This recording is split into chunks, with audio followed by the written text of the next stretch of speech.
Chapter 91. The obstacle course was followed by a written test.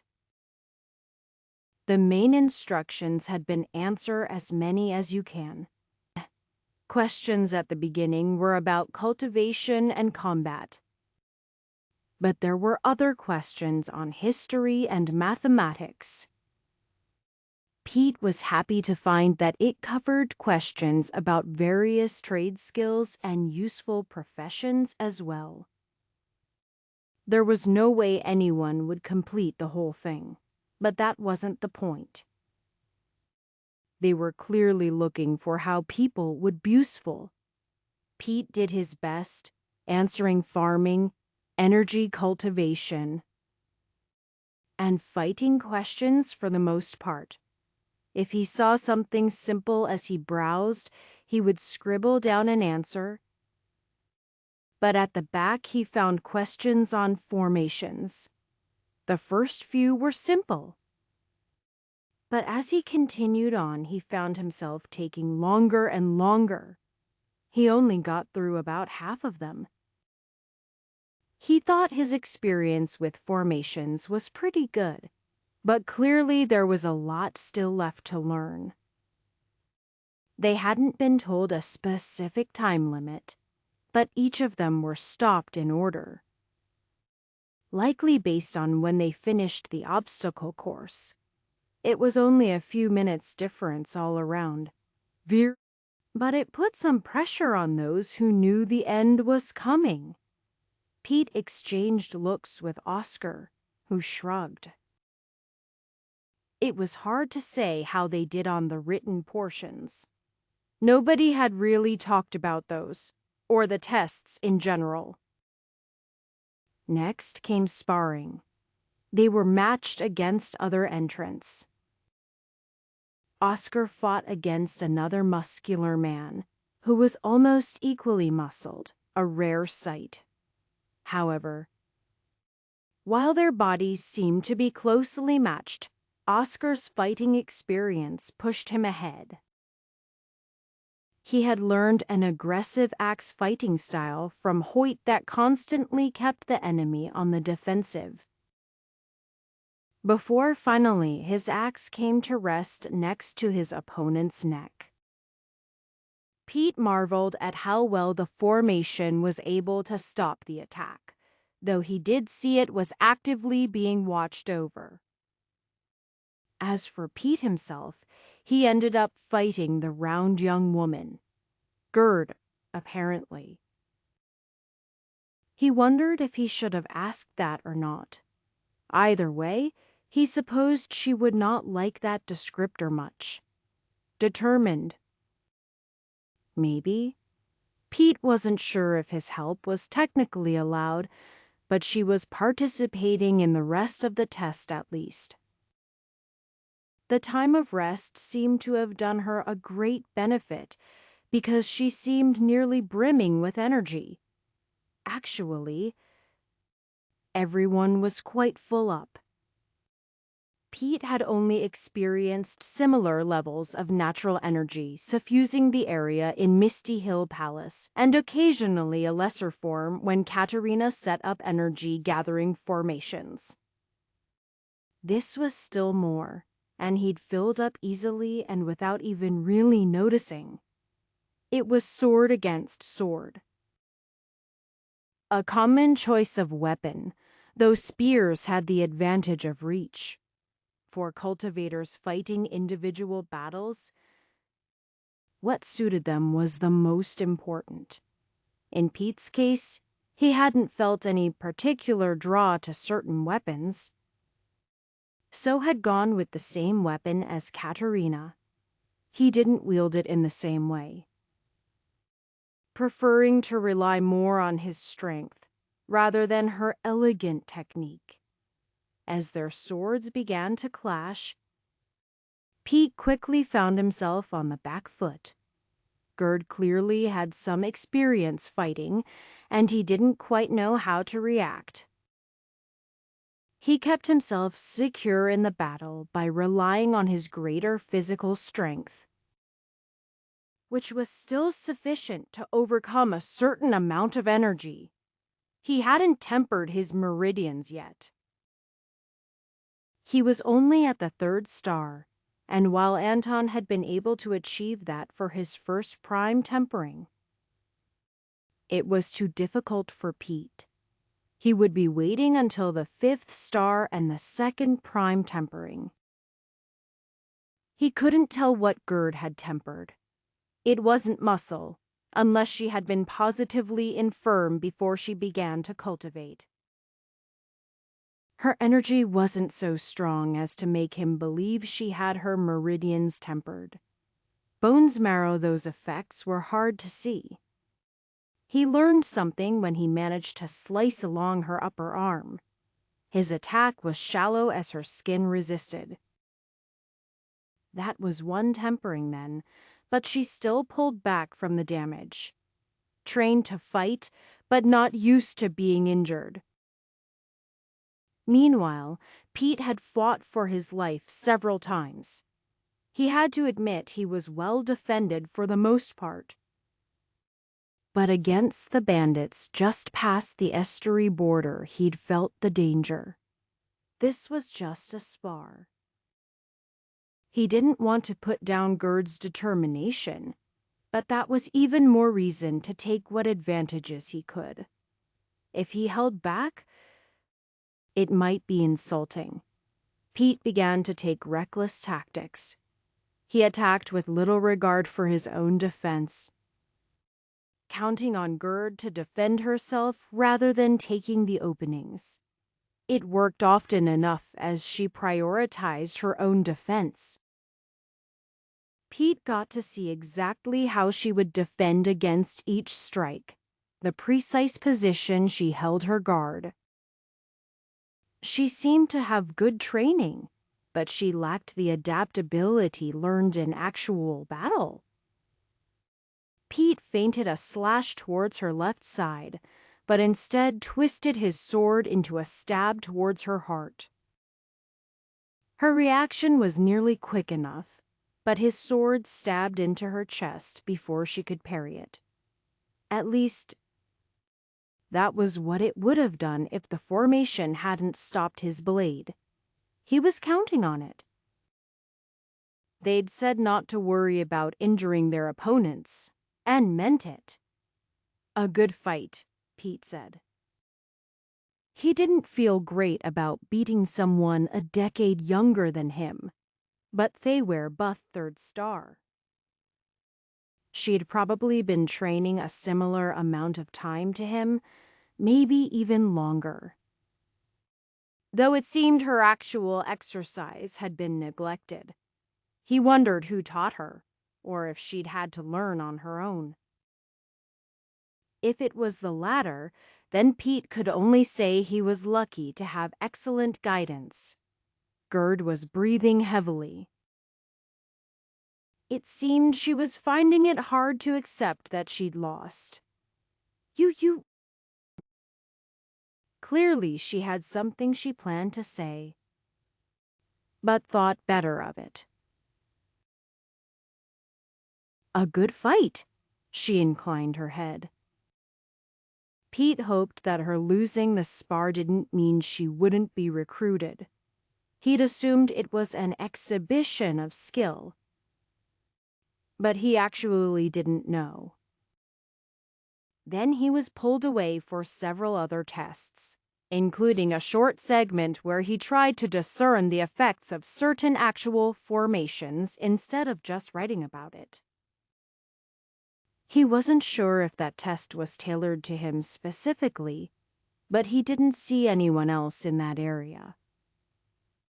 Then it was already dusk. He was quite pleased that, as the sun settled behind the mountain peak, he was declared to have passed. Not only that, he was apparently the best ranking, receiving as a prize several pills and instructions on how and when to best use them. In short, only when extra accumulation of energy is the limiting factor in advancing cultivation. Pete wasn't fully confident in his ability to judge that, but he knew Katerina and Anton could give him advice. After the test, he was taken to a little complex of 4 simple houses. Oscar was already there, and he'd even had time to get Patricia. The third neighbor was one of the other young men who was participating in the test. The fourth remained empty. Had only 3 passed, 3 out of 12 was low, but then again the test could be repeated monthly. There could also be another complex that was filled out first. Pete was out in his courtyard, messing around with the dirt, making simple formations, when he sensed her. It was well after dark now. But Gerd's exhausted form was dragging itself behind one of the older disciples. Good. She'd passed. Though she might need some help with certain kinds of training, since she seemed to be ignorant in some areas. Anton eagerly awaited the results. He was quite pleased when Sterling came to him saying that both Pete and Oscar passed. "I can't believe you are at the 12th star already," Sterling said. "I was 2 stars ahead. Now I am 3 behind." Anton smiled. "Don't worry so much. It's not a race. I can provide some advice on peak body tempering and thoughts on spirit building, if you want." "I might take you up on that," Sterling smiled softly. "But those 2. Quite interesting. Not what we normally see. I can see your influence on both of them." In the obstacle course, Pete clearly thought it would be more difficult and reserved himself too much. And then he helped someone over the last obstacle instead of just reaching the finish. "Good," Anton said. "One should always be ready to help others." "I agree," Sterling said. "And that's something we watch for." Here is a reason the tests are the way they are. "About that," Anton said. "What about those who arrive at 4th star? I was just able to walk right in, nobody even checking me over." "Well," Sterling said, "that wasn't exactly true. You said Vincent was your sponsor. It could have been a lie. But we'd prefer to get 4th star people into the order as soon as possible. The 2nd prime tempering isn't far for them. And the fact that they made it so far shows talent. Plus, it wasn't as if you were just roaming about unwatched." The instructors, Anton asked, then nodded, but also Elder Daniela. "That's correct," Sterling said. "I am not sure if that's the method I choose," Anton shrugged, "but I can see why." "Still wonder why you don't just raise up people at the 1st or 2nd star? Or even just potentials?" Anton held up a hand. I know. That takes people. They might not all become true cultivators. Blah, blah, blah. But you would have more people to teach if some of them stuck to it. I don't think it would be bad for Greyoton to have more low-level cultivators anyway. Anton was planning to talk to everyone he could about his ideas. Some of them needed refinement still. But if he never started, then he'd never get anywhere with his ideas. Besides, when people told him what was wrong with certain things, he could smooth out that area instead of waiting 4 months or years to realize it himself. Chapter 92. The courtyard, once having seemed so large, was beginning to be insufficient for Anton's uses. He noticed it especially when practicing archery. How its relative size had diminished. He barely even had time for his arrows to build up speed before he had to disintegrate them. Firing them up into the sky wasn't any better, since it was hard to test his accuracy that way. The wind whipping above the courtyard didn't help. He would need to petition to move to larger accommodations or at least closer to the proper archery ranges. It was still far to just run on over when he wanted a bit of practice. His new bow was still a problem. He hadn't thought he would be able to suddenly put it to use at the 12th star, but he'd sort of expected some change. The swirls of wind in his courtyard couldn't distract him from his task. Create a string with energy, then an arrow, and pull. His muscles strained and his energy tensed, and the only thing he got was sore fingertips. Was the string too thin? It was made of his own energy, so it was able to cut through his defenses if he wasn't careful. Fortunately, it didn't easily hurt him, but it dug into the tips of his fingers after some repetitions. And the string didn't move. Unless he extended it. The bow bent not even a single millimeter. Still, it was an interesting way to train his abilities even if he couldn't shoot it. Forming shapes with pure energy other than arrows was something he didn't do as often. He could make pretty much any shape he wanted, but having them keep their form under stress was much harder.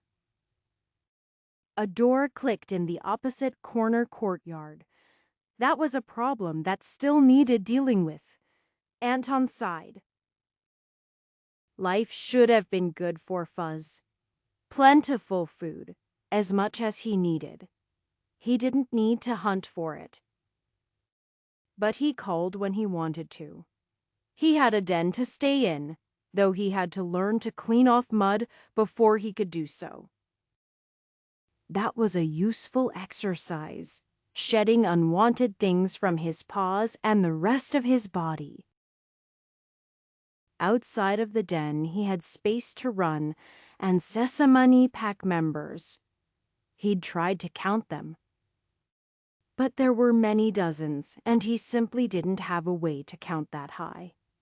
He was growing stronger, both through his own efforts and the care of Katerina. In some places, his body was still missing parts of him, where the moss had grown into him, but for the most part, he was healthy.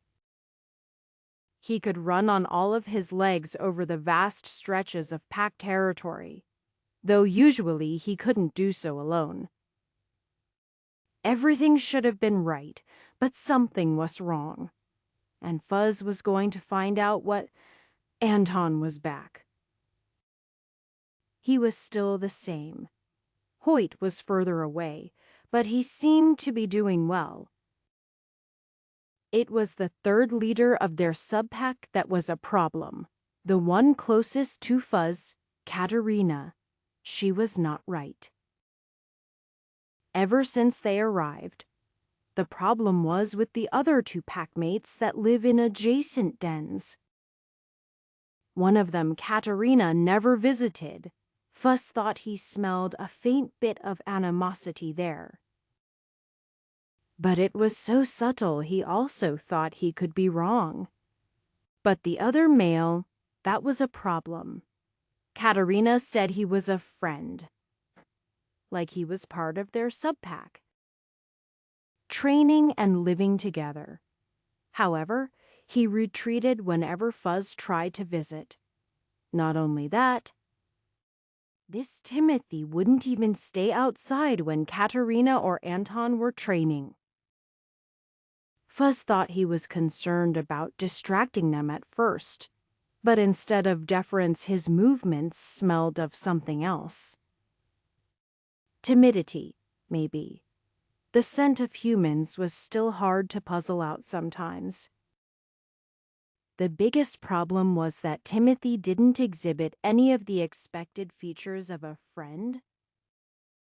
Fuzz had come to believe they should eat together, travel together, hunt together, train together, be together. That was what a pack was. But they weren't together.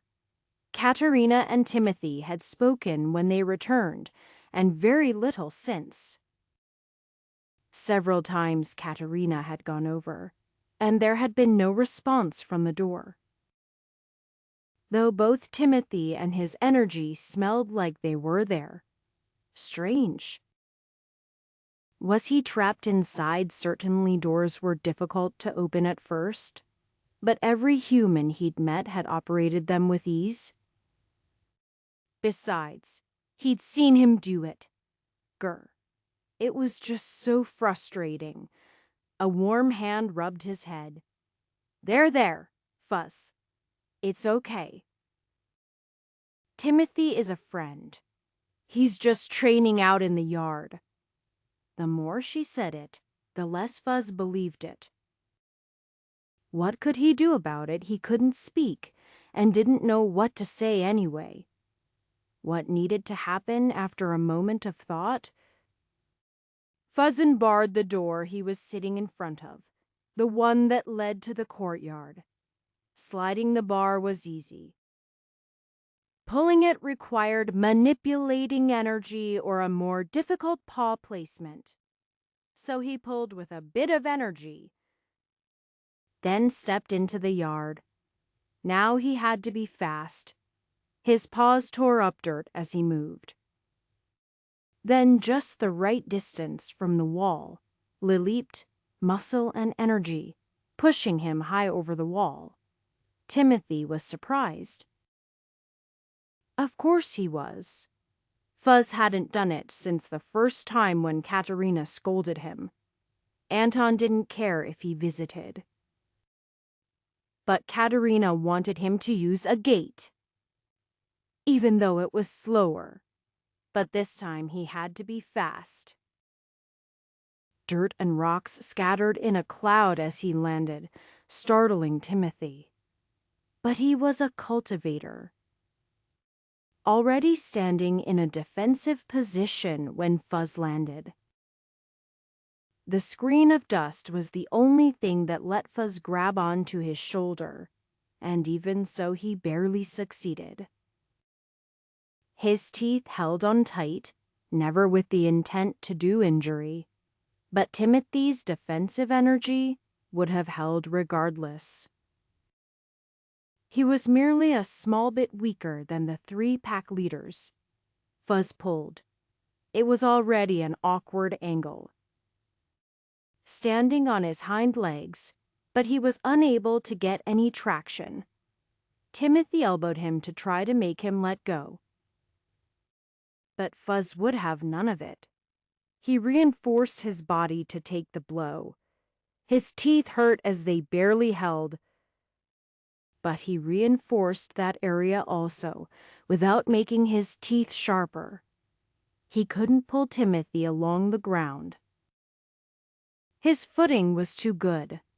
Fuzz decided to let go, falling to the ground. Then his mouth closed around Timothy's ankle. He got kicked in the side, but Fuzz almost found it amusing.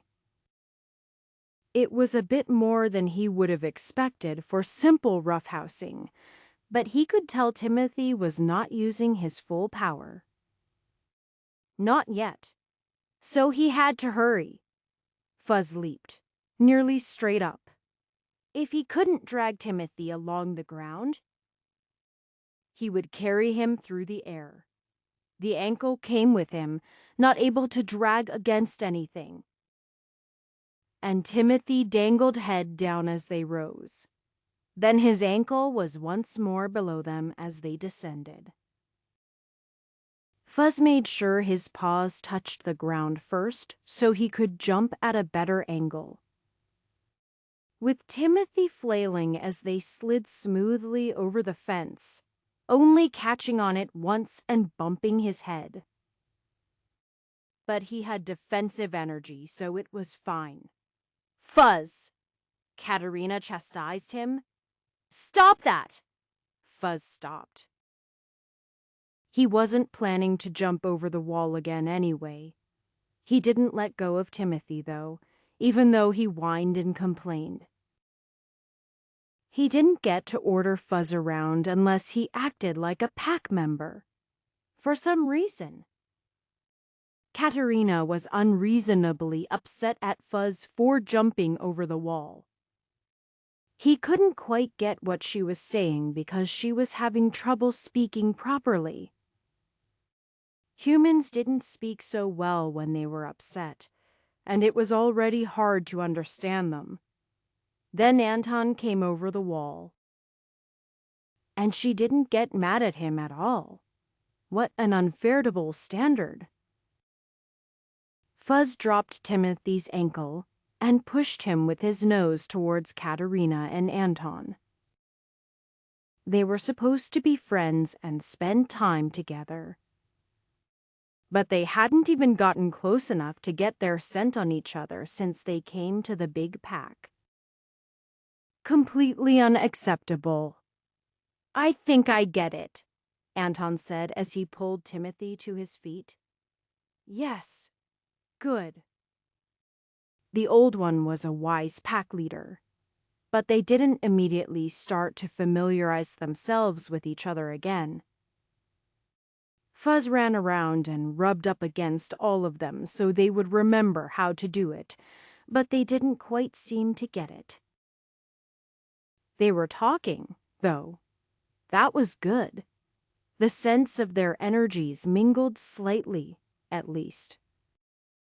Though Fuzz really thought they should touch more. Would he have to be the one to do all the work?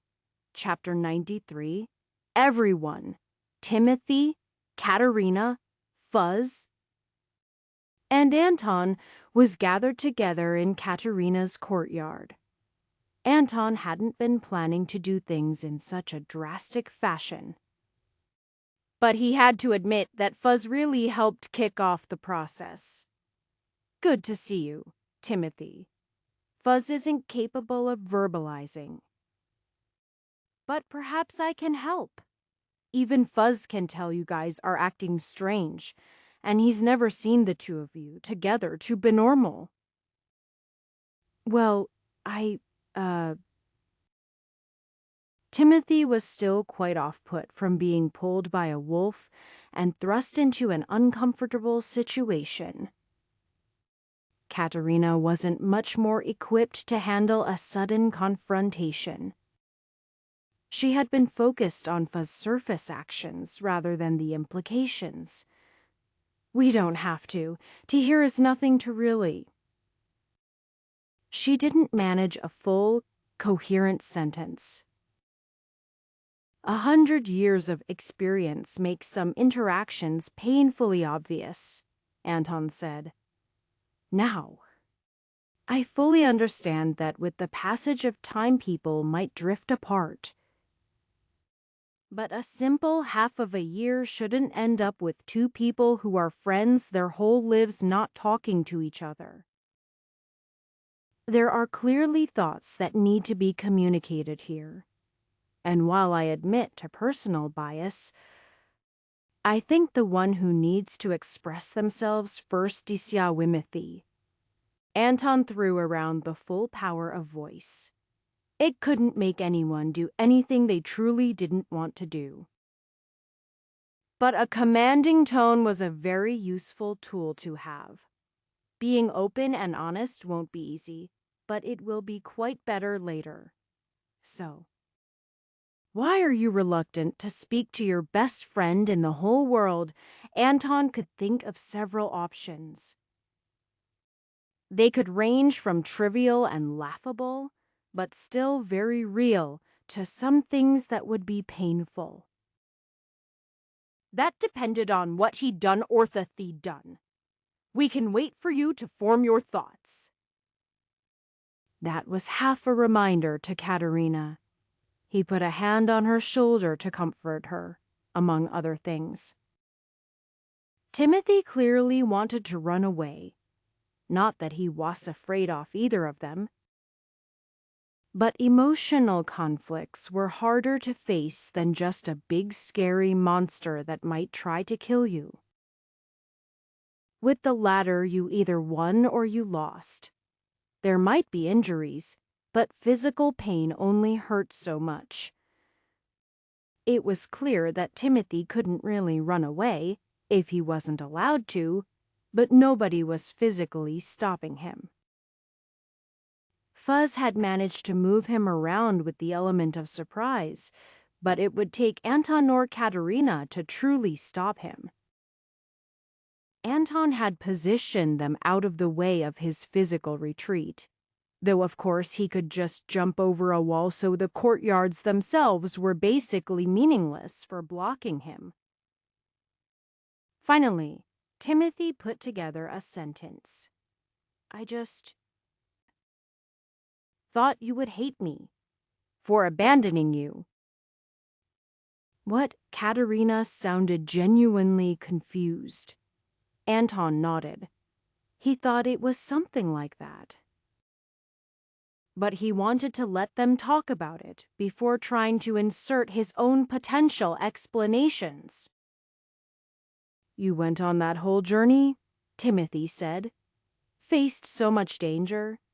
I could have helped, but I wasn't there for you. His face indicated there was more left unspoken. It's all right, Katerina said. We didn't need you. Anton could see Timothy's heart break. Katerina caught it a moment later. It's not that we couldn't have used your help.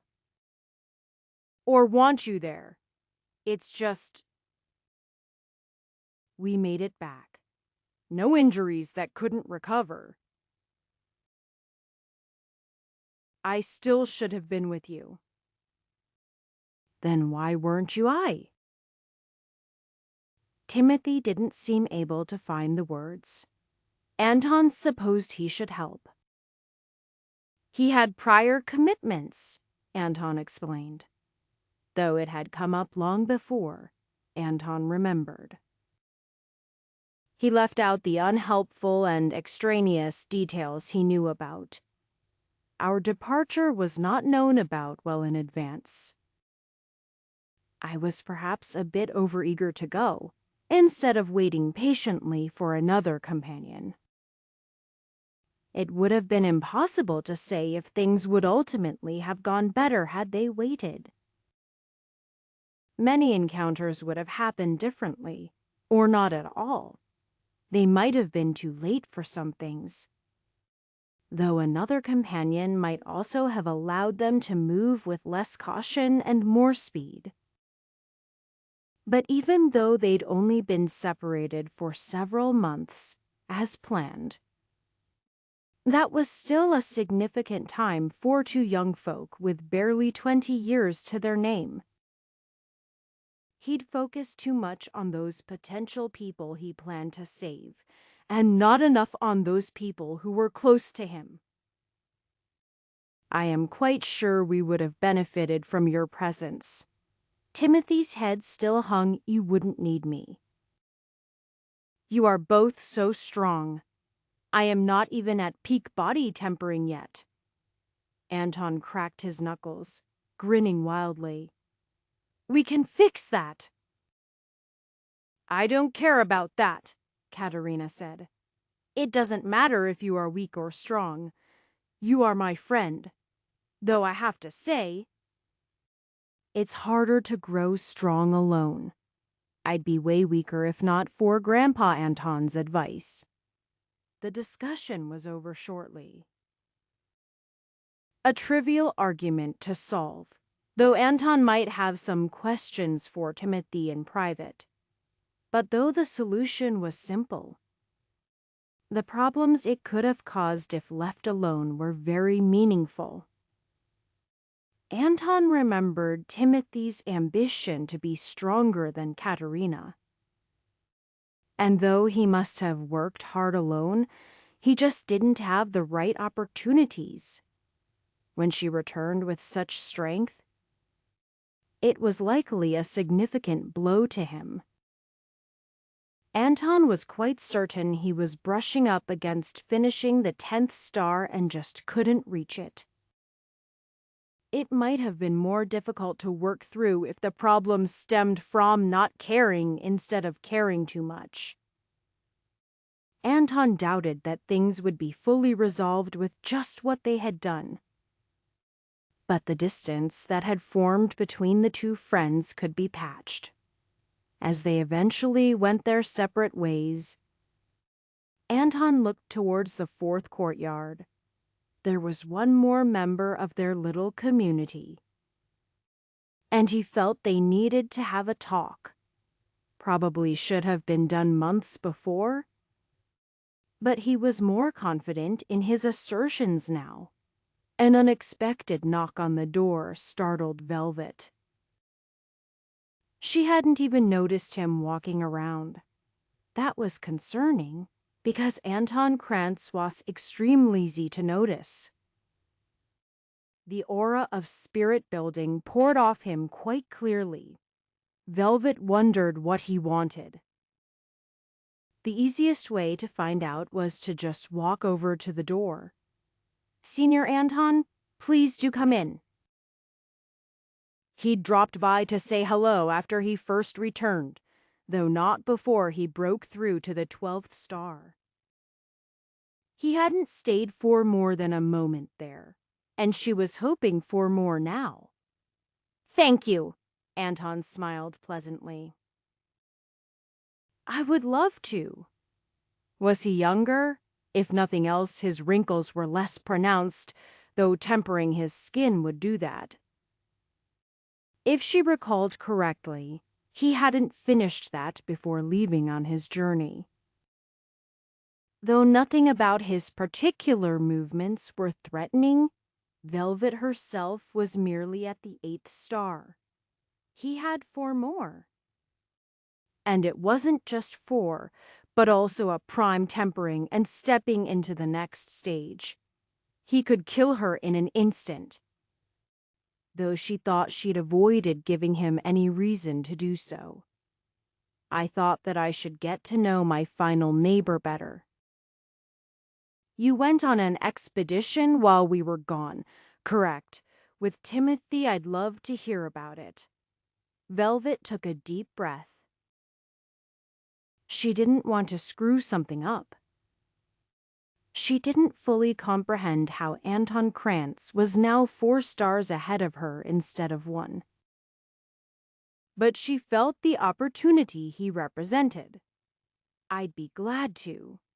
The team I was working with needed another competent defender. And he was the first I thought of."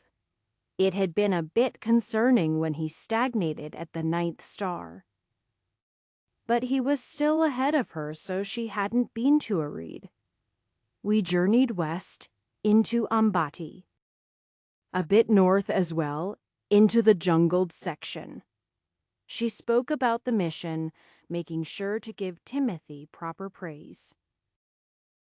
Anton listened intently, occasionally prompting her with questions. "We made it back all right. But perhaps I should have invited you as well, Senior Anton." "I would have been forced to decline. I had my own plans to take care of." "So I noticed." Velvet smiled. "A quite successful training journey, I can tell." "I'd love to hear about how you advanced so quickly." "It's quite simple, really," Anton explained. "Just put yourself in situations you must grow stronger, and you will, or you suffer the consequences." Velvet grimaced. That wasn't really the answer she was looking for. There had to be some trick to his growth.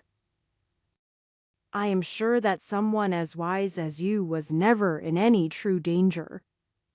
Something on Anton's face shifted, though she couldn't tell what it meant. There are more precious things beyond just one's wealth and life. He looked at her, as if trying to see through her.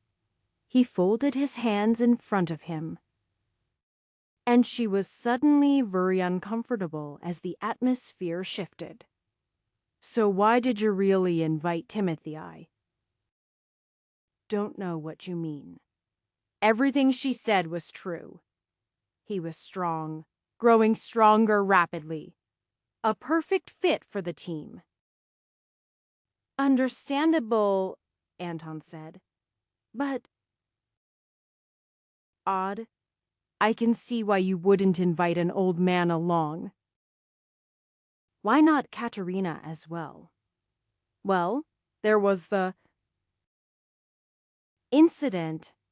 I am sure you remember that. Velvet dropped her eyes. She really didn't want to remember that. She could have died. That was also part of why she hadn't approached Anton. That danger. I see, Anton nodded. So instead you chose to attempt to manipulate her best friend instead. How was it so cold? Velvet knew the answer to that. But the way she was sweating and getting the chills at the same time was extremely uncomfortable. I just asked him to come along, she said sweetly.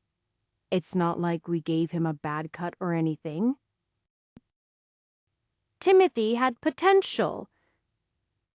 She really didn't want to make an enemy of someone like that. Unfortunately, before she'd really understood anything, she'd already done that with Katerina. Then she had been completely blindsided by Anton. Was he even human? How did he get so strong so fast? She was shocked back to focus when Anton spoke. I understand. The words were powerful, yet frightening. People don't just become cultivators on a whim. They want something. Power. Safety. Stability. Though the latter do rarely end up working out in the long run. Anton's eyes nearly stabbed into her. I understand wanting to be in control of your life, but consider how you go about it. Anton stood up. Remember that we're in the order of 90.9 stars and what that represents. He turned towards the door. Now, if you'll excuse me, I have business to attend to. I am afraid any talk about my trip will have to wait for later.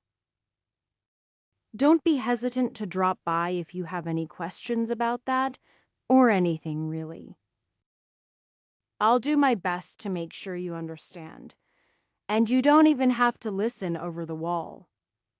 Velvet watched him go, closing the door behind himself. He didn't know everything. He didn't really know her. But he certainly wasn't blind or deaf. And he was far too strong to mess around with. Velvet sighed. She just wished she had whatever it waist hat he had. But he'd made it very clear that his secrets wouldn't be easy to get. Chapter 94. Advancing in cultivation was a mix between control of energy and mastery of particular aspects of cultivation. For body tempering, it was fairly clear what was being tempered, though specifics changed from person to person. In spirit building, things were more abstract. Anton could easily tell they were still very real, but even less specific than muscles. He had definitely tempered some of his muscles more than others. But he'd still completed the tempering of his muscles without issue. He honestly doubted that muscles on his face were of much use even if properly tempered. The best part about the 99 stars was that while the choice of what to cultivate, especially for prime temperings, was quite open, it never fully put aside other aspects. His choices in body tempering still significantly influenced his current self. But as his cultivation grew, he could continually smooth out any weaknesses he had. So instead of focusing too hard on exactly what he should cultivate in spirit building, and the single prime tempering of the 7 purifications, he just let himself continue to grow. Having already cultivated voice, he found it easier to organize his thoughts on what he wanted. Going for whatever seemed most useful in the immediate future was perfectly reasonable. He could reserve things that were ultimately important but not urgent for later. Insight for reading enemies. He knew he would have to fight, and that wouldn't suddenly stop happening in the future. Even outside of combat, he was able to use it to great effect. Voice was his inner voice and thoughts, while his outer voice allowed him to influence others. It wasn't anything so powerful as mind control. But he didn't want to deal with the problems inherent in that field anyway. It was simply useful. Emotion was next. While he found himself relatively stable at the moment, in personal situations, he would be able to make better decisions if he could properly manage his emotions. That didn't mean suppressing or ignoring them. Some sects managed their emotions in different ways, even to the extremes of letting certain emotions take them over or completely cutting themselves off. The order preferred a more nourishing approach wherein the effects of emotions on decision-making could be tempered as necessary. Anger or impatience would be managed such that improper snap decisions were prevented, while proper training would still allow appropriate responses in the same time frame. Another aspect of emotion was its effect on cultivation as a whole. It could be juxtaposed with spiritual connection as they related to different aspects of energy control. Spiritual connection had much to do with reading the flow of energy, absorbing it, and controlling it outside the body. Extremely useful, but emotion had effects on internal use of energy to grow cultivation. It was a close choice between the two of them, with emotion barely coming out ahead. In truth, it barely mattered. Not because the details of his cultivation weren't important, but because in a few months he would be advancing to the other one either way. Each had useful immediate benefits. So he finally just made the choice. After a week of training, he felt like it was the right one. This was one area his advanced stage absolutely helped instead of hindering him. While those undergoing puberty experienced many emotions, a majority of those emotions were ultimately shallow.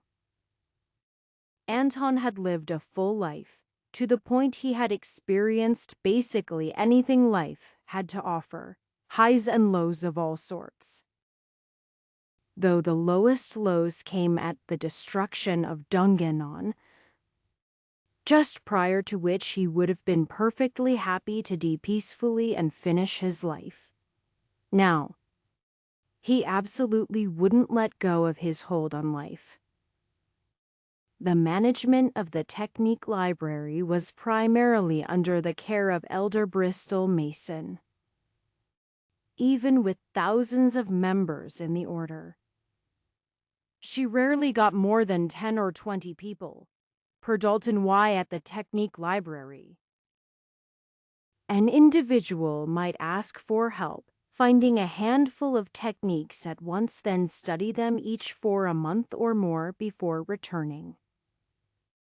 A few seemed interested in studying absolutely everything they could, which she hoped was beneficial to their cultivation instead of confusing. For the most part, Anton Krantz fell into the former category. He'd studied a small handful of techniques over his year and some with the order. After he returned from a journey, he perused a few more, archery techniques and movement for the most part. Standard fare. Then he'd begun asking about Everhart and forbidden techniques. What makes a technique forbidden? Anyway, by the order's standards, Elder Mason might not entertain the questions from a young disciple. But Anton hadn't even brought up the idea of seeing any of them. It seemed to be pure intellectual curiosity. Same things as most. Really? Danger to the cultivator or to society? Anton nodded. I had a chance to see one of Everhart's techniques. Candle wax. A clear danger to the user, and the scroll laid it out quite clearly. Burning one's life like a candle for temporary bursts of power. The way the description said not to seek out forbidden techniques. Everhart seemed to be trying to make people curious about more. Elder Mason smiled. Yes, that was his way. He was quite fond of creating techniques that were forbidden, though he had his own standards. Nothing that was exceptionally cruel to others. Of course, half of his techniques were forbidden just because they were intentionally made to counter some of the prominent sects in his time. He was on passable terms with the order, so we don't believe he created anything specifically to spite the order. But he was fond of ways to disrupt cultivators' internal cultivation methods. None of that is technically forbidden here. But if we found something specifically aimed at countering the 99 stars, it would probably get that treatment anyway. Everyone has limits, Anton agreed. I'd certainly be happy to get rid of any anti-archery techniques. I suppose we can't lend you any of the distance closing techniques then, Elder Mason grinned. Actually, I should probably study those. It could be worthwhile. They're basically just specific movement techniques focused on catching up with people and sticking with them. Anton nodded. One last question. Do you ever recommend forbidden techniques to people? Your question presupposes that we keep forbidden techniques on hand? Of course you do, Anton said. Every technique is dangerous in some fashion. I could twist my ankle or break a leg if I messed up a movement technique. There have to be things besides life burning. Soul stealing or consciousness overriding techniques that are simply too dangerous for general practice. Even the full version of the 90 Lace 9 stars isn't freely available to everyone. You are right about that. We have different levels of availability. Even some truly abhorrent techniques kept to research counters. Anton nodded. Speaking of counters, can I see some of those distance closing techniques? He didn't continue to bring up the topic later. But Elder Briston knew he was still interested. Everhart was still corrupting people with his enthusiasm to this very day. It seemed, though chastising Anton for his curiosity would be hypocritical, Everhart had so many good ideas. Or at least interesting gutters. Less than a month since Timothy started talking to people again. Velvet felt him break through to the 10th star. It was so frustrating. She'd tried to watch him train. But there was nothing special about any of it. Some of it was even stupid. Running hundreds of laps around their compound had to be some sort of distraction so she would stop paying attention. Whatever he'd done with Anton when they went off together had to be the key to his continued growth. But Velvet didn't have the confidence to stealthily follow behind Anton. She'd tried it once. The way he turned around and looked straight into her eyes from a couple 100 meters away had shown her how impossible that was. Just a quick turn, a look, and then he continued walking as if she didn't exist. As if she was nothing. Maybe that was true. He didn't even look angry. Just nothing, as if there was no connection between them. Or her and the others. He was right. Timothy might have grown slightly closer to her during the course of the mission in Ambati, but that all faded away afterwards. He talked more about Katerina and Anton than her even while they were on the mission. Then he'd sort of fallen apart when they were back, worrying about them. Somehow that got worse when they returned. Velvet thought that Katerina had done something like declare she found a lover on her journey. But apparently she'd just spoken about what they did. Then Timothy regretted not helping. Even though he couldn't have known anything, it was stupid. Why did he even care? Maybe he just regretted missing out on whatever secret training methods Anton had. That had to be it. Even though he wasn't exactly performing poorly, the entire trio that went on that journey returned at spirit building. Her curiosity got the better of her. He'd said something she might be able to use. A knock on Anton's door. Of course. He was almost there to answer it by the time she knocked. He knew she was coming. "Hello, Senior Anton." That smile. It had to be hiding something. But what was it? How could she get his secrets, Velvet? "Welcome. Do come in." He brought her tea. Nothing special about it. But she wasn't going to complain either. She engaged in some small talk, then she got to her true purpose. "Earlier, you said you'd explain anything I didn't understand." "I did." At least he didn't deny it. The fact that his expression didn't change made her wonder if he was surprised or not. It was so difficult to tell. Then, "Tell me how you and the others got so strong so fast." "Certainly." "Just tell me where you are experiencing problems with your cultivation." Velvet took a sip of tea. So that was how it was going to be. He wanted to scope out her weaknesses. But could she get enough useful information out of him without giving everything away?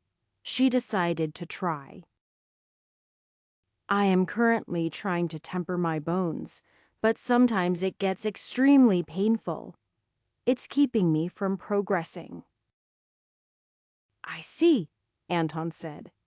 He appeared to take a moment to think.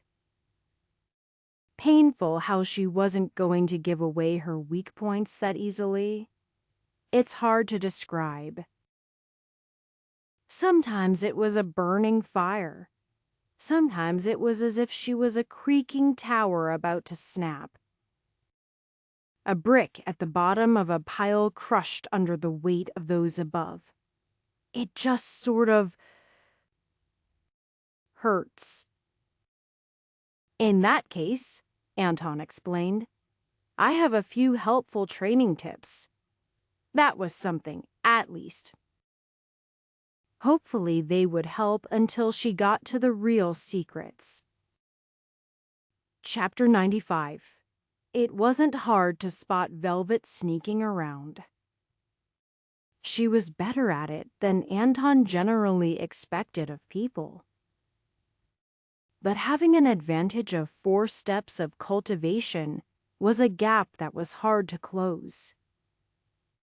Anton particularly cared about spotting opponents from afar, and he'd been expecting her.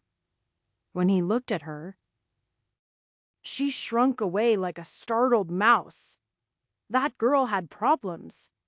He didn't know what they were, or if he should even try to solve them. Doing nothing was definitely the wrong option, though.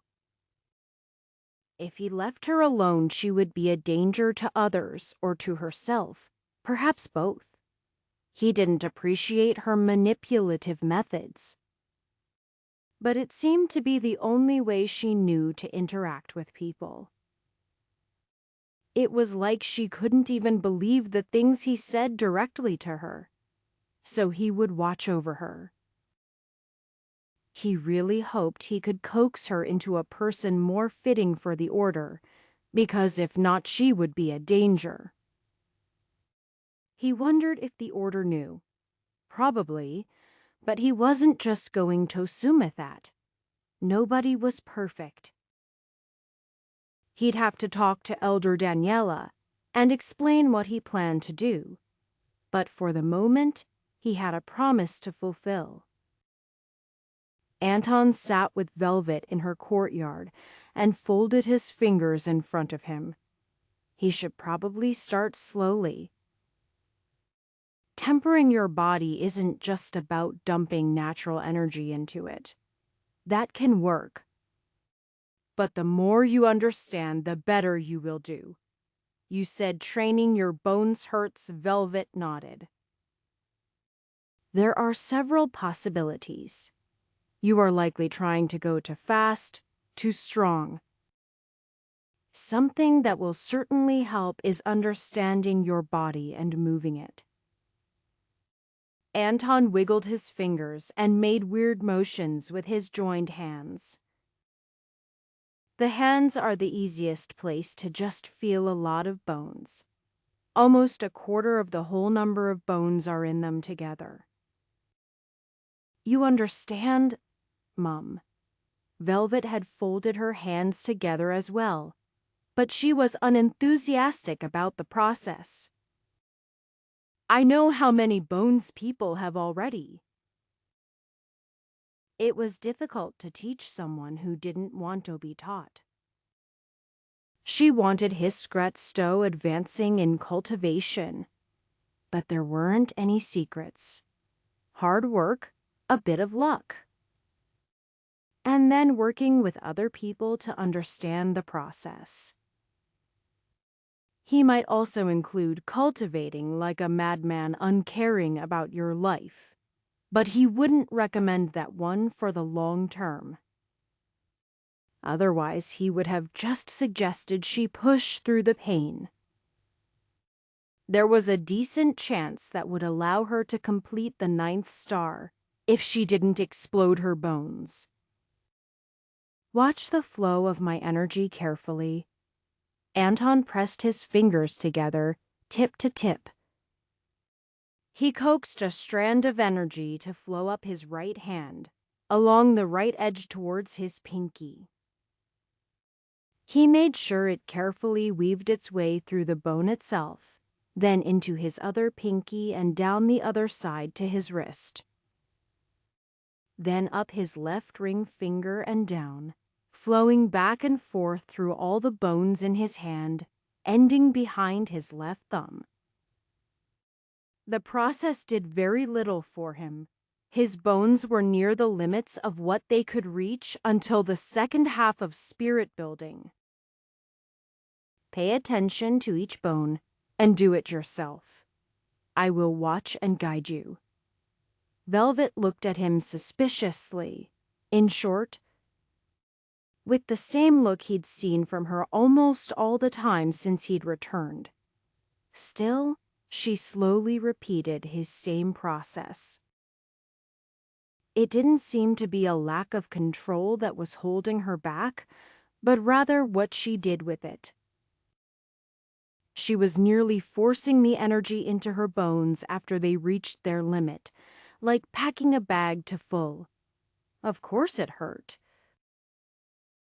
Her face was strained, though she clearly tried to hide that.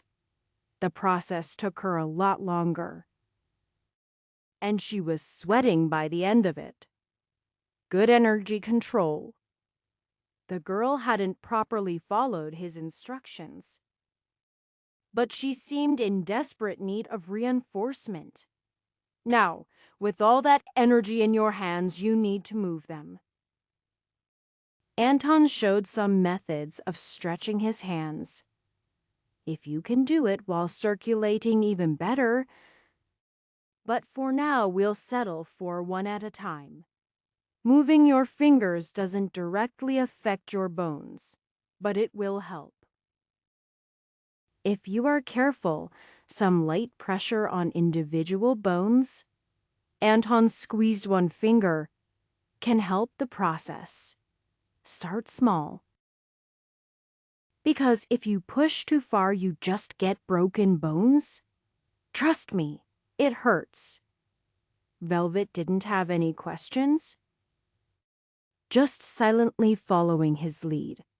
That was a problem, because she clearly didn't fully understand what he was doing. She just wouldn't ask. Anton shook his head. He wouldn't expect any real change in a single day. On that note, he made sure to remind her that the exercises he was teaching her also wouldn't have immediate results. Hopefully, she would be patient enough to wait a full week to see how it affected her. After he finished that lesson, he had another handful who might need his help. Anton didn't mind spending time teaching others because he learned quite a bit for himself, and he cared about them. Pete and Oscar both passed the test and could use some guidance. Patricia was able to live with Oscar, and she was interested in continuing to learn cultivation. Maybe the others living in the same area as them would join for lessons. Of course, there was also Hoyt, Katerina, and Timothy.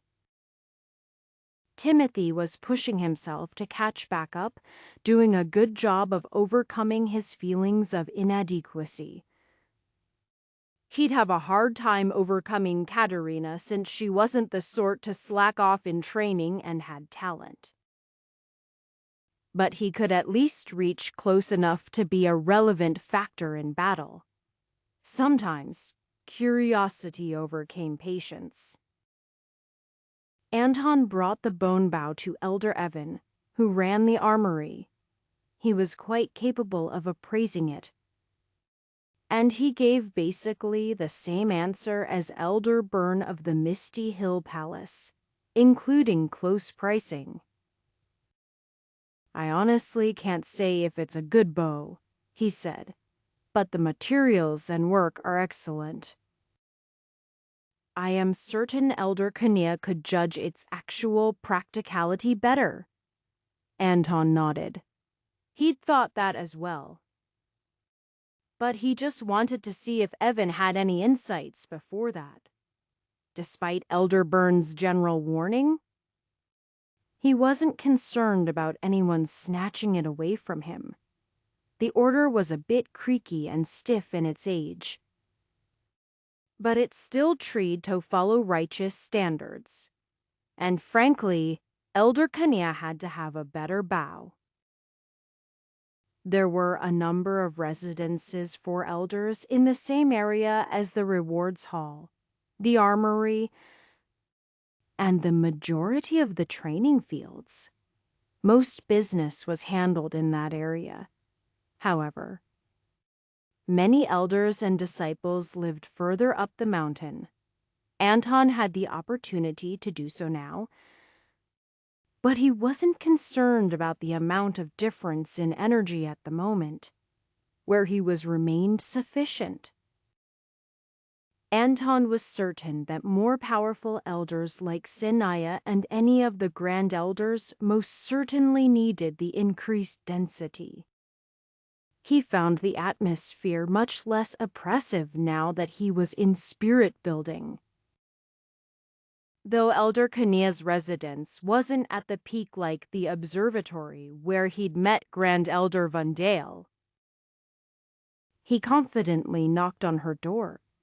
Doubtless she felt him coming. But whether she would come to her door was a different question entirely. Yes, who is it before Anton could respond? The door was quickly pulled open. Ah, I have not seen you at an archery demonstration in some time. She recognized him, and his absence. Anton was surprised at that. Then again, she seemed the sort to either completely ignore everyone she didn't know, or memorize them all. So it was probably nothing special with him in particular. Looking for private lessons, not at this time. Elder Konia, Anton said. Though I suppose this is something of a related request. I am Anton Krantz, by the way. He bowed. I have recently come across a strange bough. And while Elder Evan was able to identify its properties, he was unable to determine its efficacy as a bough. I know your time is valuable, but if you could take a look at it. He wasn't able to finish his sentence before the bow was in her hands. A bit rude. But he hadn't really expected anything else from her. Come, she said. She nearly disappeared from his sight as she moved through her house. Anton was barely able to close the door behind him and follow her into the backyard, a courtyard much bigger than his, and significantly longer in length compared to its width. There were formations set up, concentrating on several types of archery targets, the standard sort of block but not made out of straw, hanging targets, and some in the shape of a torso and head. She was looking at the bow curiously, and Anton was about to try to explain when she formed a string. Then immediately after that, a spirit arrow as she held the bow up in a proper stance. It was the first time he'd seen the bow bend even a little bit. But it almost seemed to have no resistance in Elder Kania's hand. There was a horrible sound that nearly toppled Anton off his feet as she released her grip and the string snapped. But not before it propelled the arrow forward. The arrow itself moved far quicker than Anton had anticipated. Even having seen Elder Kunia shoot before, she didn't remain idle, moving to different positions and continuously firing arrows. Her subsequent string holding strong. The sound of the bow twanging was sharp and echoed throughout the large courtyard. It was a good sound. After just a minute or so, Elder Kania was holding the bow in front of Anton. He held out his hand to take it, and she dropped it into his palm. I hate it! Yes, too hard to draw. Time between shots is high. Anton hadn't really noticed a significant drop in her speed, but he could see that. Power is reasonable, but forming a proper string splits the attention between that bending the bow and the arrow. Coating standard arrows in energy would barely help. Oh, thank you for your assessment. You won't be able to use it with puny arms like that, Elder Konya declared. Even at early essence collection. That dark wood bow you have would do better. Anton blinked. He didn't even have the bow with him. But then again, of course she remembered his bow. He'd never even seen her glance at any of the disciples who watched her demonstrations. But she probably knew their bows better than their faces. What if you pulled the bow with pure strength? Anton asked. Elder Konya looked straight into his eyes and poked his bicep.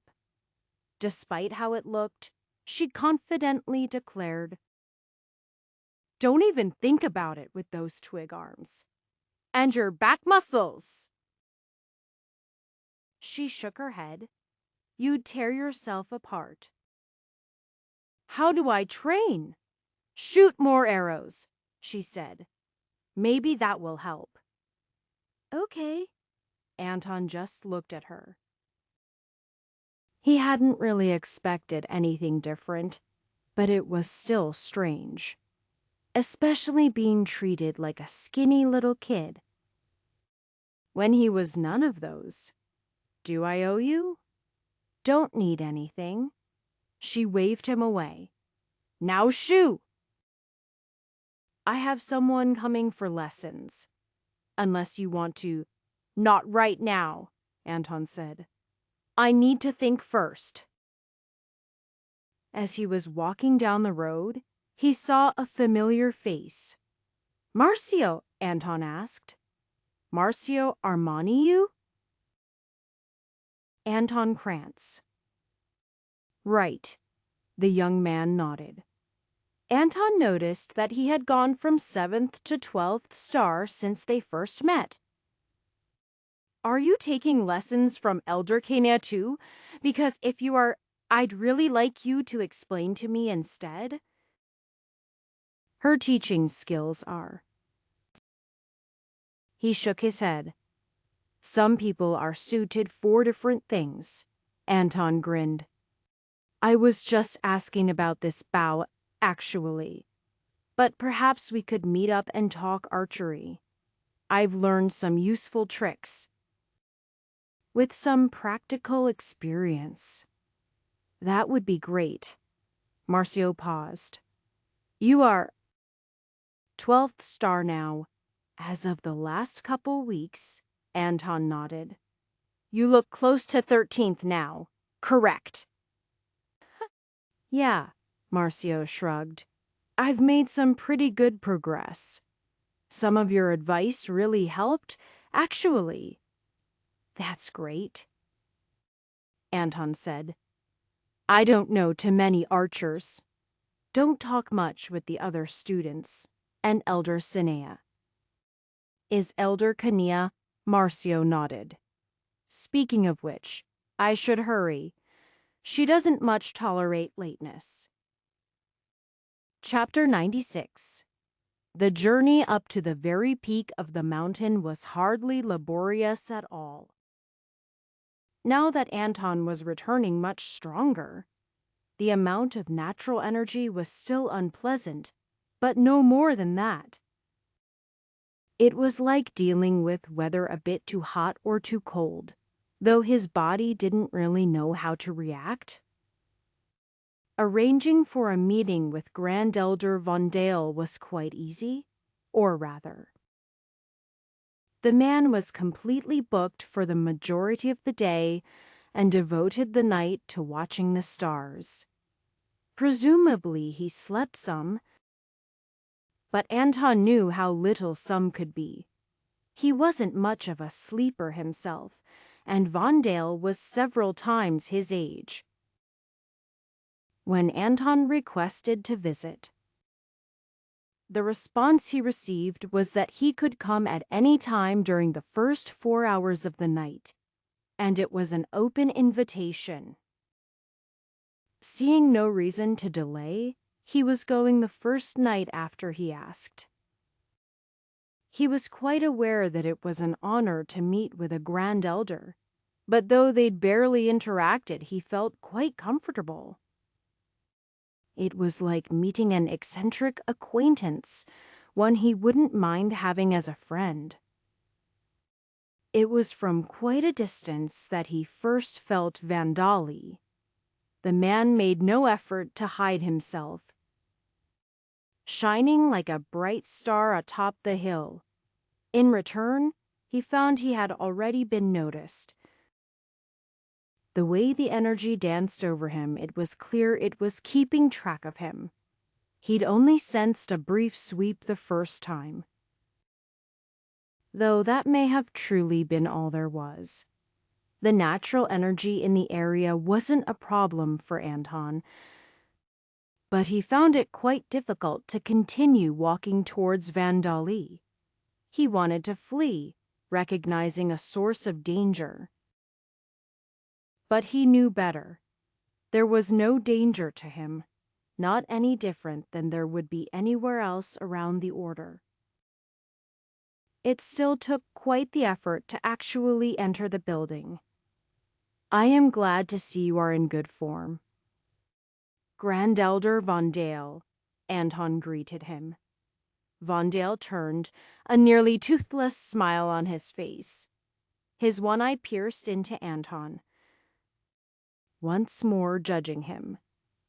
You present the same paradox as before, but now that I've personally felt your growth, tell me, now that you've had time to consider, why do you cultivate? To get revenge for Dunganon, Anton said.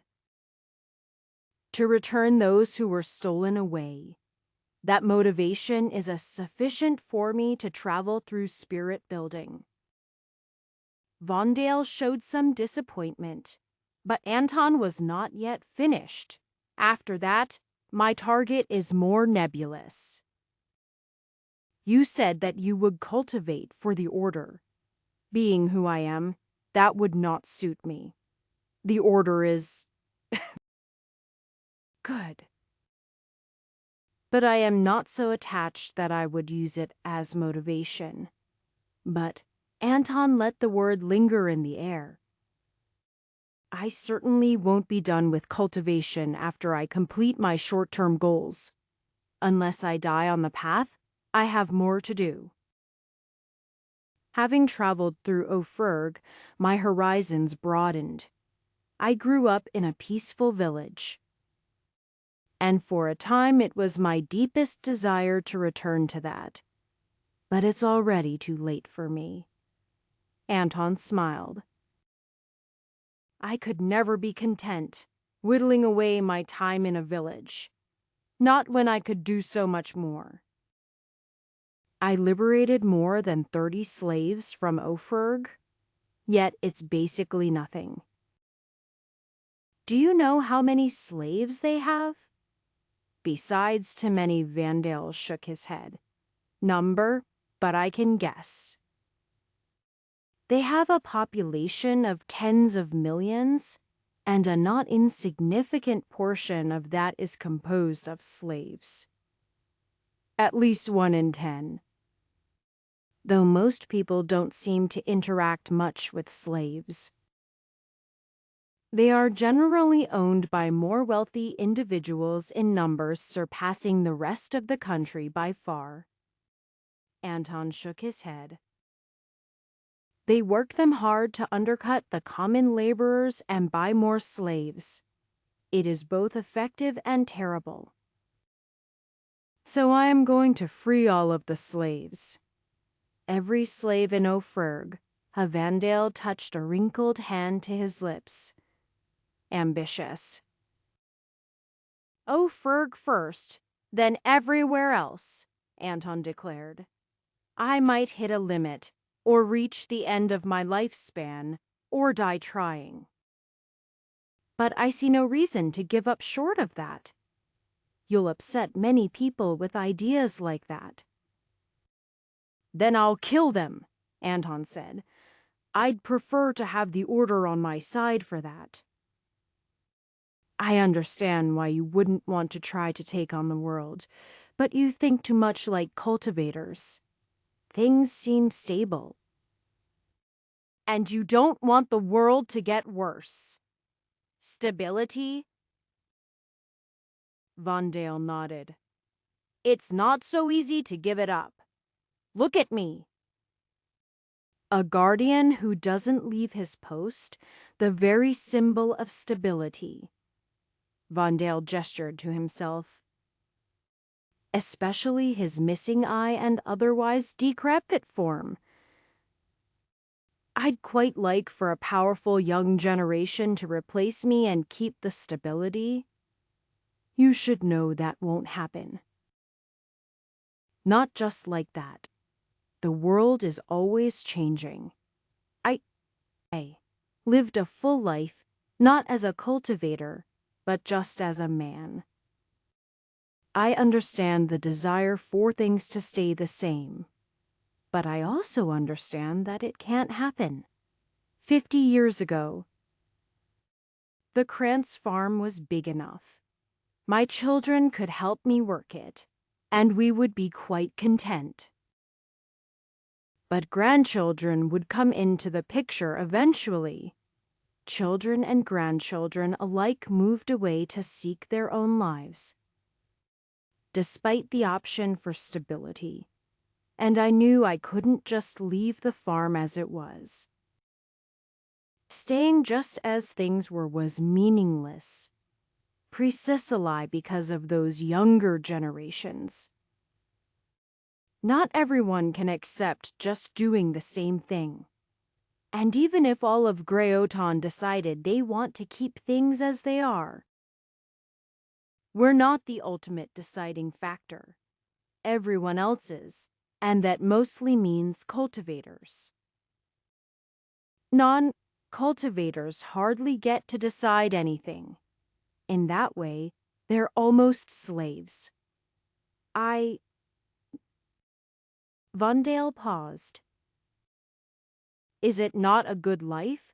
Here in Greyoton, with unfortunate exceptions, the people are safe and prosperous. Yes. But they could be more so, both more safe and more prosperous. We don't have the ability, Vandale said. Whenever we've tried, we merely overwork ourselves and leave weaknesses. But you don't have to, Anton said. The problem is not the efforts of the Order, really. It is, as I said, that the common folk are non-cultivators. If everyone in Dunganon had even been at the first or second star, things would have gone quite differently. You've heard, I am sure, about the slaves I freed. Yes, a remarkable achievement. That they have all surpassed the first star in just a few months. I am not sure if it is, Anton said. It was really quite simple to guide them. If a bit more time was taken, most could do it if they knew how. Anton organized his thoughts. The thing is, the strength and prosperity of every common person would be so much more with just the beginnings of cultivation. They just need to be taught, and it doesn't have to be just by me. If one of moderate talent achieved late-body tempering, with proper training they could do the same. It might take decades to really spread, but I think it's worth trying. I see. At least you acknowledge the time taken. I don't know if I believe your words fully, but decades is actually not so long. I might even be able to watch much of this attempt myself. The admission that Vandalie had just slow decades to live was concerning, but Anton knew he was already several centuries old. There was nothing unexpected there. In fact, when he was drained from rescuing Thusten, Vandale had felt like he might only have years instead of decades. I'd like to try it. And I'd like the Order's permission and assistance. I do not think it would hurt. Some of the others might not like the idea so much, however. It is likely you will need to show results with just your personal effort, though I would caution you, do not forget your own cultivation. Anton smiled. Don't worry. In fact, I think this would help me grow faster. Tahir is quite a lot to learn from people stumbling around at the beginning of cultivation. Good to hear. Now then. You remember what I pointed out last time? Vandale had already moved over next to the telescope. You can get a different angle on some things. Command C. With that, the topic moved to the stars, and that included the other planets in the system. If one considered the planets stars, which was often the case, then a system was actually somewhat analogous to spirit building. Anton liked that thought. That he'd stepped beyond the beginning, but wasn't yet truly far from home compared to the vastness of where he might reach. It was intimidating, but comforting at the same time. Chapter 97. Simply living for a long time didn't make one peaceful and tolerant. Anton had known quite a few old grumps in his time, and they could be downright miserable fellows hanging on to life out of pure spite. Anton had chosen to become tolerant of others, especially youths who didn't know any better. But he wasn't a saint. It was still possible to get on his nerves. And he was getting far too much practice in the area of tempering his emotions with Velvet. Most of the time, she was a quiet and obedient learner. She was more than tolerable at those points, eagerly soaking up his advice and flourishing like a previously starved plant. For those who wanted to learn, Anton had the patience to explain something many times, trying different methods until something stuck. Velvet clearly wanted to learn to grow stronger. But she had problems. Problems with people and problems with trust. Why won't you tell me how to complete body tempering? Velvet complained, as if it was something easy. He knew how to do it. But he didn't know what she was having trouble with. She wouldn't explain it. She didn't like him watching as she cultivated, as if he was trying to steal her secrets. It was true that he would learn things about her weaknesses, from doing so, but it was also the only way he could help her grow strong. Things that may be obvious to me might not be obvious to you. I can't help without knowing where you struggle. For the moment, Anton wanted to avoid a direct confrontation. Raising his voice at her wouldn't help. And she was slowly growing more comfortable around him.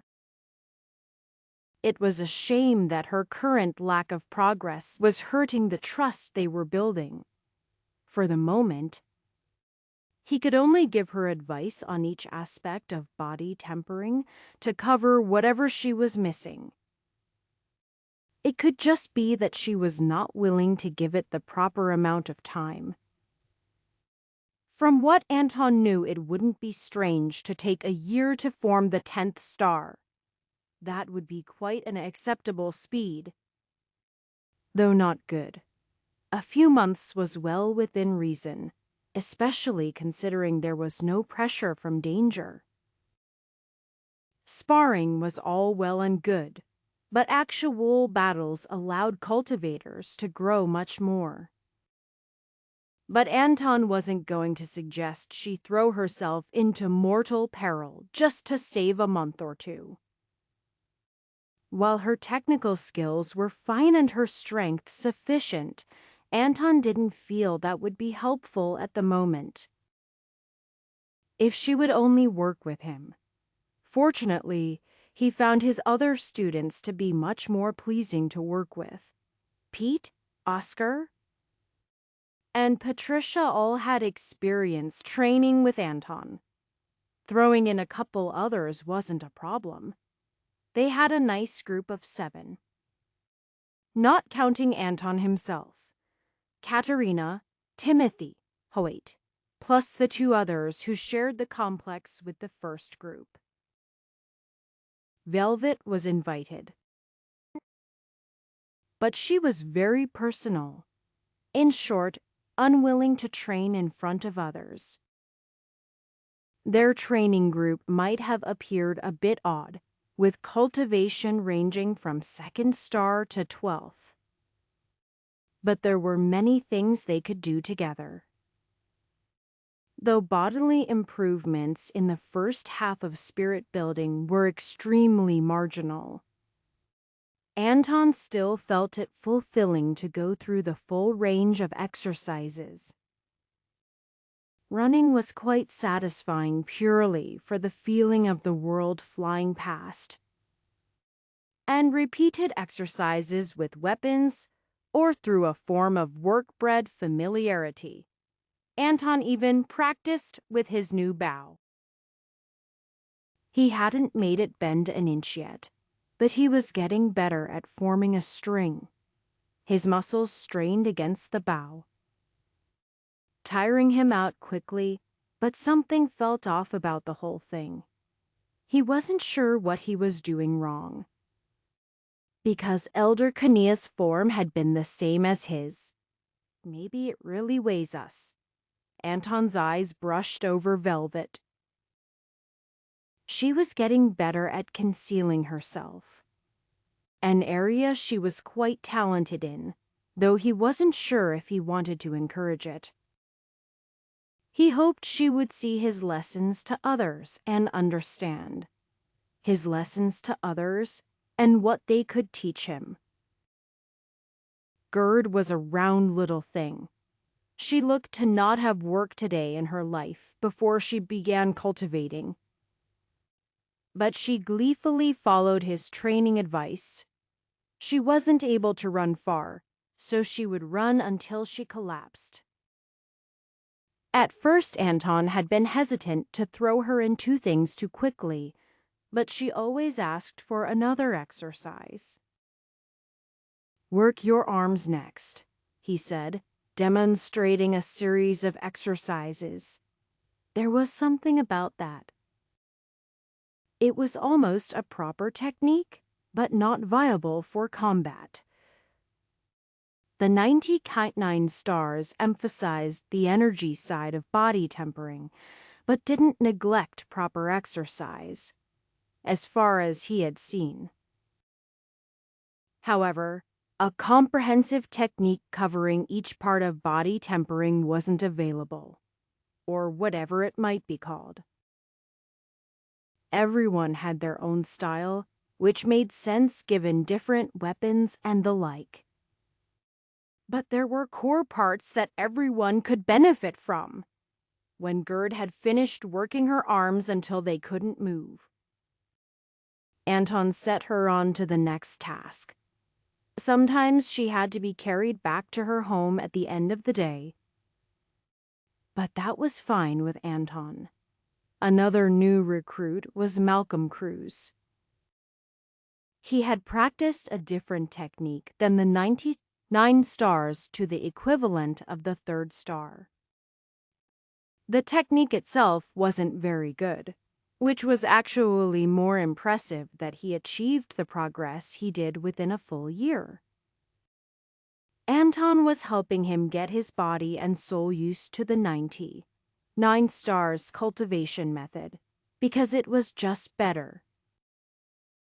Provided strong, durable energy for the user to do as they pleased. While certain techniques did better if a cultivator had an elemental attribute or the like tied to their cultivation, it wasn't required. It seemed the 99 stars would be able to incorporate other styles if it needed to. Though Anton had no experience with that, he'd browsed some of the cultivation techniques the library kept for reference, but didn't find anything particularly inspiring. Even while training was going well, Anton still felt something telling him that he was too slow. What was he doing? He felt like he was doing nothing. He should be in no ferg, buying people's freedom or killing to achieve the same result. Thinking about what they might do brought anger upon him. He let it pass with the help of time, because while he could indeed focus on one emotion and grow more powerful quickly, a proper balance would be better. Anton wasn't using time for nothing. He was training, of course, but there was more than that.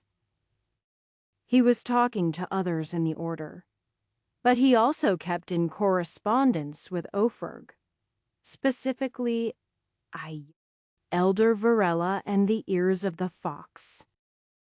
There were some things he couldn't even mention in case the letters were intercepted and read. But he was merely talking about legal methods of accomplishing his goals.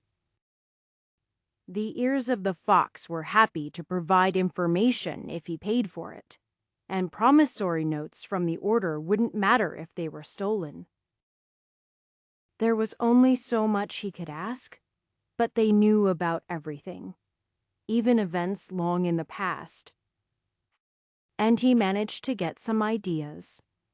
Elder Varela kept him informed about Devon, though the grasping willows were more than a few days from Connard.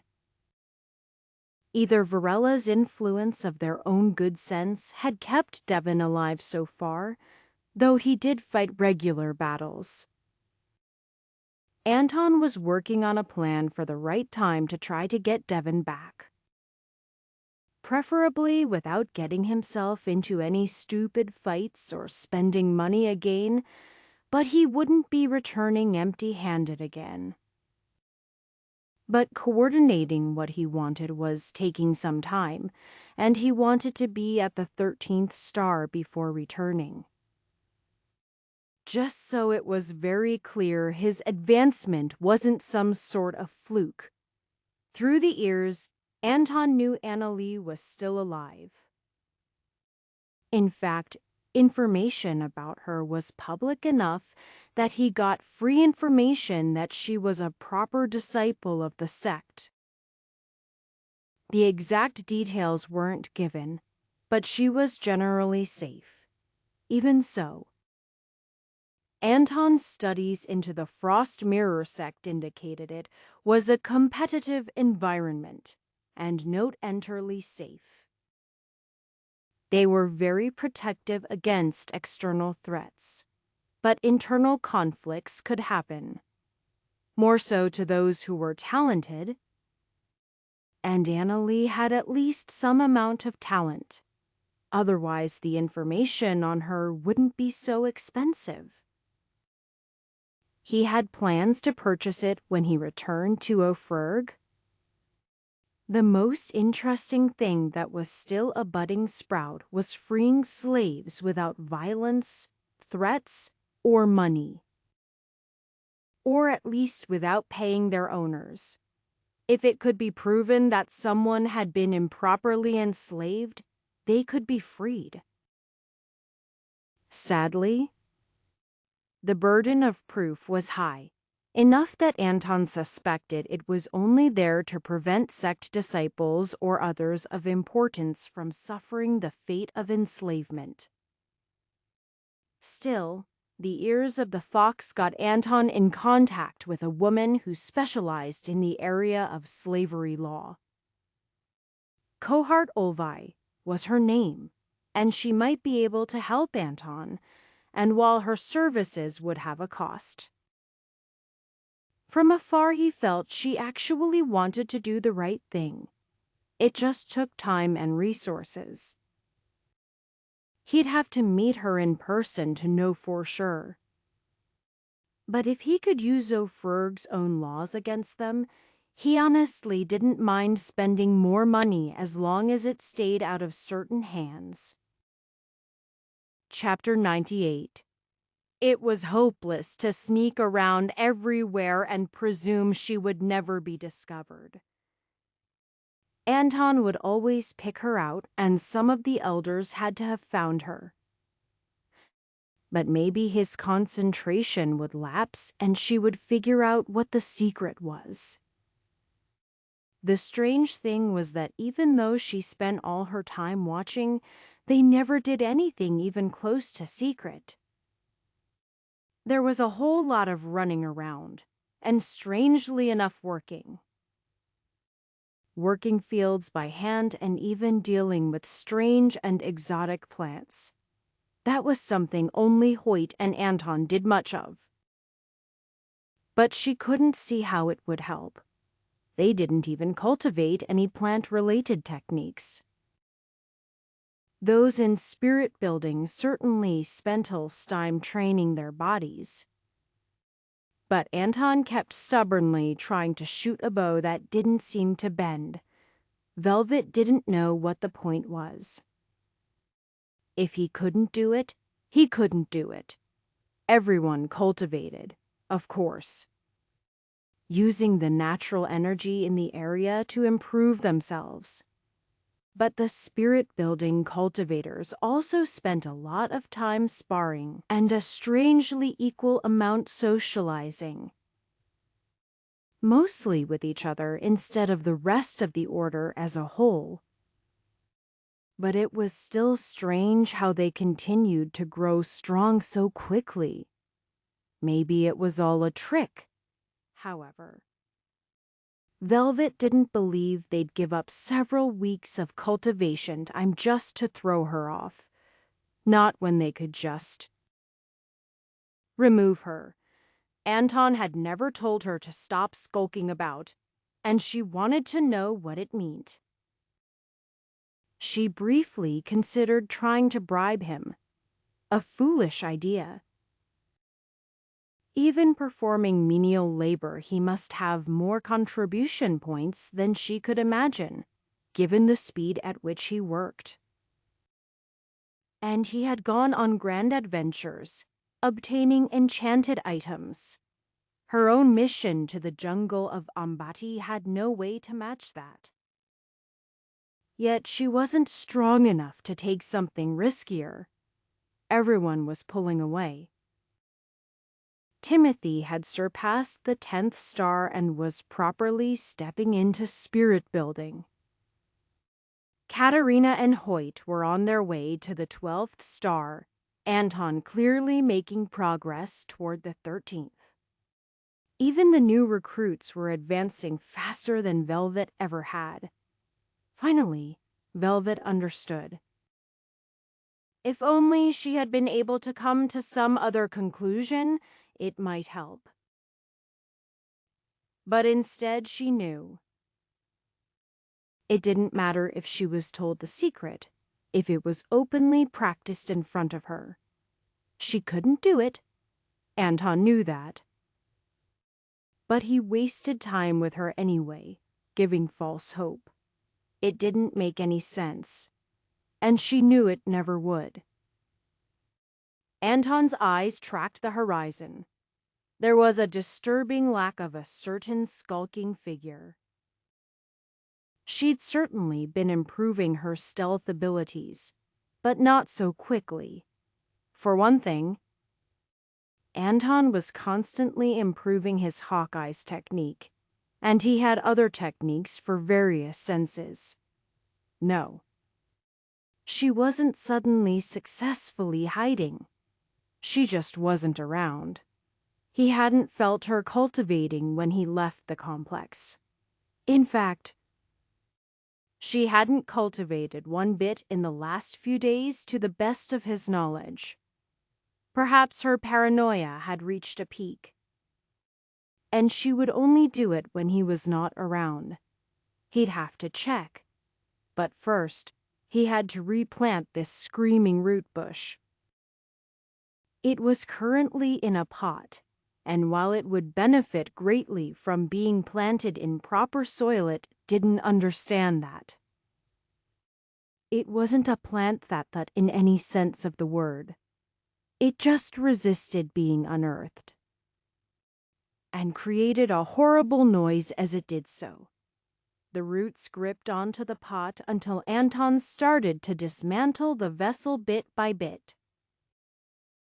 He protected his ears from the screaming noise with energy, a difficult task given the way it constantly shifted. It was good practice, though. Dismantling the pot without harming the plant was also a useful exercise.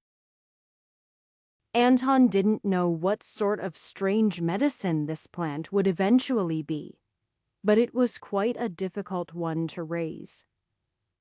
He created a bubble of energy around the roots as he shoved the plant into the soil where a hole had been dug. If it stuck its roots into the soil too high, it would be improperly buried, harming itself and anyone who walked nearby without protecting their ears.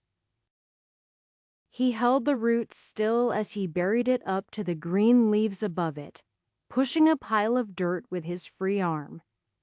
Then he let it do as it would, which was to instinctively jab its roots into the soil all around it, greedily pulling in nutrients. It also needed to be watered immediately.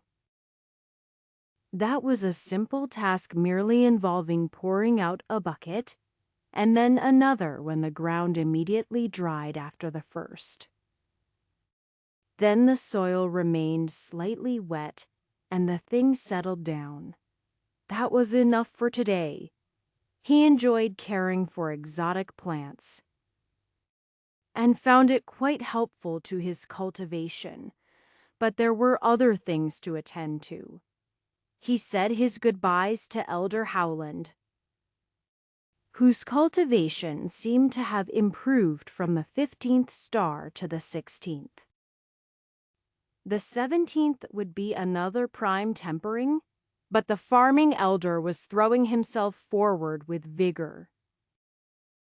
Just as it should be. Maybe his individual cultivation wouldn't do much for the land, but it would be better than him not advancing. Anton stood uphill from the little complex he lived in, close to where Elder Daniela had once stood, watching. She was probably around somewhere, doing the same. Anton couldn't see any signs of velvet in her courtyard. It was rude to look, but he felt the need to guide the foolish little girl onto the right path, and for that he needed to find her. His movements weren't nearly so swift as Elder Daniela. It took him a whole minute to traverse the distance to the complex instead of merely a handful of seconds. That wasn't surprising, considering she had thrice as many stars as he did. That put her a good few steps into constellation formation, though 36 stars was still far short of 99. As he approached, he was able to pick up Velvet's energy. It was jumbled and chaotic. For a moment, Anton was worried she'd made a mistake in her cultivation. But she wasn't doing anything with that energy, which was good. because if it was circulated through her meridians and danced in its current state, she would certainly harm herself. Anton knocked on her door. He waited a few moments, then knocked louder. The third time, he amplified the sound and his own voice. "Velvet, are you all right?" The answer was clearly no, but she didn't give it. As far as he could tell, she didn't even shift from her position. He could hear her muttering to herself. But the door and the distance were too much to make anything out. "Velvet, if you want to be left alone, I need a response. Otherwise, I will assume you need help and will enter." Nothing indicated he had been heard. "I am coming in." It was rude, and probably against some rules, but he opened the door. It hadn't even been locked, though he wouldn't have let that stop him. It only took him a few seconds to navigate to her. She was lying on her back in the middle of a hallway, staring up at the ceiling and muttering to herself. Never figure it out. He heard, "Not good enough." Anton frowned. This isn't what he wanted at all, but he had the feeling it was his fault. Apparently, her mind was so averse to the thought of trusting people that instead she had wholly misinterpreted his actions even when the answer was blatantly obvious. She didn't react as he walked over next to her, waving his hand in front of her face. She just blankly looked up at the ceiling. That wasn't good. She needed help, but Anton didn't know how. He didn't think he could provide anything. But he also didn't believe anyone else would do much good. He thought they'd been building up some small level of understanding between them, and someone unknown would not provide any help, even if they had the proper expertise. Or he could be wrong. But he knew he was going to try to help her on his own. That was what every part of him said was the right thing to do. It was his fault, even if not his intention. A fragile girl lay broken on the floor. He let the words come to him on their own. "It's okay," he said. "You are good enough. You made it this far." He avoided saying something like "on her own," though doubtless that was close to correct, despite his attempts at advice. She didn't visibly respond to his words, but she continued to mutter to herself. "Don't understand. What's the point running and talking and fighting?" He didn't think she could hear his answers, but maybe on some deeper level he would. So he did his best. "Training with others helps," he explained. "They can point out your flaws and help you. You can do the same for them." She repeated her thoughts, her questions. Her mind wandered randomly through ideas of insufficiency and lack of understanding. Anton continued to support her, the foolish girl, to the best of his ability. Cultivators were tougher than the rest. But as the sun fell, rose, and fell again, Anton heard her voice rasp more and more. His own throat was dry as well. He could go get water. It would only take a moment, and he would be back. Yet somehow he felt if he left her side, he wouldn't get another chance. "Can't trust anyone." Those exact words, and things like them, were far too common in Velvet's mutterings. Anton had little he could do to respond. "You have to." "It doesn't have to be me. But humans can't survive alone. Sometimes he almost thought she heard him. But he could never get a consistent response of any sort out of her. She didn't turn her eyes towards him and didn't react when he was in front of her. But he waited, sitting next to her, trying to help somehow. Maybe he wasn't qualified. Maybe the order had some solution for this, and he was just wasting his time, endangering her. But he couldn't leave now. He wasn't sure how long it had been. More than a full day, probably 2 or 3.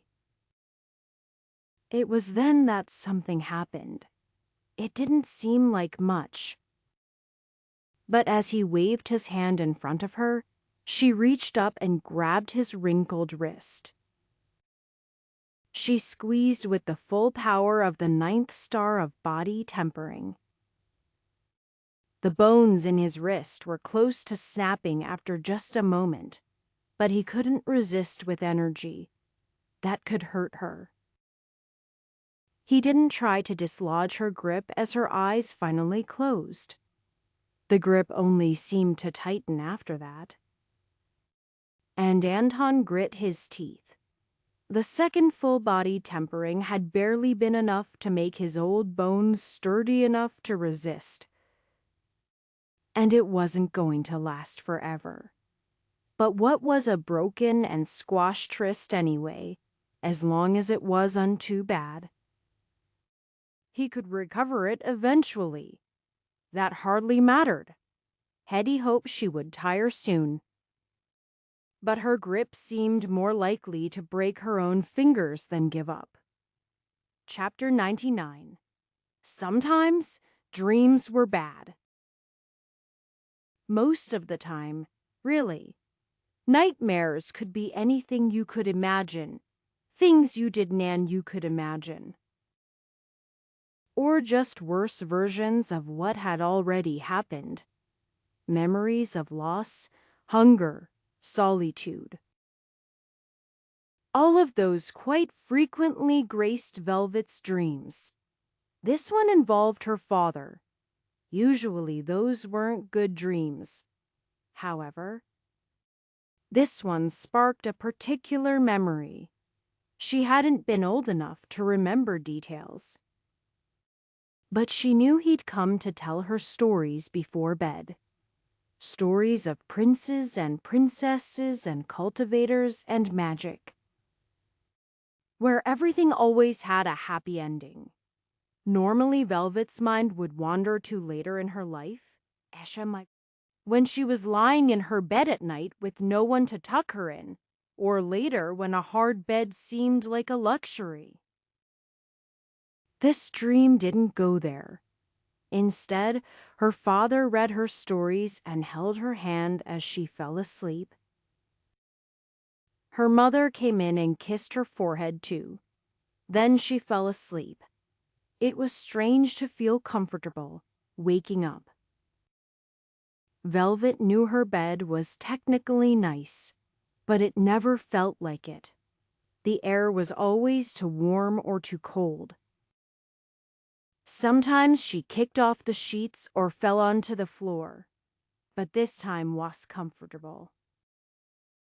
Memories of the dream she'd been having quickly faded. It was something nice, though. The weirdest part was when she realized she wasn't on her bed. When her eyes opened, she only saw the ceiling. Wasn't this one of her hallways? She turned her head, following the line of her arm to what she was holding on to. Someone's wrist. She quickly let go. "Good morning, young lady. Did you sleep well?" Her immediate thought was to answer yes. Instead, she chose to take a better stock of her situation. She felt comfortable, but she'd definitely been sleeping on the hard floor. Her fingers were pale. How hard had she been gripping? Anton sat next to her. as if it was the most natural thing in the world. Velvet wasn't willing to answer the question, so she asked one of her own. "Why am I here?" As she spoke, she found her throat was dry, her lips cracked. How had she felt comfort like that? A good question. "Not where I'd recommend people take a nap, but to each their own." Anton stood, reaching out a hand to help her up. She took it. Or she tried to, but the fingers in her right hand wouldn't move properly. She switched hands and let herself be pulled up at a strange angle. There was something. She vaguely remembered stumbling back home. Wherever Anton smiled, it almost seemed sincere. "I noticed a distinct lack of your presence, so I came to check upon you. You didn't respond, so I quite rudely let myself in." That didn't actually bother her as much as she thought it would. She tried to remember. She'd come back because she figured it out. She wasn't being taught because she couldn't learn. "You are good enough," a voice echoed in her mind. It wasn't hers. This wasn't right. What had own, you have to trust someone. A stupid thought. Why would Anton have to mess with her head? She did that enough on her own. And he was almost nice to her. She tried to speak. But her throat cracked. "Perhaps you should get something to drink. We can talk later, if you wish." She nodded. Her body felt bad, but everything else was. "Fine. Okay." That was all she said. Anton inclined his head and turned around. Something was weird about that. He held one hand behind him the whole time, out of her view. Was he taking something? But she didn't have anything of value? She shook her head. Everything was so fuzzy. She needed that water. And food, apparently. She could hear her stomach rumbling along with Anton's as he stepped out the door. As he carefully inspected his wrist, Anton found it wasn't that bad. Oh, it was broken all right. Shattered, even. But there was no internal bleeding to worry about. He just had to coax it back into shape and let it heal up. Tiny strands of his energy latched on to each piece of bone, shifting it around. He should stop by the central area later to pick up a bone-healing pill. He'd not had use for medicines with such specific function, but this was exactly the sort of thing they were for.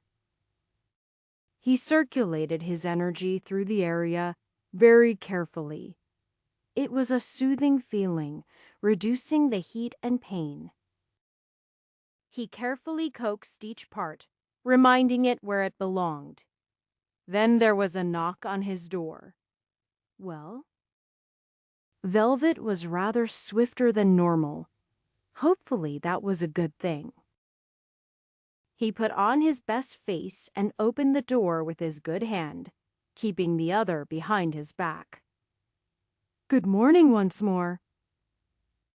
Velvet looked at him for a moment. "Are you okay?" That was something she'd never asked before. Did he really look that bad? Actually, he supposed that was true. Just a few days with little sleep. Nothing to worry about. Of course, there was a big difference between little sleep and no sleep, but he didn't mention that. "Would you like to come in?" Velvet nodded, and he led her to the sitting room. It was not really used that much. Since most of Anton's activities took place outside, he brought them each cups, along with pitchers of water juice. He was quite certain she couldn't have recovered from her dehydration yet, because he certainly hadn't. He also set out food, simple bread and cheese. She nibbled on the bread and cheese he'd set out. She looked like she should be taking big bites, but he supposed she was keeping busy and trying to find excuses not to talk. Anton matched her, sipping from his cup and munching food.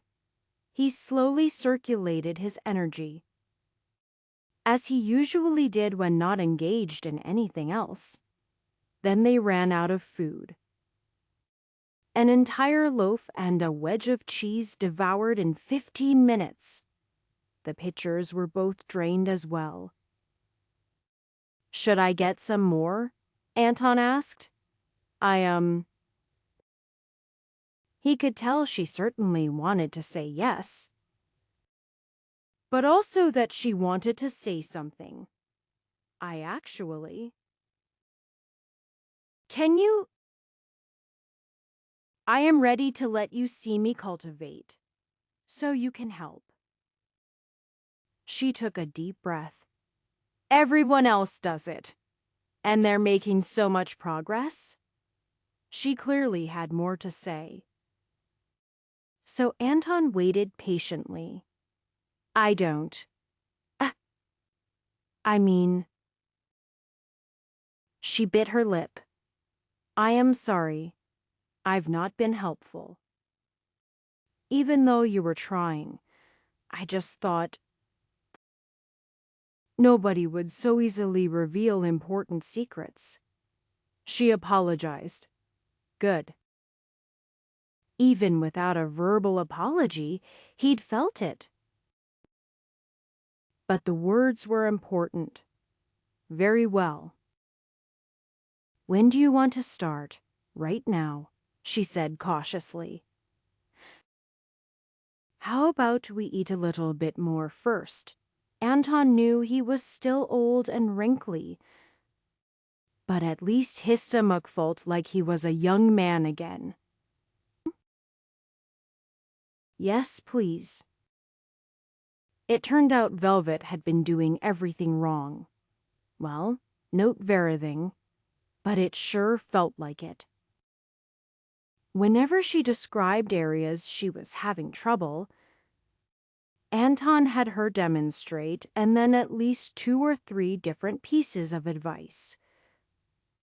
He even had a whole notebook he consulted, but she could see his handwriting in it. How had he gotten so much experience? She figured that out when he added more notes to it. "I haven't come across that exact problem before," Anton said. "But it might be that your meridians are better suited to a certain pattern of circulation."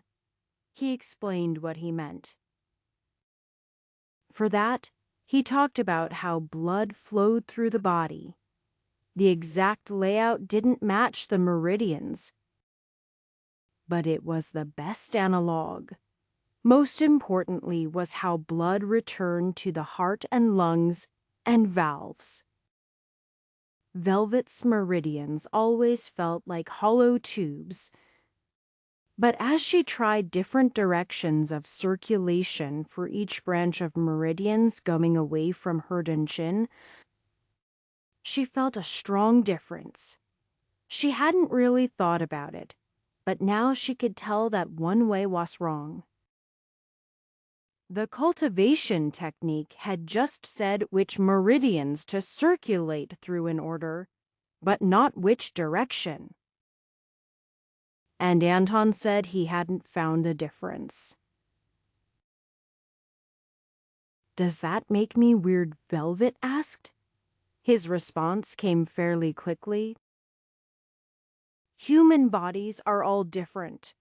Height and hair and skin are all obviously visible. But Tahir is much more inside that nobody really interacts with. Meridians should be no different. You didn't say I am not word, Velvet muttered. One of my toes is longer, Anton said. What, as an answer? Anton removed his shoes, placing his feet on the table. They were old and wrinkly and gnarled, but they were actually quite clean. See, these two. Anton pressed his feet together. The fourth toe on the left is quite a bit longer, isn't it? Weird. That's right, Anton said. It is a bit weird. Did you notice Pete is left-handed? Makes quite a difference in a spar? Yeah. Velvet knew that Anton was just trying to make her feel normal. But it worked. What about muscle? I am not sure I did everything right there. She was working on the 10th star, which was the second full-body tempering. She had so many mistakes to make up for. But strangely enough, just asking about it got her answers. She just hoped Anton didn't suddenly leave. Chapter 100. It wasn't possible for Anton to reach a concrete conclusion based solely on less than a year and a few dozen people. But he certainly felt vindicated in his ideas. There were many different ways for people to struggle in cultivation at body tempering. Anton had no doubt that the difficulties only increased at higher levels of cultivation, but he only had his limited experience with early spirit building, plus a few others. So far, they'd done well enough, though Hoyt's experience training in sight was quite different from Anton. Of the 7 purifications, that was the only current overlap in training that had been made. Timothy was working on properly entering spirit building with yet a different first choice than the others. For the moment, Anton was content with the portion of his writings concerning body tempering. Path to 100 stars certainly wasn't in any place he could show it to others, and absolutely not with that name. But he was able to consult it where his memory failed. Thankfully, that was rare. Cultivation had been quite good for him, and he found his thoughts quite clear and his recall excellent. Anton had been fortunate not to suffer from the maladies of the mind that plagued many of advanced age. As he thought about his students, Anton knew that nothing he was able to write would fully cover every situation. Every single person had their own particular experience that shaped how they cultivated, and things didn't exactly work the same for everyone. Take Gerd, for example. She was, by all initial impressions, unsuited to be a cultivator. Her physical fitness was insufficient in all manners. Anton had wondered how she had passed the examinations, and while many of the specific results were secret, he'd still been able to learn the most important part: determination. She hadn't given up, even when she could go no further. She likely still would have failed at the beginning if Pete hadn't helped her. But being a sympathetic figure that others wanted to see succeed was a positive trait. It was clear that she'd had no formal instruction on cultivation of any sort, and some other basic concepts that Anton found amusing.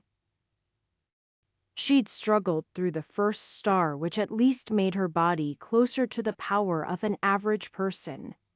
Following that, she had tempered her skin, opting for an inside-out approach. with no real grasp of the prime temperings. Something Anton thought should be outlined more clearly in the explanation of the basic technique. She'd of course found that quite difficult. Her third star had been marrow, because that was about as far on the other end as she could get. She had thought to try tempering her meridians, but it was unsurprisingly difficult. Then she'd begun training. Anton recalled her transformation with fondness. Pete had invited Gerd to train with him and Anton because that was what he was used to. Since Anton bought his freedom, he hadn't trained with any fewer than a half dozen at a time. He also wanted her and Malcolm to succeed, because even if they'd only known each other briefly, they were still sect mates. Gerd was hesitant. And after thinking about it for a moment, Pete could see why. "I may have left out important information," Pete said. "Telling you he'd only been cultivating for a year and a half was supposed to inspire confidence. It's true that his length of experience with cultivation isn't long, but he has great wisdom. His teachings are what allowed myself and Oscar to reach the third star in relatively quick fashion. He's also taught many others." There were a few moments where Gerd considered Pete's thoughts. "I suppose I shouldn't refuse an offer of help. I can't say I won't need it." The first thing Anton had them do was work the fields with Elder Howland. Gerd was clearly reluctant to do so. "May I ask why?" Gerd asked. "I thought you were going to teach us about cultivating energy." "Why?" Anton asked. "Because you are in body tempering. Combining the exercise of your muscles and the circulation of energy increase is the effectiveness of both." And Anton held up his bow. "You can get contribution points and do a useful task at the same time." Gerd looked confused for a moment. Pete thought the explanation was quite simple. But her following comments indicated that wasn't the problem. "Really?" she asked. "How come nobody told me that?" Anton just shrugged. "I've had the same question. Though the cultivation guide does indicate that. Mentioning how you can temper your body beyond its normal limits." Working in the field was routine for Pete. Gerd was much slower. However, she did a good job of emulating Anton's form, and Pete was able to help her with smaller adjustments, while Anton was busy elsewhere. "Be careful not to bend too much, or you'll put out your back. You have to work it some, but not too much." Gerd just nodded silently, breathing hard. She didn't work as fast as anyone else, but she kept going. Actually, Pete found that to be a bit problematic. "It's time to stop for the day," Pete said as the sun was going down. Most of the others were already gone, Anton included, though not because he was lacking in work ethic. He just wanted to leave something for the rest of them. "But I am not." Gerd breathed heavily, but steadily. "I am not done. Look," she gestured to the untilled soil nearby. "That can wait until tomorrow. It's not like this has to all be done today." "Oh," Gerd nodded. "I thought we had to finish an entire section." While it was true that most people had, she clearly wasn't in any condition to go any further. "It doesn't have to be. That's just an easy cutoff for experienced workers. Pete could include himself in that group, though he didn't mention that he'd been able to cover more than one area. The general size of a plot was just what was expected of the average, just recruited disciple in a day. We should go eat. We'll need the energy for tomorrow. The walk to the nearest mess hall was quite a long one. Not because it was all that far, but because Gerd could barely drag her feet there. However, once Pete got food for them, Gerd began to eat at a measured pace. She definitely had manners trained into her. Pete even found himself being more careful about how he scarfed down his food as he watched her take precise bites, though she didn't give him any judgmental looks. In fact, she was quite concentrated on her food. Until she was staring at an empty plate, forlornly. Still hungry, Pete asked, "We did a lot of work today." "I can grab us seconds." "Yes, please." Pete happily went and got them more food. There were no limits to how much disciples were allowed to take, as long as they didn't waste it. Food scraps were turned into compost for the fields, but it was still inefficient to throw out a plate full of food. As he returned with the second round, Pete wondered if he shouldn't have asked. She was quitterind, and excess weight was detrimental to cultivators. Then again, she'd worked hard all day and needed to eat. If she was hungry, that was fine. It wasn't Pete's job to tell her to go hungry just because it would make things a little bit easier in the future. With all the work she was doing, she would naturally reach a healthier weight. The next day, Gerd was once again energetic working in the fields, though she made only slightly more progress in the field. Still completing less than one section. The third day, she had a question for Pete. "Am I? Are my arms supposed to hurt? Your arms hurt?" Pete asked. "How bad is it?" Where he hoped she hadn't damaged them with misaligned energy. That could be extremely dangerous. Gerd pointed to various points on her body, especially her upper arms and back. It all started the day of the test, after the obstacle course.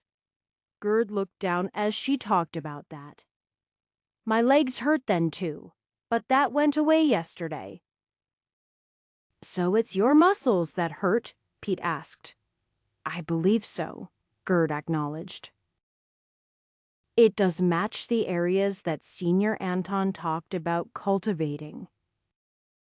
"Is it more than normal exercise?" Pete continued his questioning.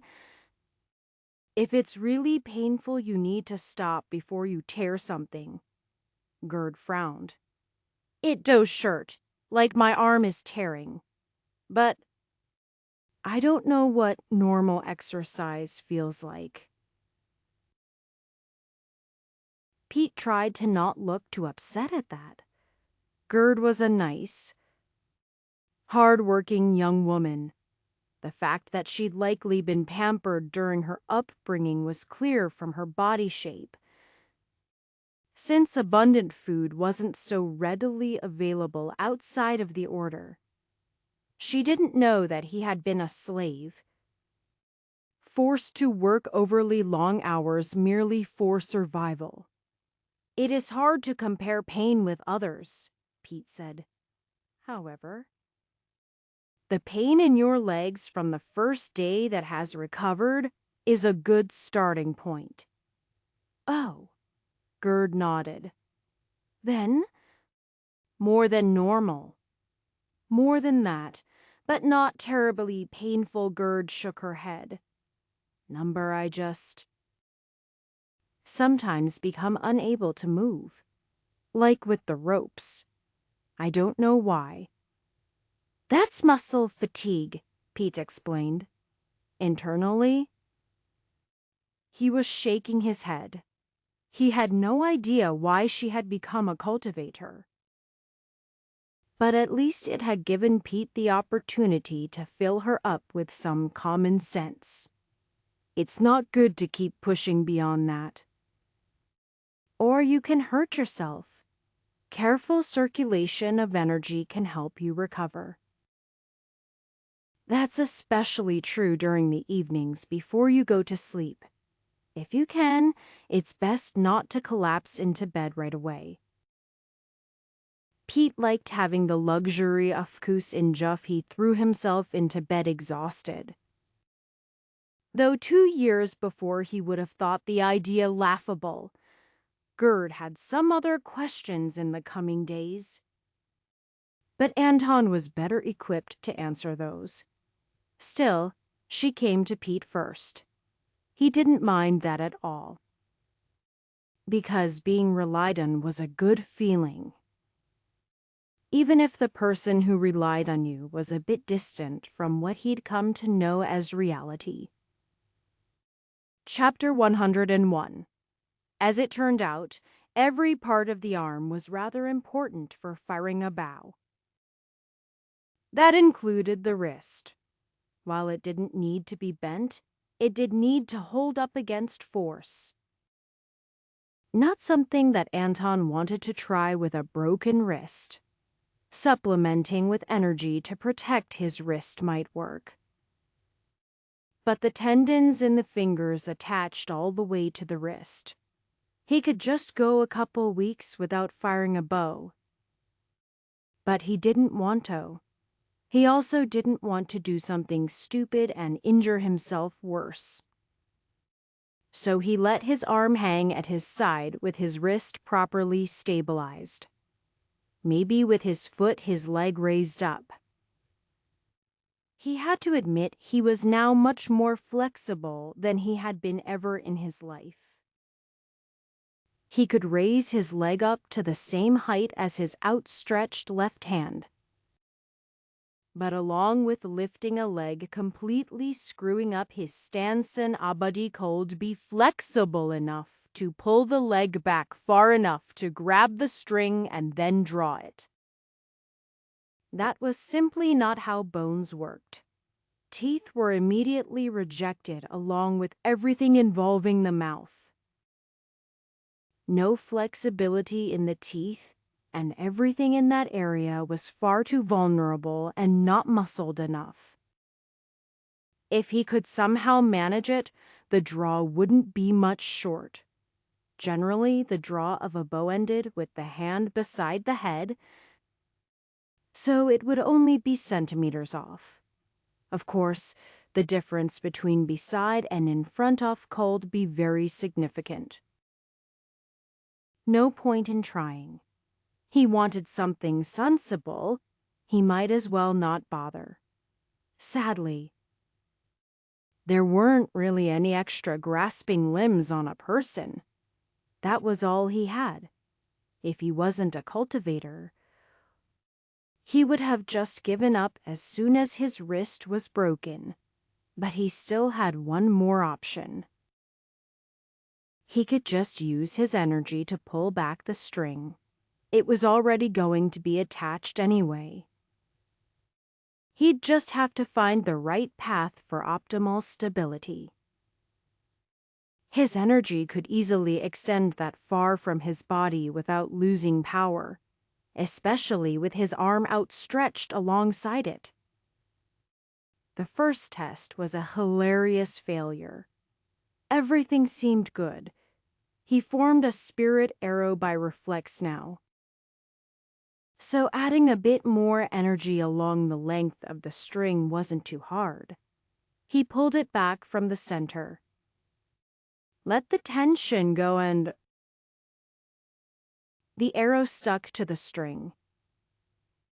probably would have caused some damage if his energy wasn't passively covering the whole bow. He tried again but remembered to not attach the energy on the string to the arrow, except as necessary to pull it back. The result was much better, but Anton still found the technique lacking. It was the same as trying to use the bone bow that far outclassed his abilities. It was simply too much manipulation of energy at once.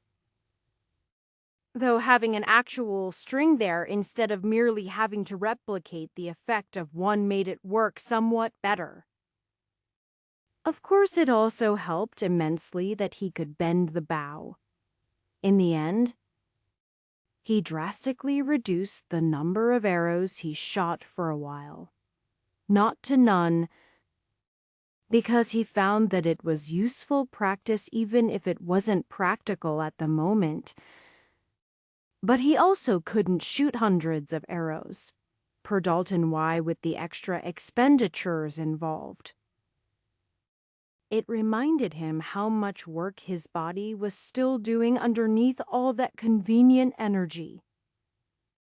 It had been more than a year since the hunt, which allowed some time for the forest and creatures to recover. Disaster had narrowly been avoided due to Katerina's fortunate discovery of the hole in the barrier, which allowed time for Hoyt to get help while Anton.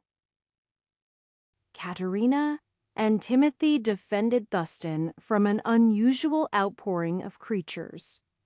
Said help had eventually led to Grand Elder Vendale, who was able to affect the great number of beasts from afar, killing most of those around Thuston and in the outer part of the forest. The hole in the barrier had been sealed, but nothing unusual about it was found. Even the best formations could fail given enough time. And as an exceptionally large one that was even more possible. The strange part was how quickly the beasts had found it and the way they acted as a group. Though there were some more intelligent magical beasts among them, it had still been unusual. At the time, Anton hadn't heard much more on the topic. Thuston was safe, the barrier repaired, the forest watched. Those were the important details at the time. However, now that he was much stronger when the opportunity arose to look further, he took it, much stronger. Yet he was still unqualified to participate in the current initiative to scout the deep forest. The name for the forest varied depending on the location and who was speaking of it. In the area controlled by the Order, it was usually just called the Beast Forest, as it traveled to the northwest across the border into Ambati. It was often just the Western Forest. It was undecided whether it was technically Thessum Forest that eventually blended into the jungles in northern Ambati or not. But creatures who handled the different climates well traveled between them. Having heard about the scouting effort, Anton went to speak to Elder Anand. He was the man who had organized the hunt previously and was responsible for much of the work with the forest. Elder Anand had dark skin and was beginning to show his age with wrinkles and graying hair. When Anton came to his office, he greeted him with a smile. "Anton? To what do I owe the pleasure?" Anton was briefly taken aback. "Ah, I didn't think you would recognize me." "How could I not?" Elder Anand said. "You were one of those responsible for protecting Thuston. That could have turned into a disaster. Anything that ends with Grand Elder Vondale acting." He shook his head. I would certainly not forget so easily. Besides, you must know that your rate of advancement is exceptional. There are few new members who match your speed of growth, and many of those who do are connected to you in some way. I must admit not knowing as many other disciples as I should, though I have been expanding my circles. Mostly he was making sure to keep in contact with those interested in archery. Like Marcio, I have been fortunate in finding a good path. I am aware not many people reach spirit building within 2 years of starting cultivation. Not that many per year, either. We get a dozen on average. Sometimes only a couple, sometimes more. Though given our total numbers, that's actually quite reasonable. But you didn't come here to talk about that. Elder Annan gestured. What was it? Well, Anton began. I heard you were continuing efforts to learn what happened in the Beast Forest. I am aware that early spirit building cultivation is not sufficient for even some of the middling areas, but I wish to help out if I can. You are an archer, correct? He could obviously see Anton's bow. You have good eyesight, Anton nodded, and experience tracking. Then I think we have something that can work for you. It's not currently so important as to call in Elder Kania, and the rest of those with good eyes or tracking experience are occupied. Elder Anand shrugged, which isn't that strange. With a good third of those beyond body tempering out of the country at any particular point. I didn't encounter many in my travels, Anton said. I had no idea it was so high.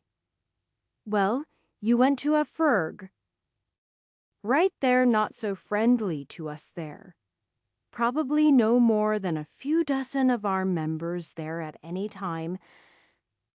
So you'd have to just be in the right city on the right day. Anton nodded. Right. About that opportunity? Oh, yes. We haven't completed a thorough sweep of everything. It's probably thousands of square kilometers to cover. And we've also been trying to keep the current wildlife relatively intact. We'd not wish to spark trouble. Normally things were quite calm, and nothing truly worrying came to close to the Order's territory. Nothing that was encountered last year was concerning in its particular power. But how many beasts and how they acted was the concern. We identified several magical beasts that were somewhat in control of the attack on Thuston, Anton mentioned. Yes, I am aware. That should normally not have been enough.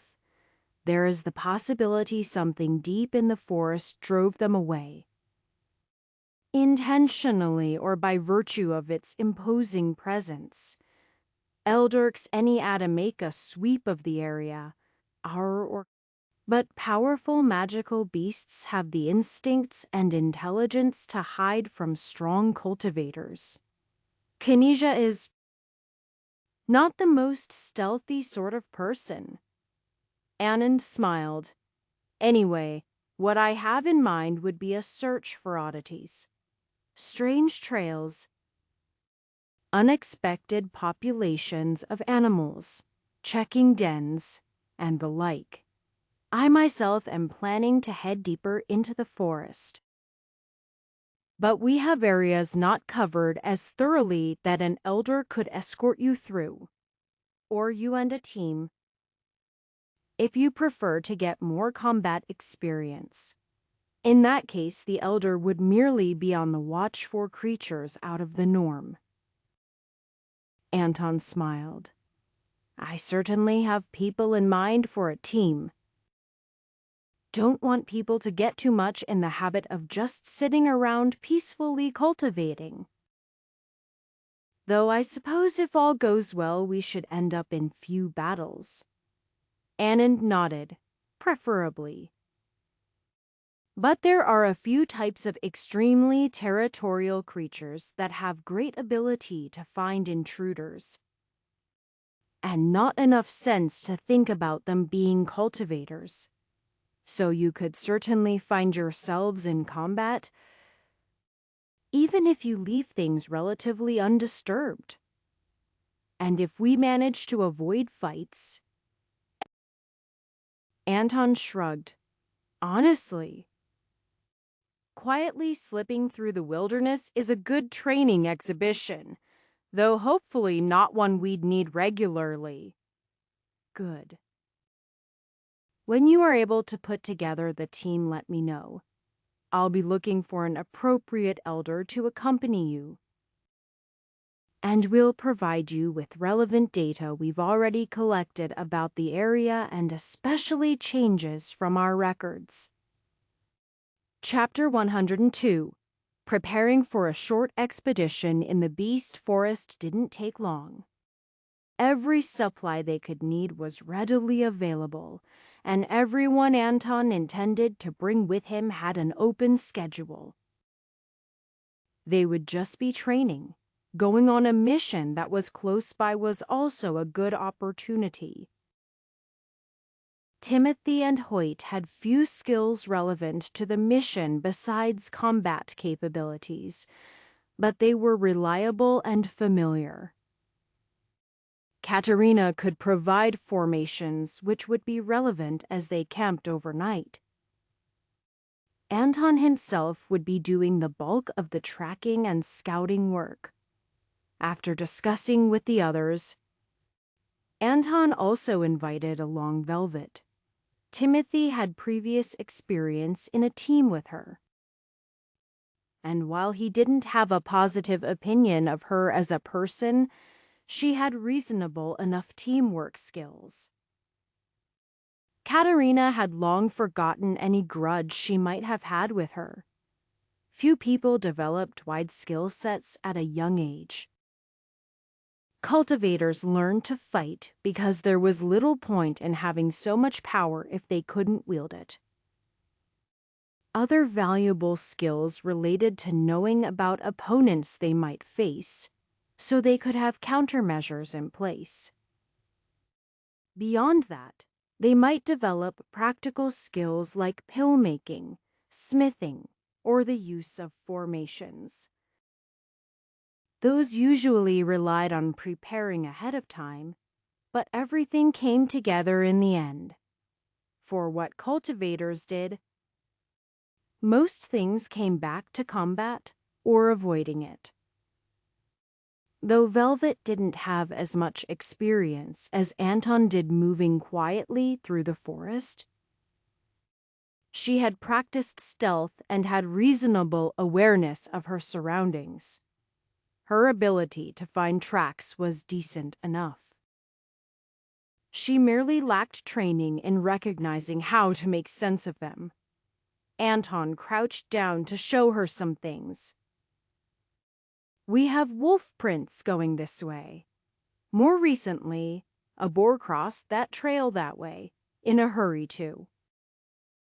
He mentioned the way the undergrowth was damaged, and the dirt torn up more than normal, showing her why he could say what he did with confidence. She seemed comfortable enough in the wilderness. But Anton noticed she relied more on her cultivation to manage than her experience. She might not know the signs of dangerous creatures in the area, but if they showed themselves, she was capable of reacting. Does it matter if we know about them ahead of time? With these, probably not, if we don't intend to hunt them. But if we came across signs of a creature of normal size but abnormal power, such as some magical beasts, it could be important to know to avoid their territory. Anton glanced over at the elder traveling with them. Charing was at the very peak of spirit building. From his age and the feel of him, his cultivation seemed to have plateaued there. Nothing seems unusual so far. Whatever sent a boar of this size fleeing so quickly must be quite strong, but it shouldn't be abnormal for this area. It seems to have been left well behind, as there are no parallel tracks. Katerina was keeping an eye out for anything such as formations. She was better suited for sensing them. And while it was doubtful that anything would have been set up on the Order's territory, some could occur naturally. They were usually of little concern. But if one was empowering or controlling the wildlife directly or indirectly, it needed to be dealt with. Anything within a day of the edge of the forest, counting the speeds those with tempered bodies could travel, was basically normal forest. There were occasional oddities and magical beasts, and common humans would do well to avoid the area.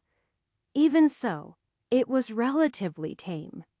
If she hadn't seen the transition, Velvet wouldn't have noticed the difference in her current area. She wasn't fully aware of all the differences, but they occurred everywhere. Large clusters of colorful mushrooms, strange colored bark on trees, the sound of the leaves crunching beneath her feet fading. Skittish yet unfamiliar wildlife, all too eager to climb up trees and dip down into burrows. She'd been the one to spot the signs first, by virtue of the angle she was standing at. Anton had prompted her to check out the area, cautiously. There was a cut in the bark of a tree. Not a gouge nor the slashing and tearing of claws, but a cut. A single line about chest high. Velvet approached carefully. She had no technique to enhance her vision, but simply approaching closer was good enough. She just wanted to be cautious about what she was stepping on in the thick undergrowth. She still didn't understand why her footfalls were more quiet outside of her advancing in technique. Because everything looked the same. Was the ground softer? Somehow it didn't feel like it. When she was an arm's length away from the tree, she had no further understanding than when she spotted it. Anton's voice almost startled her. "If you could describe what you are thinking, please." She turned, and he smiled. "So that we can measure your conclusions." Velvet nodded and turned back. "It's just a cut, a knuckle deep, thin. No traces of energy, which means either it faded or was done without. It should be a blade." Velvet frowned. Why would anyone swing at that angle? At what she looked around. I don't see other signs of fighting. That was it. Just an oddity and various tracks. What would Anton do? She didn't think she'd ever truly be a scout. But she had the stealth ability. If she was to act independently, being able to bring back usable information was important. She reached out her hand, after determining she wouldn't learn more from the way things were. She tried to peel back the bark, to see if something was hidden inside the cut. Instead, she found herself unable to do so. Well, That was strange. Strong bark? It doesn't just break off. But that cut. She shook her head. She pinched with her fingers and gave a solid yank. Bark snapped off. She had the strength, she just hadn't expected it to require it. Very strong. The cut was with something sharp and strong. Normal blades would have failed at this. Was there another cultivator? It wouldn't be entirely strange. Though nobody should have been through the area in the last few days. She looked down. The ground was firm enough she wasn't leaving behind defined prints, and she didn't see other human prints. There were a few signs of creatures in the underbrush, but one stood out differently. It almost looked like an arrow. The sort that would be drawn to direct people. A triangular shape with a middle line. Something with 3 toes, then. A bird? It was strangely sectioned, and the talon marks, if that was what they were, remained barely visible. Some sort of large bird traveling that way, Velvet pointed. Her feet shifted. Leaves crunched, but just a little. She picked one up, bent it. It was dry, and it snapped, but not without some effort. Durable, like the bark of the tree.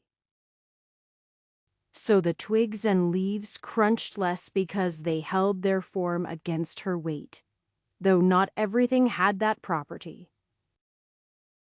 She needed to spot the difference somehow. The trees were absorbing natural energy but not storing it. So they all felt the same as the environment around them. What made you think it was the bird? Anton asked, approaching. Well, Velvet looked around. It was just the only strange thing. It's going the right direction, and it would move something like this. Velvet held out her arms like wings hanging at her side. They were a bit below the mark. Something like this, but taller. Now that she said it, it was a pretty shaky description. That makes sense, Anton acknowledged. Velvet smiled as she still faced away from him. But the damage is from a blade, not a beakor talons. How would a bird cause it her face fell? She hadn't thought about that. It was just that the two things stood out and odd, and she connected them. How would a bird cause it? The repeated question prodded Velvet. It was a real question.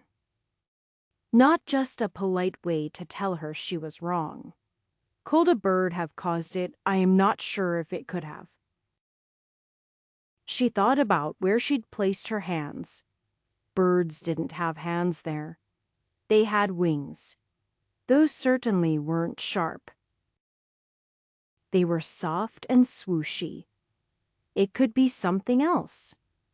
Then again, the bark wasn't supposed to be so hard. That made it even less likely that a bird could have done it. Unless it has sharp feathers, she turned to look at Anton.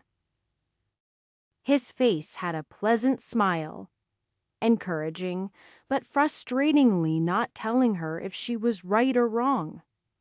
Then he shrugged. It could. There are some.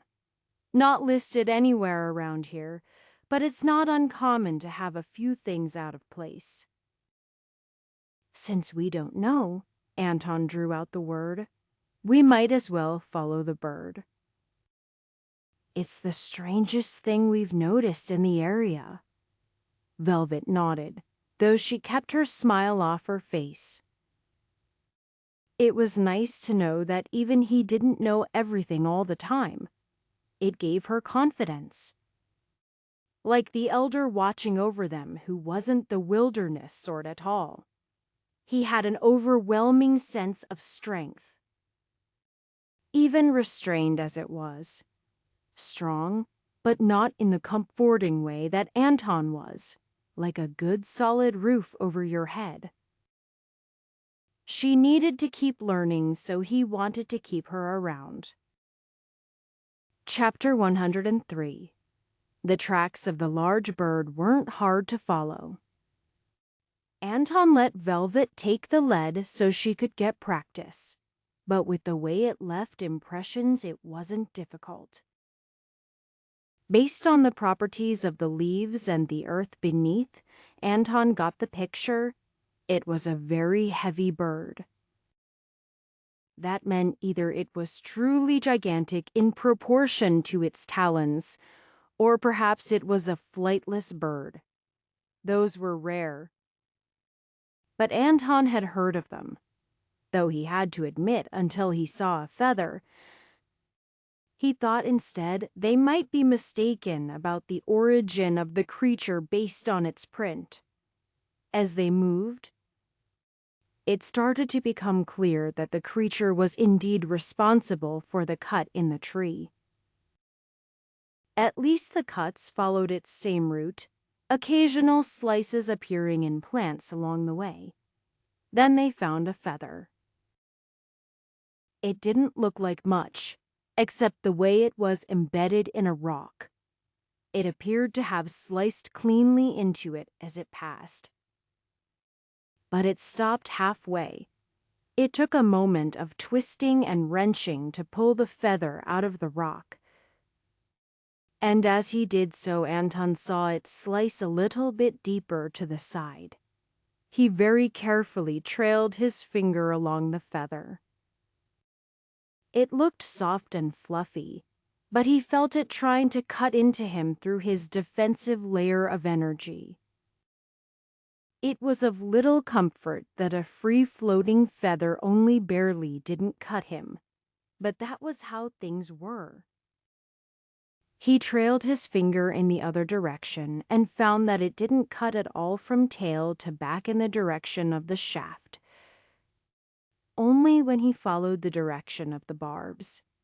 "You were certainly right about it being a bird," Anton commended Velvet. "If I am right, this is a grounded razor wing, or some relative." He'd been spending time looking into bestiaries of creatures in the surrounding countries. There were far more animals and types of magical beasts than he'd thought. He knew other places had different creatures, but he hadn't realized how much variance there could be among the normal creatures. Any of the razorwings were not considered normal beasts, since their feathers cut like blades even without the use of energy. Whatever type it is, it's far from home, a good target for investigating oddities. It being a land bird explained some of the oddities, like why the trail was so consistent. Birds would walk along the ground for a short way in some circumstances, but most preferred to alight in trees or fly. Even a very large bird could find a perch in the natural energy-enhanced trees in the area. But since this sort of bird didn't fly, it cleanly solved that mystery. The group walked quickly. If they were trying to catch up to the creature, they needed to move faster than it would. Even if it had just been heading back to its lair, they didn't want to spend more days out in the forest than they needed to. Charing was patient, but he probably had other things to be doing than watching over relatively new cultivators. Anton could tell he was keeping notice of beasts that might approach, but he hadn't yet needed to give a warning of any sort. Part of that was that Anton was keeping on top of sensing threats for himself. It took Anton a moment to judge an upcoming problem because everything felt safe. However, His eyes and senses weren't lying to him. Trouble up ahead. Looks like ants. Ants shouldn't be a problem for cultivators, no matter how many of them there were. They couldn't even damage someone with tempered skin or the thinnest layer of defensive energy. Not normal ants. They have abdomens as big as a fist. Velvet squinted her eyes, clearly trying to make them out. I can see the mound, she finally said. It's still quite far, but almost directly in our path. Anton nodded. That's the problem. Plus, they're an aggressive sort. I see skeletons of large animals around the area, and what might have been a deer being dragged towards the mound. Creature that could hunt deer using numbers weren't necessarily a problem. Wolves could do it. Anton looked over at Fuzz. He was sniffing the area with interest. Should we try to travel around them? This new forest was great. Fuzz smelled so many new scents, and Notonsi had a plant tried to kill him. He thought it had twice, but the first time had just been a root he didn't notice which didn't react at all when he clawed it. The second time had been a squirrel who thought he couldn't climb trees. It was half right. Fuzz might not be able to climb a tree, but he was able to jump high enough to chomp through the branch the creature had been standing on, chittering tauntingly. After that, Katerina had asked him what he ate with a strange look on her face, but he didn't have any other squirrels to share. How selfish of him. The fourth one appeared to be a friend now. She had been hiding nearby for a while, watching them. But now she was spending time with the rest like a proper member of the pack. This Velvet was a strange one, sometimes disappearing from scent and even energy.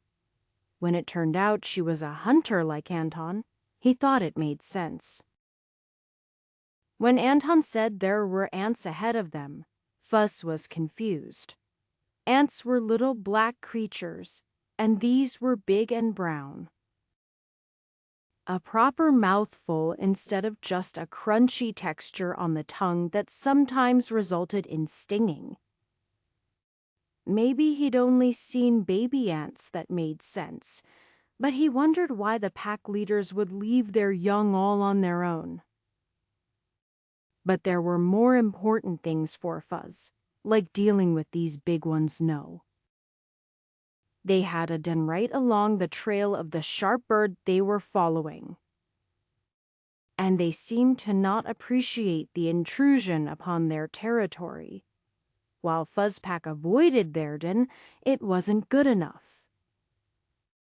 They didn't go a day out of their way to avoid the ants' territory, so they were attacked. Stupid ants. Fuzz had fought alongside the pack leaders several times. Usually he found that Anton's arrows were greatly terrifying. But though he killed one or even several of the creatures with each shot, there were so many of them, it hardly slowed them. He had to prepare himself to fight up close. Everyone was told to stay together, which made sense. Being swarmed wasn't a fun idea. Katerina was doing that funny thing where she moved things around and dug up the ground. Fuzz had tried to help before, but apparently he had done it wrong, even though he'd dug much deeper. Humans were strange. But the pack leaders were strong, so he just did his best to understand. Then the ants were upon them. Fuzz was right. Thewaria mouthful. Very crunchy, but their insides didn't taste very good. He didn't have much time to savor them either. as they were also trying to eat him. Fuzz hadn't been old enough to go hunting with the wolf pack, so he didn't learn all of the tactics they had. Instead, he learned from the humans. The way they fought was strange, but after he learned to control his energy just a little bit, he found how good it was. He supposed their weapons made up for the lack of claws, but Fuzz much preferred attacking with his own body. He stamped down on the creatures, crushing them at their thin point. He chomped into them, swept them with his paws, and flicked at them with his tail. His tail wasn't much good for fighting, but with energy protecting it, Fuzz was able to make some use of it. Maybe he wouldn't do that forever. But humans liked trying new things to grow strong, so Fuzz would too. Timothy seemed to find trouble with the ants because his shield wasn't suited to resisting them. His sword still chopped through them with a satisfying slicing sound. But apparently he was unable to perform his defensive position in the party. Hoyt had some trouble as well. But Fuzz noticed he was on fire. That kept the ants away, but hopefully he could handle it himself. Fuzz was too far to help fix him. It sure seemed hard for the humans to fight something so low to the ground.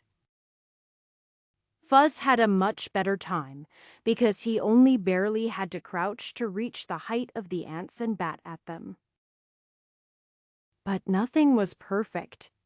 Though they did their best to keep from being encircled and having ants all throughout between them, they couldn't stop them. That was when Fuzz started getting bitten. He couldn't fully attack and defend with his energy all at the same time. Humans were so versatile and powerful. Fuzz envied their ability to fight like that. However, because there were so many ants, Fuzz knew he had to kill them as quickly as he could, so he left his defenses weaker. Their sharp jaws bit into his hide, drawing a little bit of blood. That wasn't so bad, but then he was lit on fire. Fuzz couldn't see it, but he knew he was burning. He rolled around over the creatures as he fought, trying to put the fire out. But when he got bit on the nose, he figured it out. His nose wasn't on fire. No, it was much worse. Fire that couldn't be seen or put out. Fuzz howled, redoubling his efforts to slay the creatures before they could injure him. He felt the empowerment of Katarina's formation thing flowing into him, giving him a boost to strength and speed against the Violence. Yet their numbers were endless. He found himself being overwhelmed. His vision started to cloud with the bodies of ants alive and dead, and the constant burning pain. Then he saw the new one, Velvet. Her arms flashed, carrying swords much smaller than the others Fuzz had seen. But they didn't need to be longer, for they did what Fang and Claw did just as well, rending the creatures asunder. With one sweep, she slew a half-dozen. Then she would take a step. Ants would leap towards her, but lose track of her. Even Fuzz almost couldn't see her as her energy hid her among them. Several more swings from Velvet, and dozens of dead ants piled up along with the ones already around Fuzz. Then Katarina came, spinning low to the ground with wide, sweeping arcs of her sword. Though her height wasn't suited to the maneuver, it was still effective. Fuzz could see why one would want weapons. They extended beyond the body to provide much greater reach and area. Energy could do that too, though it was hard to do it much. Fuzz resolved to obtain a similar ability and howled to push away the pain. What even was a little burning it dug into his body, but it was nothing like the plant that had tried to live inside him. It was just a little bit of burning on his legs and tail and nose, a bit of blood. He pushed through the pain and continued fighting the creatures until there weren't any more around him. Then he tried eating another one.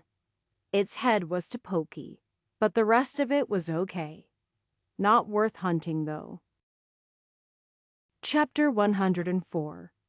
No matter how agile a person was, withstanding innumerable attacks completely unharmed was not possible. At least, spirit building was not a realm where one could ignore a swarm of melon-sized ants. Energy defenses accumulated damage and had imperfections where attacks could pierce through. And the team of 5 people and 1 wolf were binding their wounds and circulating their energy to remove the painful but otherwise relatively harmless poison. Sitting introspectively slightly off by himself was Anton. His fingers rubbed on the string of his bow as he recalled the fight. Thousand Arrows had many good techniques for increasing his firing speed, but nothing that actually approached its name. Anton was only able to fire his bow so fast, with 1 arrow per ant. It would have taken him over 10 minutes to kill the swarm of ants by himself, assuming they just let him hit them peacefully. He was able to guide his arrows to sometimes pierce 2, but the angle just wasn't right. Nobody made techniques for shooting at one's feet. It would be easy to accept what happened as a limit of archery. He could sweep his hand axes to hit a larger number of ants at once. The ability to fight a whole swarm of small, low-to-the-ground creatures was something he would only use rarely. But fighting a large number of enemies had come up before, and while he was several times stronger than he was during the attack on Thustan, he still wouldn't be able to stop the beast's swarm there by himself, not before it reached the town. It was simply a matter of what he could do at once. He only had hands to feet. But he wasn't cultivating to do what a normal human could. He had goals to accomplish, people to rescue, and others to avenge. Besides, he couldn't say that it wasn't possible to attack so many creatures at once. He'd seen it done. Grand Elder Vondale had targeted each individual creature with his Falling Stars attack. Anton was well aware that was more difficult than just cratering the whole area, and he admired the ability to avoid friendly casualties. Anton wasn't so crazy as to think he should compare his 13 stars and less than 2 years of experience with 99 and centuries. But it was something to aspire to. Perhaps he should ask about similar wide-area abilities. Anton turned towards Hoyt. "Hey, how's that bracelet treating you?" Hoyt nodded, holding up his arm and letting fire play over his fingertips. "Useful." Though setting things on fire is a bit of a double-edged sword. It almost worked well, and now Fuzz doesn't want to approach me. Fuzz looked warily at the flame. I hadn't realized how much my techniques sort of rely on fighting large opponents. Or at least not very small ones. It's difficult, Katerina agreed. They also ruin formations by walking everywhere. Timothy shook his head. Shields aren't really made for things around your feet either. It would be nice to have armored boots. Velvet seemed hesitant to join in the conversation, but when Anton saw she had something to say, he gestured to her. I... My fighting style was also not suited to them. You did well, though, Hoyt acknowledged. You crouched almost flat against the ground. It's difficult to do without just toppling over. The group continued to discuss the battle for some time. They were never truly in danger, though Fuss was significantly weaker than the rest of them and had been a bit reckless in his actions. Elder Charing would have interfered if there was a true problem, but just taking advantage of that safety would make them weak. They had the power to defeat their enemy, but the battle simply wasn't what they had expected it could be. Then again, if the ants were just a little bit smaller and proportionately weaker, they couldn't have bit any of their group, just like with the diamond silk spiders. They weren't likely to run into something smaller and strunger that was still so numerous. But widening their tactics was worthwhile regardless. After binding their wounds and resting, the group looked towards the ant mound from afar. Do you think we should try to destroy it? Hoyt asked. Too risky, Anton responded. We didn't kill all of the ants. That was just an advance party, maybe.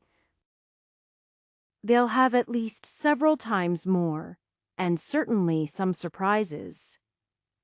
I don't like the idea of surprises, Velvet admitted. Can we just leave it though? Katerina questioned. They're so aggressive. It seems dangerous. Anton looked towards Elder Charing. I believe it's out of our capabilities. Can you do it? Elder Charing nodded. I can. There are several magical beasts in there that I can't tell how strong they are. Anton looked at the mound, which was bigger than the standard complex of 4 houses the Order employed, including the courtyards. It would take 2 sets stacked atop each other to equal it. Oh, you can sense them, Elder Charing smiled. Not bad at all. They won't be a danger to me, but to properly destroy the nest we have to kill the queen, and those Hokowld be queens. I'll need all of you to watch the sides for things with wings. Anton nodded, raising his bow. This type of ant should only have the one mound. You can see the tunnels.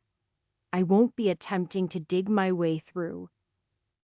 And even if they were large enough, I'd rather not deal with it. I am going to break it down from the top. If Anton can catch any flyers, that would be best.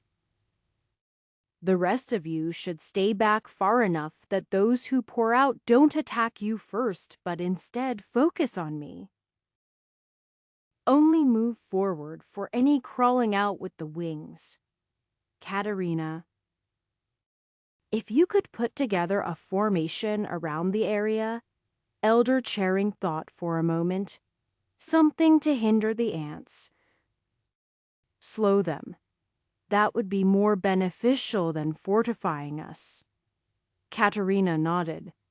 That will probably take a few hours. It's a big area, and I can't approach too close. Good, he nodded. I'll go with you. Just in case there is a problem. Everyone else, remain watchful. We may not expect anything else to inhabit this area, but stay cautious. As predicted, a few hours later, Katerina finished setting up the formation. That's all I can do without walking up to the mound. It will slightly hinder their thoughts and actions, including decisions to flee. I just need a moment with each of the others to prevent it from affecting them. Elder Charing nodded.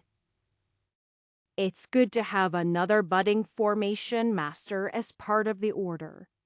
It's rare to find those with the talent and the drive. After gathering everyone around, Elder Charing made sure everyone was ready. Good. Spread out. And don't worry about letting the workers past. It's best to leave them alone if they do the same to you. I'll be waiting here until everyone's in position. And you'll be quite aware of when everything starts. With 5 people. They took spots even distances around the irregularly shaped structure, Fuzz remaining with Katerina. As promised, Elder Charing acted as soon as they were in position, and obviously, with a single leap he was halfway up the structure, then on top. With a short sprint he was over the middle, then he leapt straight into the air, then came back down. Though he only reached a dozen meters in the air, if that, his fall was like a meteor. Energy gathered around him, and he crashed into the structure with a heavy, fiery explosion. Packed dirt flew in all directions, the top center of the mound being obliterated in an instant. Nobody was able to see him after that, as he was below the edge of the mound. But subsequent, though somewhat smaller, explosions rang out. Anton watched carefully and was the first to act when a handful of ants took off flying from the center. 1 arrow each was sufficient, piercing a hole right through them. Ants started pouring out of the mound, some of them swarming towards Elder Charing, and others fleeing in all directions. The others besides Elder Charing did as he said, watching for any ants with wings. Those who took off directly were shot down by Anton, but others crawled out of the sides and were generally impaled or sliced before taking off. A large ant flew into the air, not through the power of wings, but as it was tossed by Elder Charing. Then another. Both were about the size of a man, perhaps slightly bigger considering the roundness of their abdomens. They had large heads and sharp jaws, and Elder Charing punched at both of them. The 2 royal guards resisted his fists, at least for a moment, snapping back with their mandibles. Neither seemed able to get through the other's defenses. But after a few rounds of punches and kicks, Elder Charing suddenly had a spear in his hands. A moment later, he drove it straight down the middle of one of the large ants, energy exploding out of its abdomen in the rear. He pulled his gory spear out of the creature in time to block the other, its mandibles impacting its own energy against his. At that moment, a similarly large ant took to the skies. It dragged behind it an abdomen like a deflated wine pouch. But it flew with purpose and speed. Likewise, Anton shot arrows one at a time. The queen was likewise somewhat larger than a human, and had sufficient energy to protect from Anton's arrows. At least, to resist them. He didn't continue to fire standard arrows in easy patterns.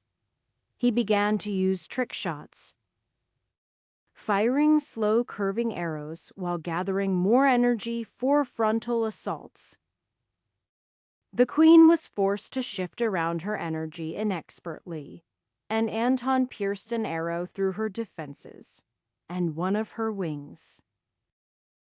It wasn't a simple hole, but instead he tore as much of it as he could near the shoulder, nearly severing the wing. Elder Charing slammed a foot to the ground, his energy crushing a dozen ants while he finished off the second royal guard with his spear at the same time as the queen started to fall. Despite her massive wings several meters long and the enhancement of natural energy, such a creature wasn't meant to fly. Elder Charing finished her off with his spear before returning to the nest and crushing the eggs remaining. Working from the center, he toppled the mound as the others finished off the few ants that chose to fight instead of fleeing. He made it look almost easy to do what he did, but Anton could sense that the battle still took quite a bit out of Elder Charing. The man looked positively manic, a wide grin on his face. "Good job, everyone. And excellent job picking your battles. No shame in admitting you aren't equipped to face unknown but powerful forces." He flicked his spear, spinning it and applying energy to push off the filth. Anton found it amusing how the quiet elder suddenly changed demeanors. But he supposed he had simply been letting them make their own choices. He wondered why the man had stopped at the peak of spirit building. He'd ask, but that was probably inappropriate. Maybe it would come up naturally. Chapter 105. The forest expedition continued after wiping out the giant hive of fire ants. Even just doing that could count as a successful mission, but the razorwing hadn't suddenly stopped being out of place. The trail was picked up past the territory, with more slicing marks and occasional feathers being some of the signs. The ground was slightly harder, so the footprints were becoming fainter.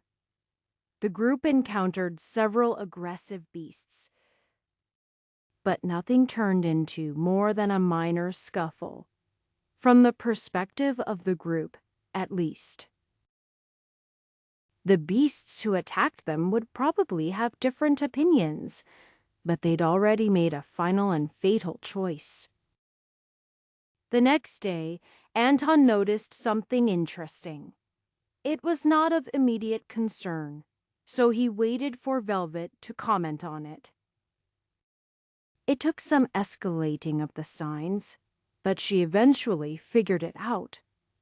Then again, she couldn't see as far as Anton could, so perhaps she picked it up quickly once the information was actually able to reach her eyes. There are more feathers. That was true, but it wasn't the important part. And footprints. I think that means. It lives near here, Anton nodded. That seems likely. There are a lot, though, Velvet frowned. Maybe tea here is more than just the one. I can't guarantee it, Anton said, but if not, it is very busy. The trees began to thin out, with more short and squat bushes. The area was still laden with energy, but some change in terrain led to different sorts of plants flourishing. Grass grew above head height, blocking vision, but it also made it easier to track their quarry. They simply followed where the grass was trampled, and sometimes just cut off, depending on the angle of their wings. It was merely a matter of what beast had trampled which grass that they had to contend with.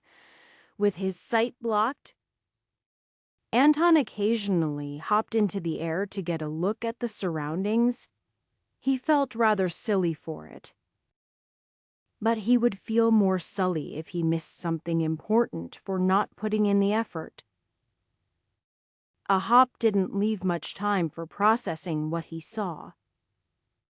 But his brain was much quicker at taking in information than before he had become a cultivator. It was crazy to think he'd lived without any of the benefits cultivation provided his whole life. Even just the beginning made so much difference. He still intended to spread cultivation it to as many people as he could, even if they only were able to manage the beginning. Along with Anton, Velvet also hopped up into the air. That made Anton grin. Because it wasn't so much a special technique as a necessity.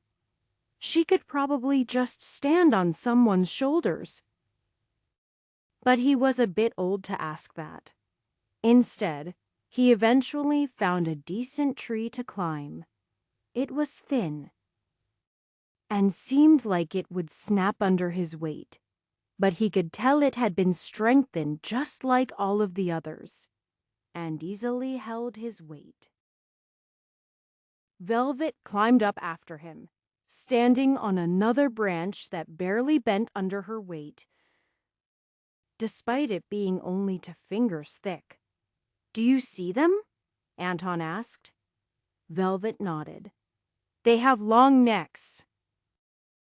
And they're so reflective." "That's just what I expected. I haven't seen any razor wings in person, but the bestiaries described them well. Their wings aren't metal, but they cut like it and shine like it. Quite a bit different from the spiked rollers we fought."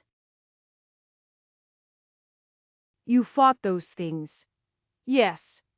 Some big ones, too." "We can talk about it later. What do you think of those?" He gestured generally. They're all stopped. Velvet squinted her eyes, concentrating energy in a beginning version of the Hawkeye's vision technique Anton was teaching her. "They're all on?" Eggs. Anton nodded. "Quite right. They're nesting. Many of them. Normally they would be quite territorial, even with each other, but something has changed that."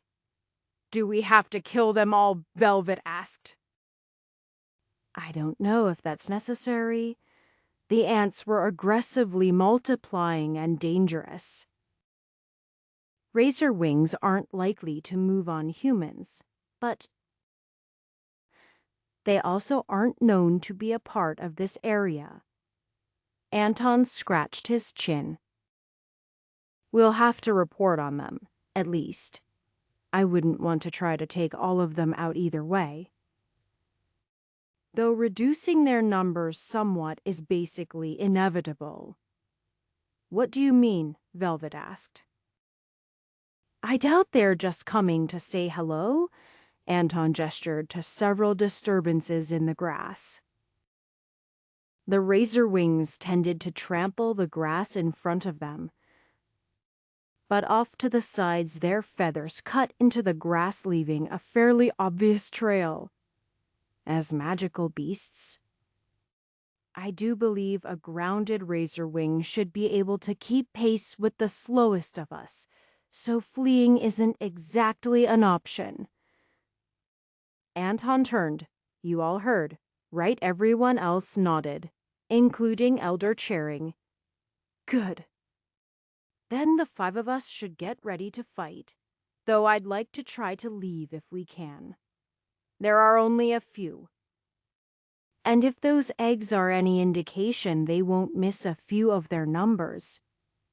After moving his arms around to test the space, Anton hopped down from the scraggly tree.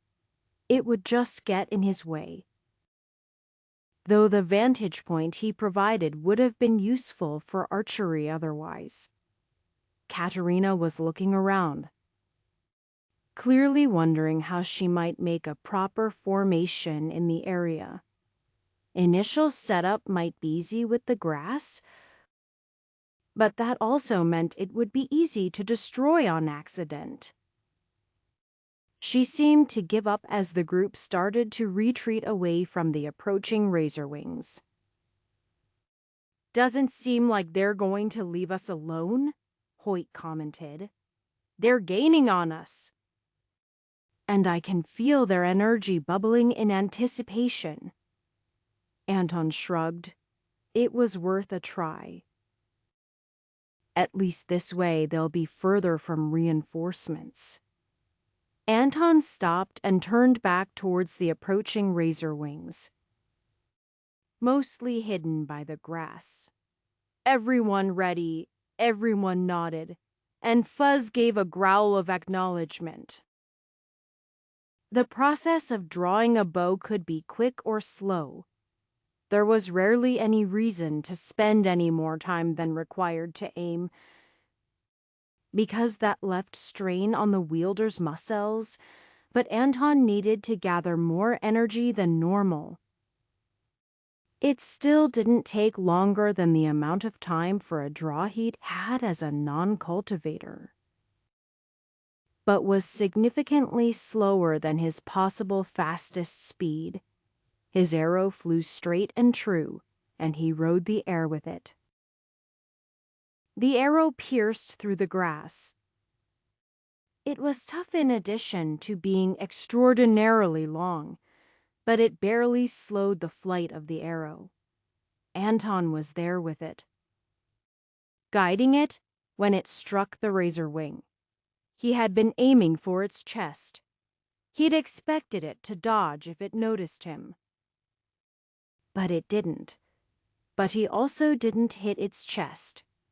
Instead, a wing came forward and parried his arrow, slicing through the grass around its motion.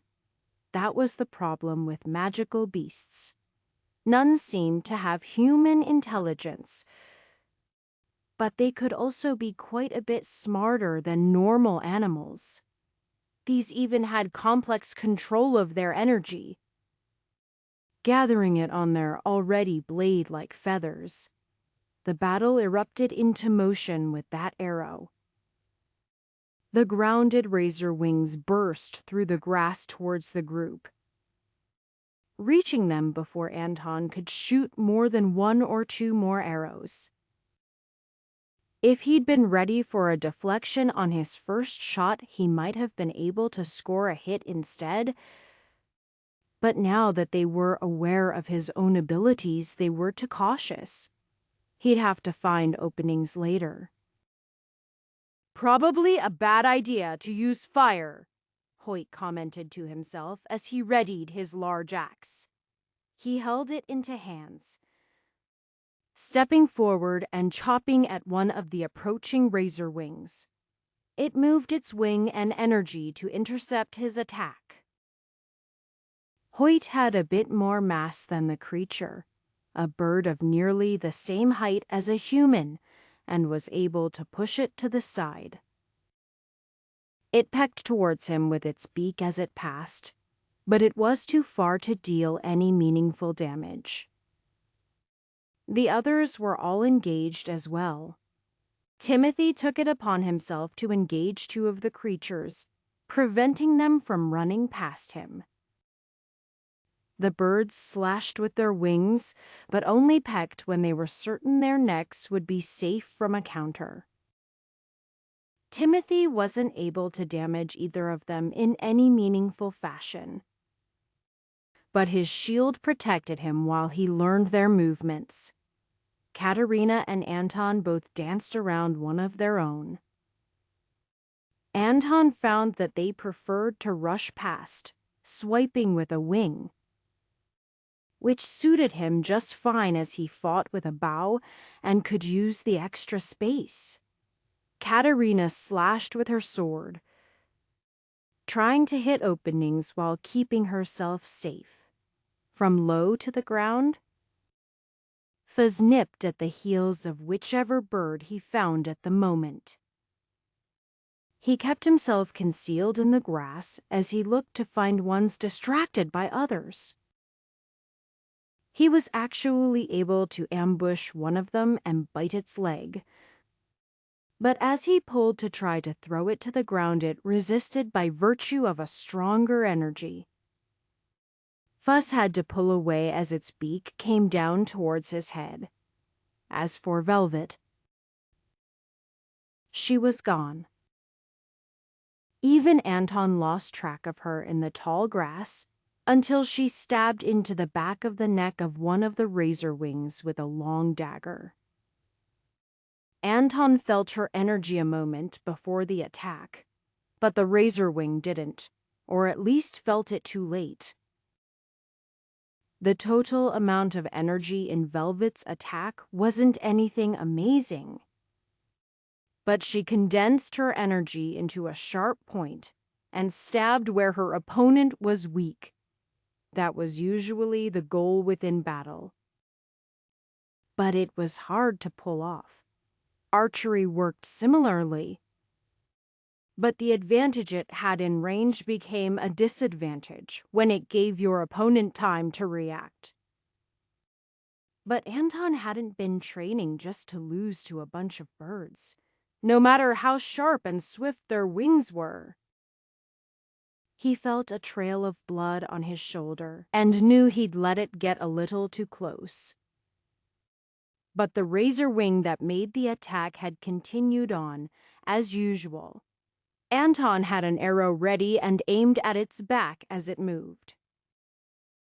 The creature couldn't bend its wing back to reach him, but it had the proper sense is to dodge. Right into the area Anton had prepared. Firing to eradicate the same time was something new he was testing.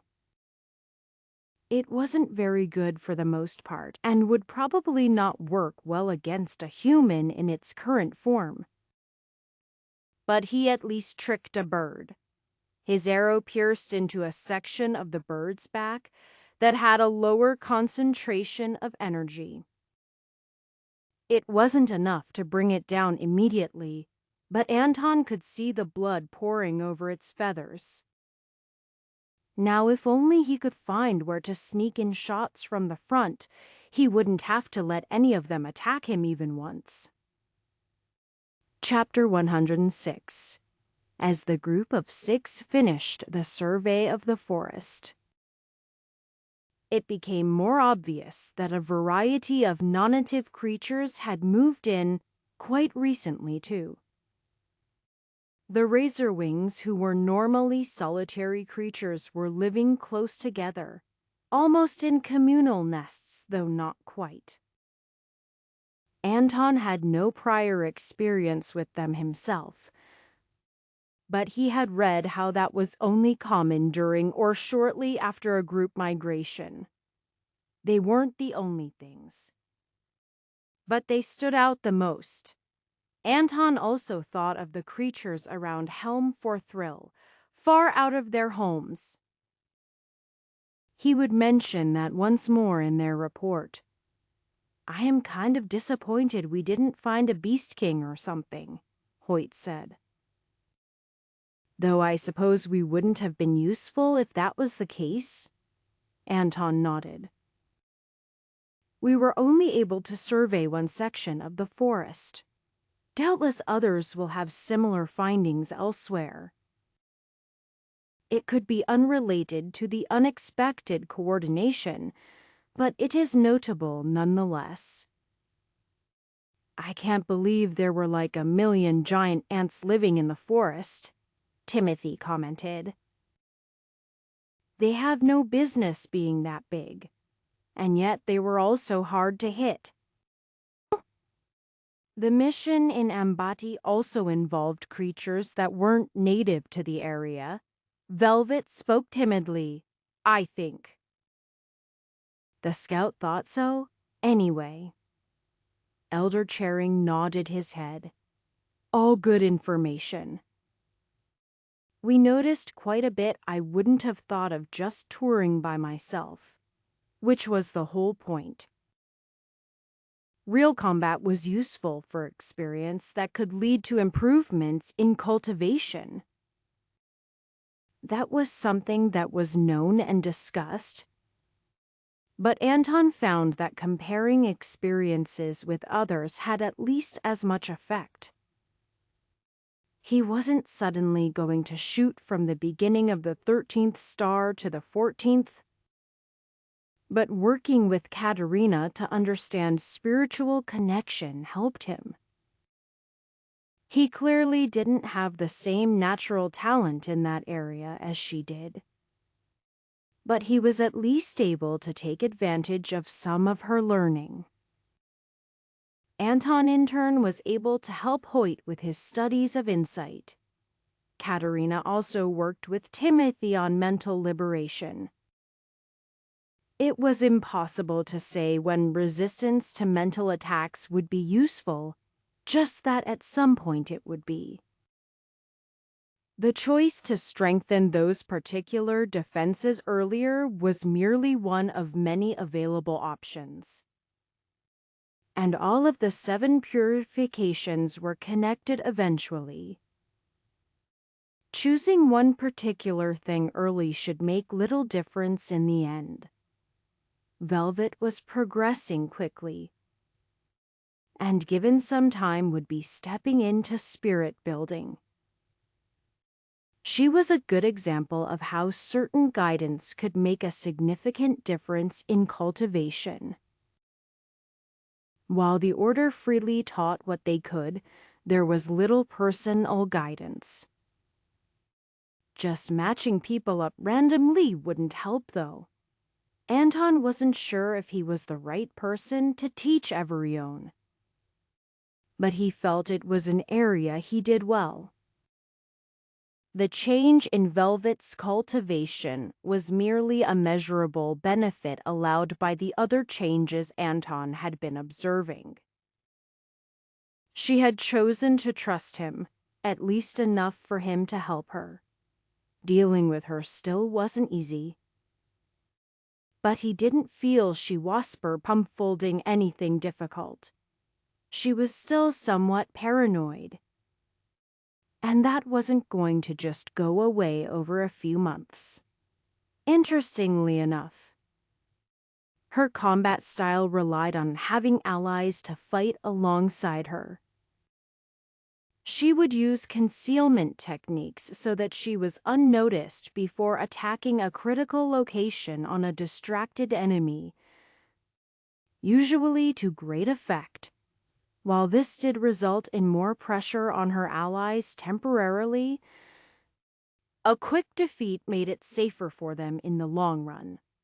Besides, she was under no obligation to allow herself to be a target.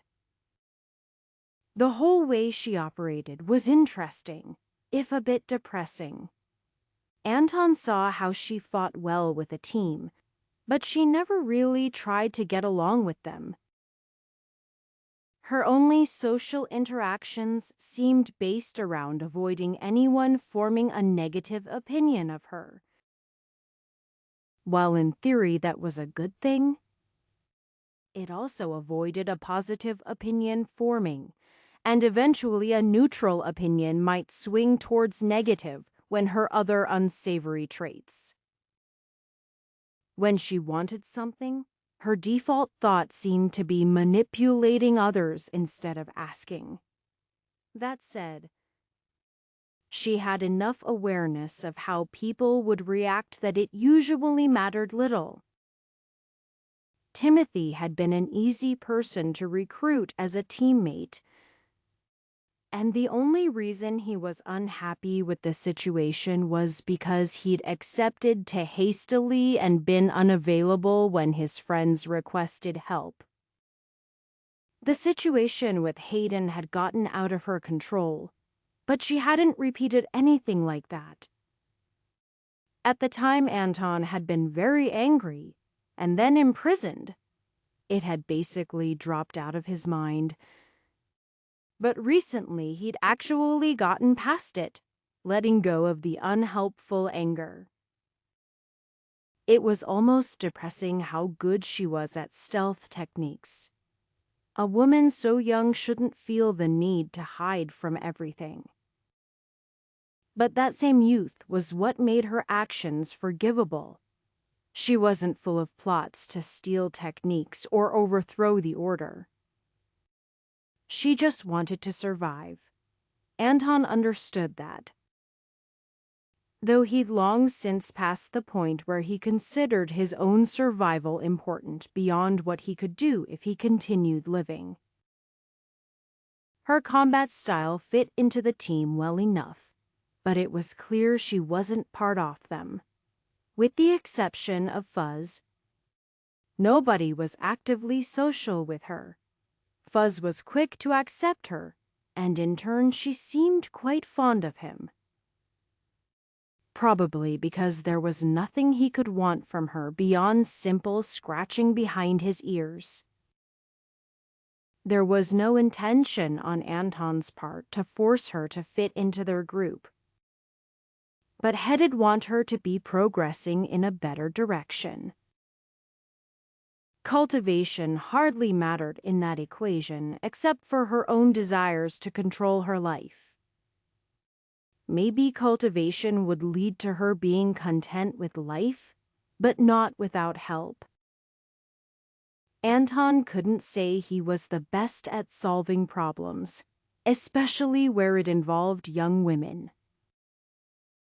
Janina was mainly responsible for troubles with their daughters and granddaughters, but Anton couldn't just ignore the poor kid. What was the point of teaching everyone to cultivate if it merely made them live long, productive, and miserable lives? The people mattered too.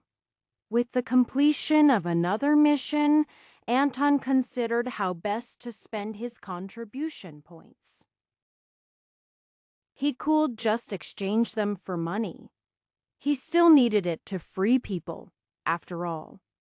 He knew that was a foolish idea, though. While cultivators were capable of functioning in combat by relying on their own energy, proper equipment and enchanted items were still useful. He could think about everything on his own, or he could just ask. He was glad he chose the latter, because Elder Evan was quite willing to offer him advice. Your bow is still holding up. Right, Anton nodded. Good, I thought so. With proper maintenance, it should be usable until at least mid-spirit building. Eventually, you will find it insufficient for your needs. But the nightwood and black steel bow you have now makes the most of the materials. Now, if you don't mind my asking, how many contribution points do you have available about? 5,000. Anton had more than that. But he wanted to keep some in reserve. He'd been earning contribution points for several months since his return. And his cultivation level allowed him to do much more than before. The recent mission had been worth almost 1,000 as well. He didn't feel it matched up to saving a village, but then again it required a great bit more cultivation strength and more time. Evan took stock of Anton. Bow, defensive undershirt. You practice spirit arrows, so an expensive quiver is of little use. As he talked, he was leading Anton through the turning corridors of the equipment hall. Here we are, Evan gestured towards a door with 1,000, indicating the price items inside started at. We can get you several things from here. Evan stepped inside, reaching onto the shelves and tossing a pair of gloves towards Anton. My first recommendation archery gloves. I know your skin is tempered, so you don't need any mundane version, but these are different. Specially enchanted to be used by archers. Well, any who need to quickly channel energy around their hands. Put them on and try creating an arrow. They fit snugly, even though he was quite certain they hadn't been the right size when he first saw them. The gloves covered every finger without being restrictive like he might expect. The cloth wasn't quite lightness of diamond silk. But the material was breathable and felt durable. His first arrow felt sluggish, as the material altered the flow of his energy. It will show its worth in practice. Come outside with me, Evan gestured. Once more Anton found himself at the attached practice area. His first shot still felt wrong, the arrow flying slowly. However, with each subsequent shot he noticed an improvement. It wasn't the gloves getting used to his energy, but instead the other way around. The gloves drew energy from all around his hands for whatever he was doing. Anton was used to just using the 3 fingers that would be holding a spirit arrow to form it. But drawing the energy from around his entire hand allowed for every meridian on his limb to be involved. That certainly increased the potential output, but he wasn't sure if he preferred it. He was willing to admit it was something he might try training on his own, but the gloves seemed unnecessary. However, after a few dozen shots, he noticed how it amplified his shots just slightly even when he was using his typical method. It wasn't possible for it to just get energy from nothing, but an increased efficiency was useful. He should have trusted that Evan knew what he was doing. Without even asking if Anton wanted the gloves, Evan brought him back inside to try out several other things. He quickly discovered Anton didn't like anything that reshaped his energy. Anton ended up with a second pair of gloves that simply helped condense energy moving through it for his arrows. Anton also ended up with bracers durable enough to deflect early spirit building attacks with proper technique. Boots that maintained traction on any surface, and goggles that could enhance his vision even more. The goggles were a bit inconvenient if he was dealing with anything up close, but he could see fine details from afar without giving up the benefit of both eyes, unlike a spyglass. They also didn't require use of his hands, which was important. There were still limits to how far he could shoot even if he could see, but he was learning to expand his range. He had never been much for shopping, but Anton did like practical tools. He felt good after what he got, and he had plenty of contribution points he could convert into currency. He'd need that soon. But first he had to return to a few places in Grey-Oton. Chapter 107. When he had first joined the Order, home had seemed so far away for Timothy. It was almost half the country, even if it was Theschertholf. Yet now he could return home in just a few days. There were no specific obligations on his time. Though through Anton's encouragement he worked to earn contribution points, cultivating as he did so. It was hard to believe how much his life had changed. And how much it hadn't. He was so much stronger now. Not just his body, but the use of energy added so much more. He could choose to do almost anything now that he was in spirit building, though proper practice of a profession or craft would still require dedication of time. Yet there was so much more, a world beyond anything he had imagined. It wasn't secret. But information about cultivators wasn't that widely known. Maybe that was for the best? Since they were so much stronger than normal people. On the other hand, Timothy liked Anton's idea. Everyone could cultivate at least a little bit, and it could do so much for them. His father had only completed to stars of body tempering, but he was now able to find time to do other work besides woodcutting. There was only so much wood that Karen needed, and the area of woods he managed had a limit to how much he could reasonably cut. Most of his extra labor might have gone into helping on the Riley farm at one point. But they were now more capable of managing it all on their own, even with some small expansions. It was comforting knowing that his father and Katerina's family could do more than just get by. 6 people ate together around a table that barely fit all of them. Even if productivity increased, it had been less than a year. A larger table wasn't the most important thing on the list for the Rileys. Since there were only 2 of them, and often Timothy's father. They also had no way to predict when 3 extra people would be in town. Katerina mentioned that you freed dozens from slavery in Ofurg, Jasper said between bites of a hearty stew full of vegetables and chicken. It's amazing to hear about. There are so many more slaves, even among those I knew, but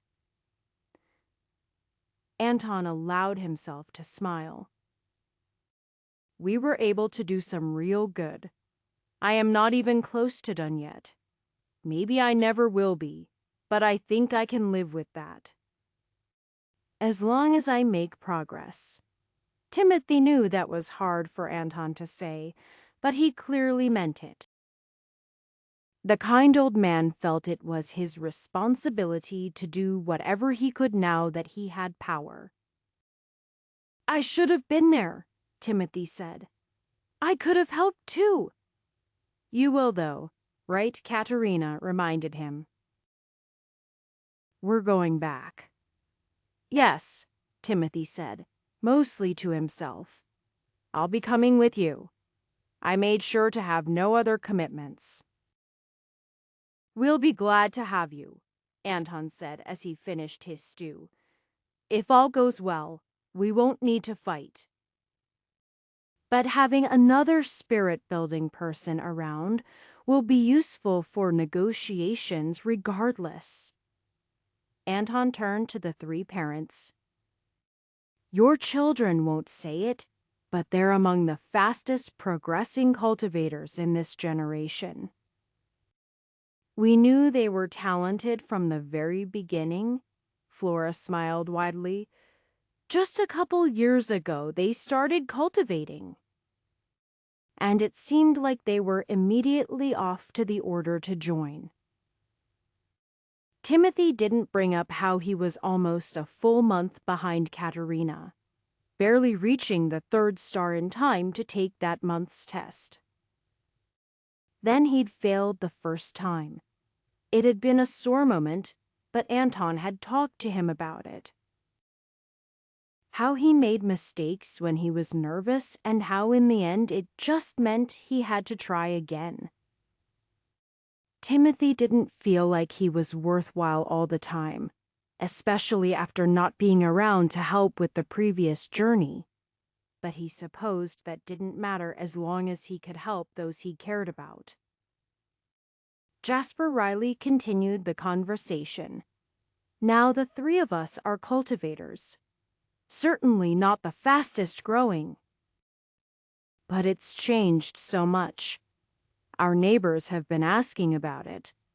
We try to teach them, but we don't quite have the same ability." Flora nodded. "We didn't want to cause any harm, so we were cautious. We had your notes, but they were mostly tailored to our struggles." "I can provide a bit more in the way of general notes," Anton said. "It might not help some people pass the first star or two, but there are big benefits to be obtained with just that. We'll also be around for a couple weeks, so I can teach you myself. I have the feeling the two of you can reach at least the third star. You could even join the order." Anton grinned. "Not that you need to. You have a good life here."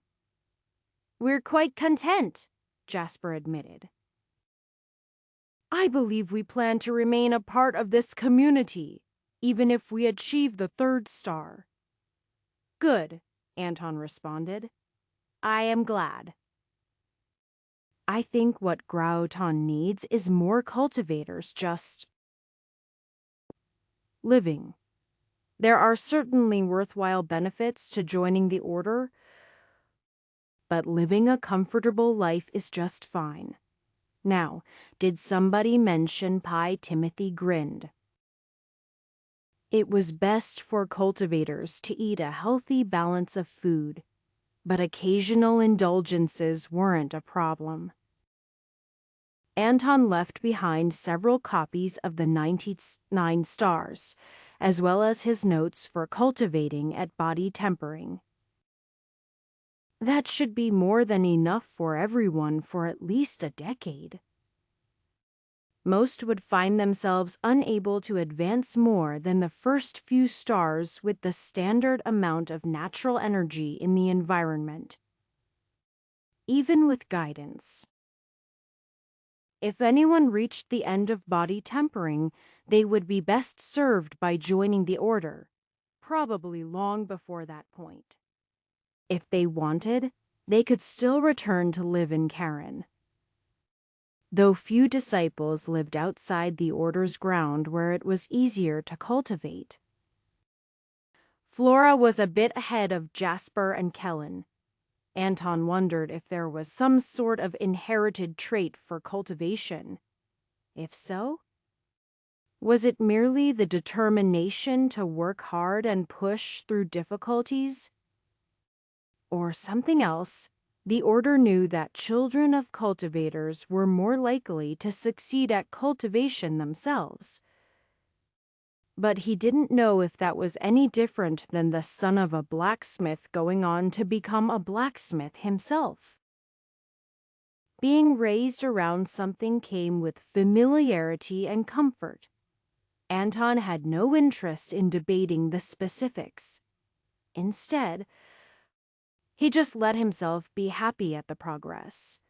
He would have liked to stay for longer, but he wanted to get back to Windrip. And his plans with Cohort Ovi wouldn't wait forever. He was already doing his best to resist rushing back to Ofrurg.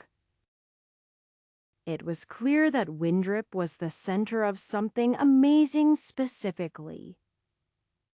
The dozens of former slaves that Anton had set up were constantly expanding.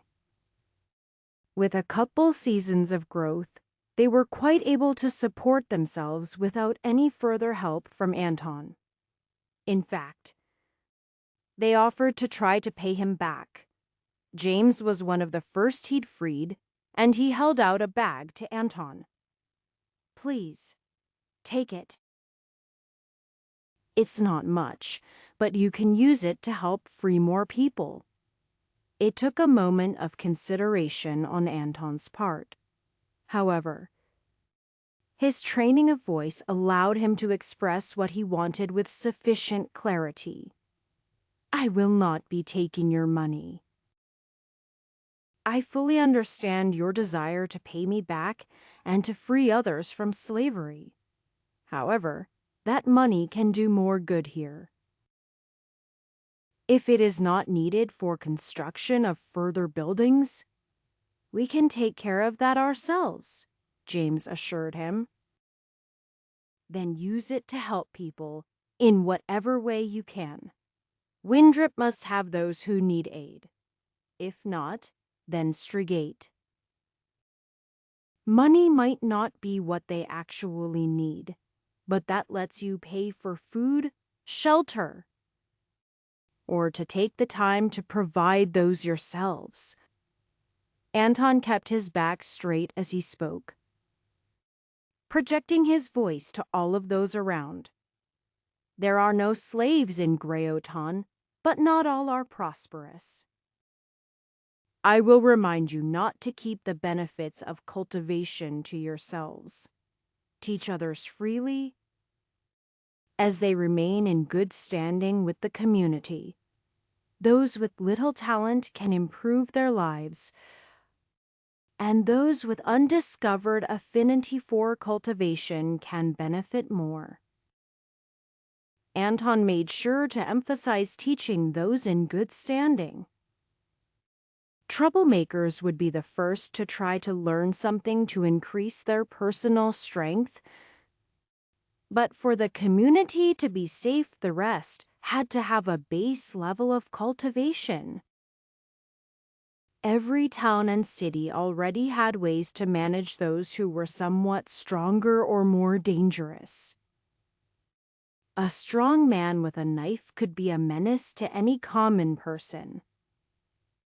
Anton understood that giving them the chance to become stronger allowed for more potential danger, but those who would handle them could also become stronger.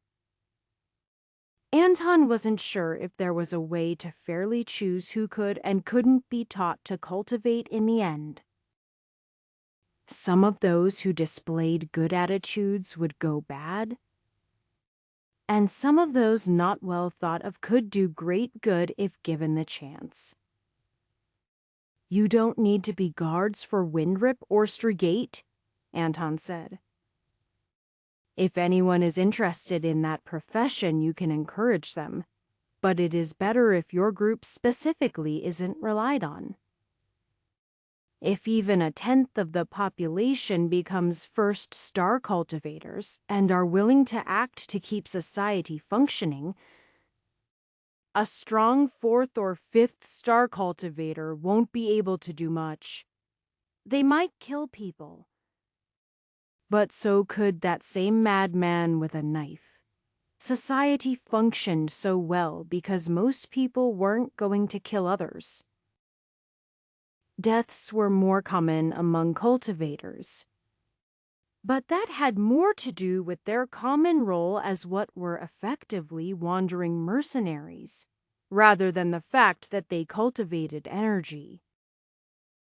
After convincing James, Stephen, and all of the others to use their money to pay forward his actions, Anton finished checking up on the rest of them. Anton was pleased that the little community he had founded attached to Windrip was doing well. They were quite determined to work together and improve themselves through cultivation. And while they certainly weren't wealthy, they were many times better than slaves, if for no other reason than they could make their own choices. Meaningful ones, even. Anton smiled to himself, thinking about what might happen if he freed every slave in Ophirg. Utter chaos. Probably. That was far outside of the scope of his current capabilities, but the idea stuck in his mind. A nice thought for what his goals might be after the next few years. Chapter 108. There was a strange thing among cultivators, both young and old, where they might hardly feel the passage of time. The last several months were only a tiny portion of Anton's life, but he found that the same feeling of it passing by quickly didn't apply to just him. It wasn't to the extreme of closed-door cultivation where people hid themselves from the world for months, years, or even decades at the extreme in a single span of cultivation. But repeating similar actions and cultivating, while doing so accelerated the feeling of time. Katerina, Timothy, Hoyt, and of course Fuzz were going to accompany Anton on his journey. He had asked them long before, and he would have had a harder time keeping them away than bringing them along. Even if the plan wouldn't necessarily result in the sort of journey that was the most beneficial in cultivation, all of them were willing to lend their strength to his cause. A slight surprise came when Velvet came to Anton's door. Before he could even say hello, she was talking. "I am coming with you." Velvet seemed to notice how improper her tone was, and repeated herself in a different manner. "I mean, I would like to come with you, if I may.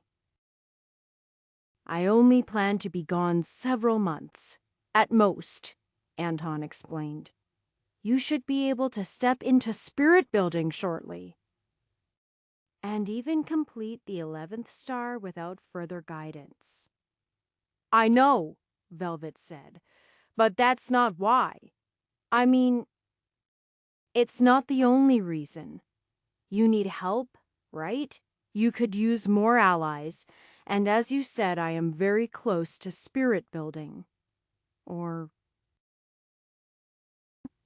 am I not good enough to help?" Anton smiled. She needed the warm feelings, even if he was internally worried.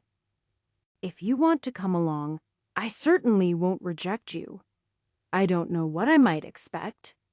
Hopefully, it will be boring."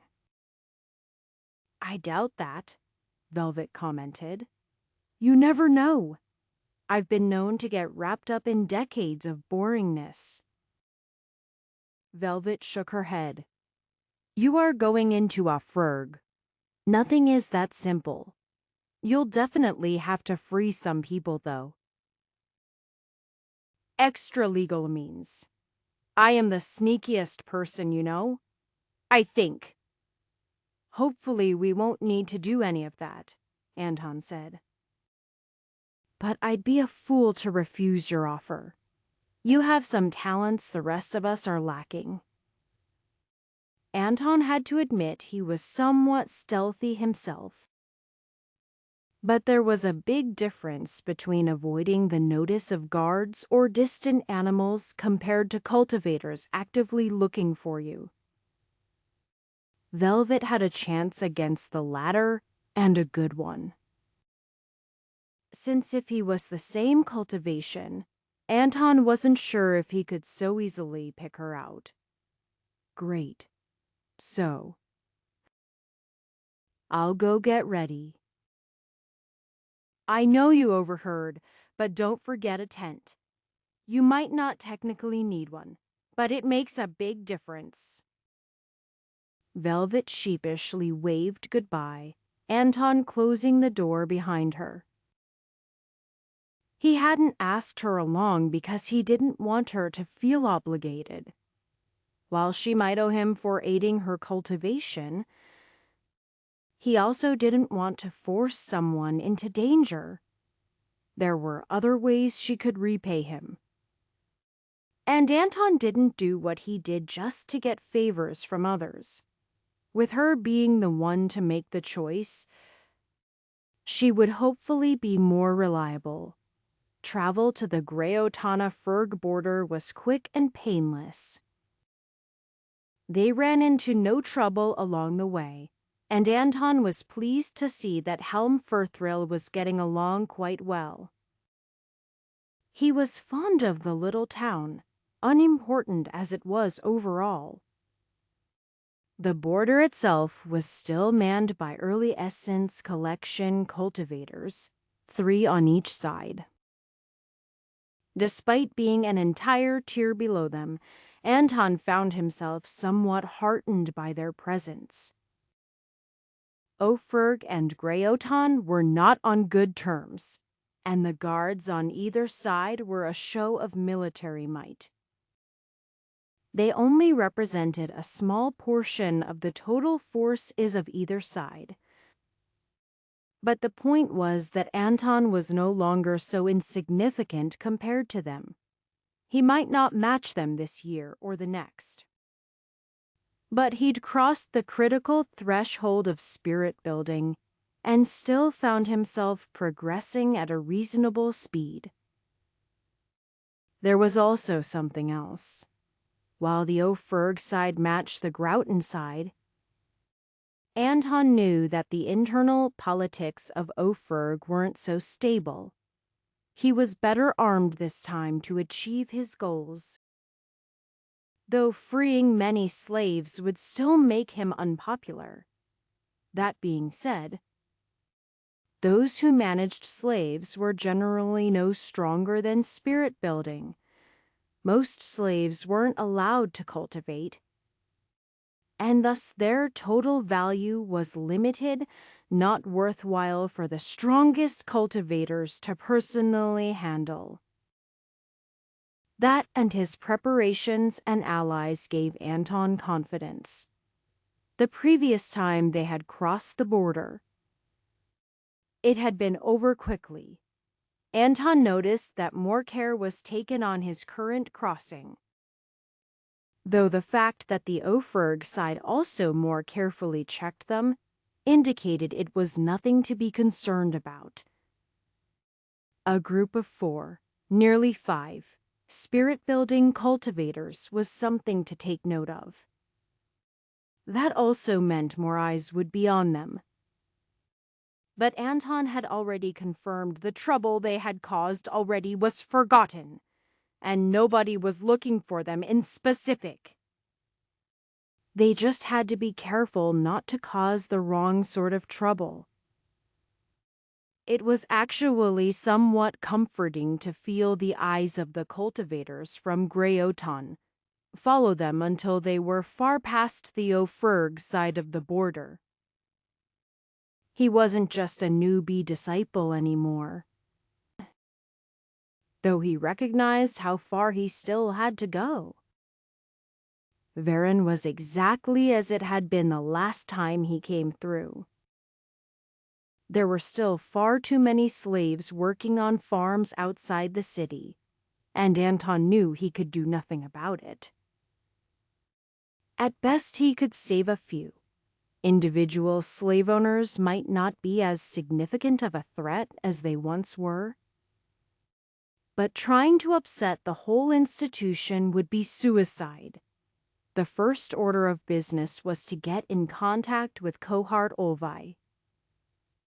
The Red Willow Inn was helpfully painted the same color, and Anton was able to spot it as soon as they turned onto the right street. It was possible she wasn't yet there. This was the earliest date she had said she would be around. But to people precisely meeting up across different countries might take some coordination. The Red Willow Inn looked quite comfortable, but not extravagant. If Anton cared to, he could pay for more luxurious places for quite some time. For the equivalent of several weeks' labor, he could spend a night somewhere with a proper energy-gathering formation for cultivation. A waste of money. He was eager to grow stronger, but that didn't mean he should be inefficient with his money. Perhaps if he was close to a breakthrough, he would consider it. But for the most part, he was fine with just a dry roof over his head and palatable food. He didn't become a cultivator for luxury. He walked up to the front desk. "Is there a Kohart Olvai here?" he asked. "She should be expecting me." Anton didn't know what her energy signature would be like, But it wouldn't have mattered because one thing the Red Willow Inn did have was some privacy formations. He wouldn't be able to casually sense the energy of anyone staying inside. "One moment," the man said as he reached for a drawer in the desk he was standing behind. "Your name?" Anton Krantz. "Oh, yes. She was indeed expecting you and your companions. Follow me." The man led them up to the third floor. Only briefly glancing at Fuzz, where he knocked on a door. "Honored guest, Anton Krantz has arrived." A short few moments later, a woman beginning to show her age opened the door. She should still be younger than Anton, though it might not be by that much since she was at the peak of body tempering. She could have gotten a late start like Anton. But he doubted it. With no barriers between them, their energies passively met. Anton didn't know what he was expecting. But she knew he was a member of the Order. Good timing. "I have been here less than half the day. Come in." Velvet was the last one in and closed the door behind her.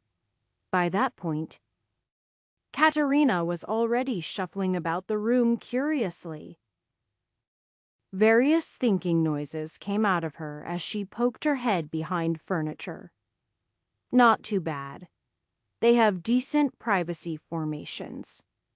I don't see any significant issues. She did slightly push a table when she thought nobody was looking, but other than that she left things where they were. "A formation master. Are you the brown-skinned woman?" asked.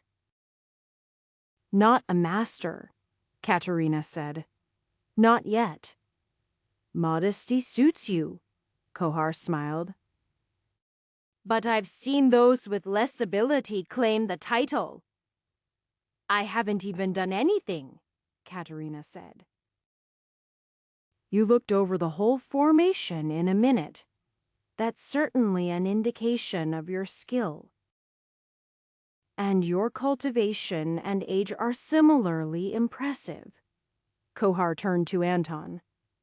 "On that note, I do believe your letter said you were at the 12th star, but if I am not incorrect, you seem to be at the 13th. "I was," Anton said. "And I am. I wasn't sure how well it would go." "I could have told you," Hoyt said. "I knew you'd make it." "It's not that I have no confidence in my abilities," Anton said, "but we could have left early. Besides, a month or two." He shrugged. "Could have been off by that much?" "Congratulations on your advancement, then." "I assume you have brought what I need," Anton nodded.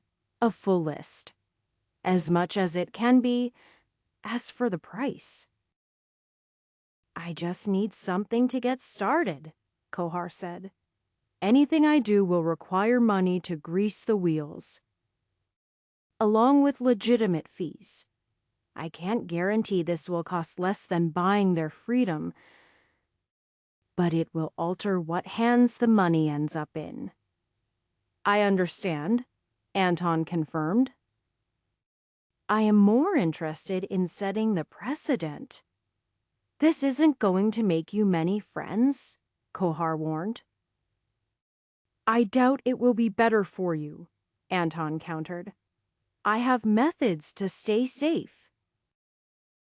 "Doing this publicly should actually help," Anton said. "The Order wouldn't just stand by if something happened to us." He'd gotten confirmation of that, at least. Nobody would be able to provide any excuses if something happened to them when they were following proper legal rules. Anton simply hadn't known all the laws. Cohorted. From what she had explained, It was important for slavers to keep documents. It was at least supposed to be a legitimate practice. Among those documents were enslavement history and reason for enslavement. While getting anyone to show those documents would be work, none of the citizens of Dungannon could have been legally enslaved. While the Iron Ring slavers might get away with just financial penalties for their carelessness, Anton much preferred that method to paying for people.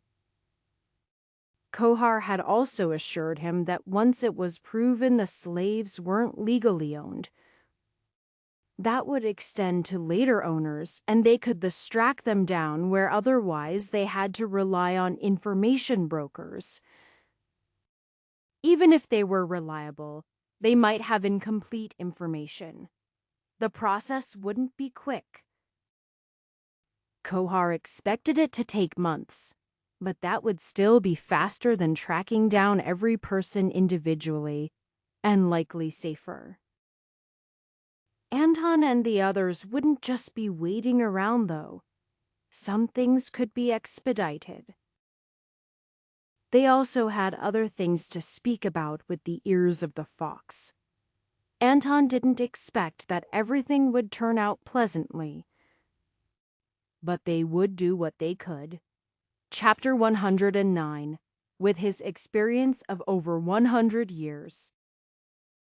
Anton could confidently say that legal proceedings were the most boring thing in the world. There had been only slight bits of interest buried in the time leading up to it where he was introduced to the workings of the law. Seeing how it could be used to their advantage was interesting. But he doubted that he would enjoy in-depth studies of the laws of a place that allowed slavery. Requiring the law to spell out every little detail was an exercise in frustration. Unfortunately, it was entirely necessary for the sorts of people who weren't willing to follow basic principles of not harming others. Anton could see that details were necessary where there were misunderstandings, but too many people tried to do whatever they could get away with and not what was right. Consulting about legal matters with Kohar resulted in an understanding that while the law was supposed to be fair and just, it was always slightly less perfect than those who created it. It was also woefully insufficient for dealing with certain matters. While it was completely obvious that the Iron Ring slavers willfully accepted slaves from illegal sources, they would only be punished for the relatively small fraction that people could prove. Such punishments were little more than a slap on the wrist, though much of that had to do with connections and influence on the court system. Power was really what it came down to in the end. Laws that dealt with cultivators were only enforceable when other cultivators chose to do so. Ophirg as a whole condoned slavery, and thus was only minimally interested in enforcing proper practices, where it didn't concern their own citizens. Even if the lawsuit went flawlessly, the Iron Ring slavers would survive. And they and others would just put more work into not getting caught. They would only stop if it cost more than they expected to make.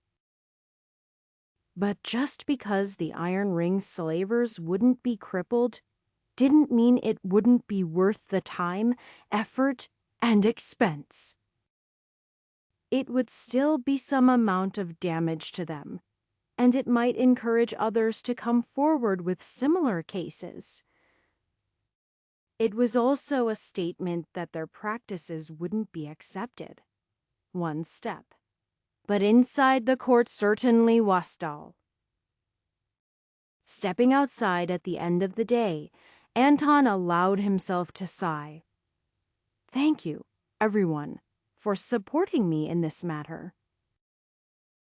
Hoyt looked quasi deflated. The worst part is we can't even cultivate. Gotta keep out an energy on lockdown. It's kind of like mental training, Timothy pointed out, but I still hate it. The flow of energy in the courtroom is subpar, Katerina commented. It almost seems designed for misery, but it's too random. I just want to crawl into a corner, Velvet said. Kohar looked slightly better than the rest, but still tired. I just want to remind you all that great strides have been made. Your presence is helpful, even if you rarely are called upon to speak. I hate to say it, but this has been one of the more expedient cases I've worked on. Anton shook his head. Yet it has still taken more than a month. This task takes great fortitude. I appreciate your work as well, Kohar. The various reports from the ears of the fox hadn't been cheap, but Anton found their contents quite worthwhile. The unfortunate problem was that they provided no solutions on their own. He was confident enough in his current strength to at least acquire the information on Van Hassel and Slusser. The good news was that they appeared to have little talent for cultivation. Various sightings indicated that their cultivators were still lingering in mid-spirit building. Still uncomfortably strong for Anton, but he felt he should be able to catch up to them. Recent activities included traveling to various countries around Ofurg, and the reports were able to time a raiding and slaving to them with decent certainty. Nothing quite so extreme as what had happened in Greyotan, with entire villages being destroyed. But the continued destruction bothered Anton. Their activities were known, but they hadn't yet been stopped. They didn't cause trouble in Ofurg. But even so, merely having a formation master shouldn't have been enough to keep them safe as they caused trouble outside of Ofurg. There were signs of interference by a more powerful group. That was the Heavenly Lion sect, from which Maximilian Van Hassel had technically been expelled. Yet he was the son of an elder, and was clearly still receiving some support. That made things more complicated, because while there were no official tests, ties, it would still be difficult to find and kill him. There weren't alternatives to that. Not that Anton was willing to accept. It was merely about how long it would take him to be strong enough to do so.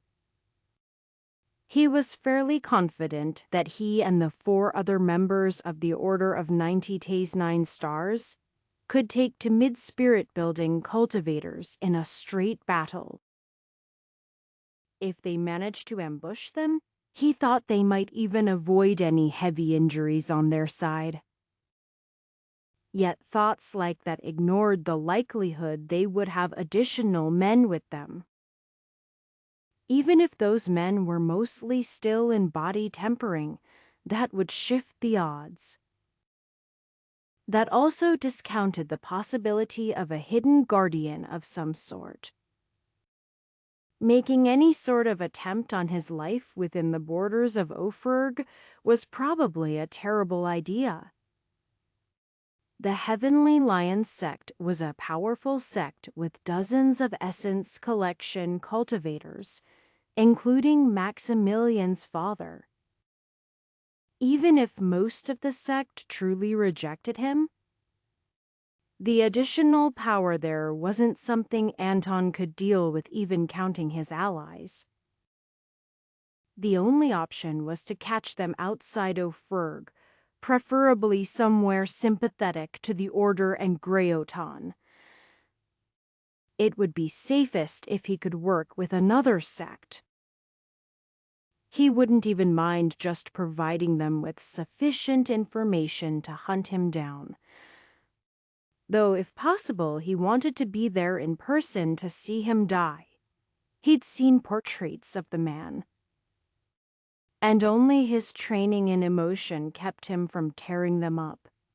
That would be unhelpful, even if he remembered the face. Having something he could show others would be useful. The other pieces of information the ears of the fox had for him were about Devon and Analyze. Overall, he found that it was good news, but he couldn't say it made him happy. Devon continued to grow in cultivation, though his cultivation still seemed to be mid to late body tempering. It was presumed that was due to a lack of proper training and an inadequate cultivation technique. His talent seemed to be middling, not poor, but not truly noteworthy. He was still kept to fight at the Potenza Arena in Connard. He was alive and hadn't been put into any fights where he was seriously injured. Perhaps that was simply good management of resources. But Anton thought at least some of it was because of the pressure Elder Varela of the Grasping Willows had helped apply. From what he'd learned, if slaves were allowed to cultivate, they usually were placed into harder and harder mitches until they broke. For the sake of an entertaining journey, for the crowds to watch. Another practice of O'Ferg he despised. Anton understood appreciating watching a good battle, but cultivators could fight without bloodshed and death. Analyze was now in her early teenage years. The news about her was encouraging, but also problematic. She had been purchased by the Frost Mirror sect as a slave. Now she was free, but a member of the sect. It was entirely possible it would be more difficult for her to leave them than if she was a slave. Wait, they wouldn't want to let her go, especially with what Anton learned about her progress. She was only in late body tempering. But besides that being a good result for less than 2 years of cultivation, there were other factors. Age was generally important in cultivation. Too young and the body wasn't developed enough to cultivate at full potential safely. Too old, and the body also couldn't handle it.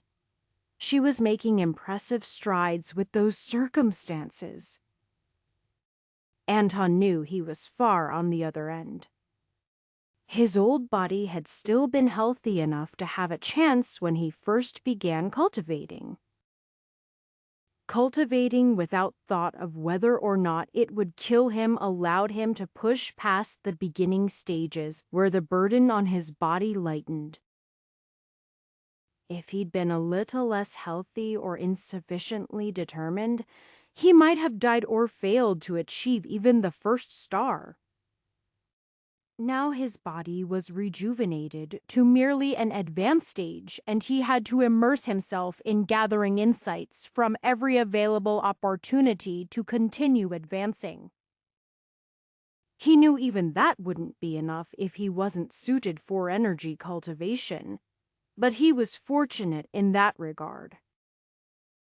He wanted to meet Analyze, but it wouldn't be simple to contact her. Just approaching and asking the sect had a small chance of his message being delivered. But if she believed him to be dead, she might think he was an imposter. If he tried and was rejected, future attempts to meet her would be stymied. If he could manage to see her in person, she would absolutely recognize him. The only question was how to arrange for that to happen. He was still looking into it. But there were various events she might get involved with. Cultivators liked competing against each other in contests of all sorts, though so far Anton had not been involved with any. He was too old to participate in many, even if he had only just begun cultivating recently. Plans were already underway to retrieve Devon. He would prefer to do it without further conflict with the Potenza family, mostly so they couldn't retaliate against Devon. But he would have to go in person. Annalise would have to wait. Other family. He would find those he could. It already felt like it had been an eternity, but now he felt capable of finishing the mission he had set for himself. Chapter 110. Nothing was as easy as it should be. The Iron Ring slavers tried every trick in the book, and even wrote some new ones to hide their crimes. Kohar was determined not only to win, but to do so resoundingly. She couldn't do it all on her own, but she didn't have to. Having 4 spirit-building cultivators around just providing their presence was beneficial by providing a greater sense of legitimacy to her case, and the fact that they were from the Order of 99 Stars meant they couldn't be completely ignored. It also meant that if Kohar was to mysteriously disappear, things couldn't just be brushed under the rug. Though she had taken steps to prevent that regardless. When by the end of the first month, the 4 spirit-building cultivators became 5, Kohar found herself somewhat jealous. Was stepping into spirit building so easy? Perhaps she might ask for advice, but she had business to finish first. The Iron Ring slavers did their best to drag their feet, trying to stall or entirely prevent having to produce the required documents. They attempted to claim that some of the people hadn't ever been sold to them. Kohar was certain they bribed some people to push back against the lawsuit.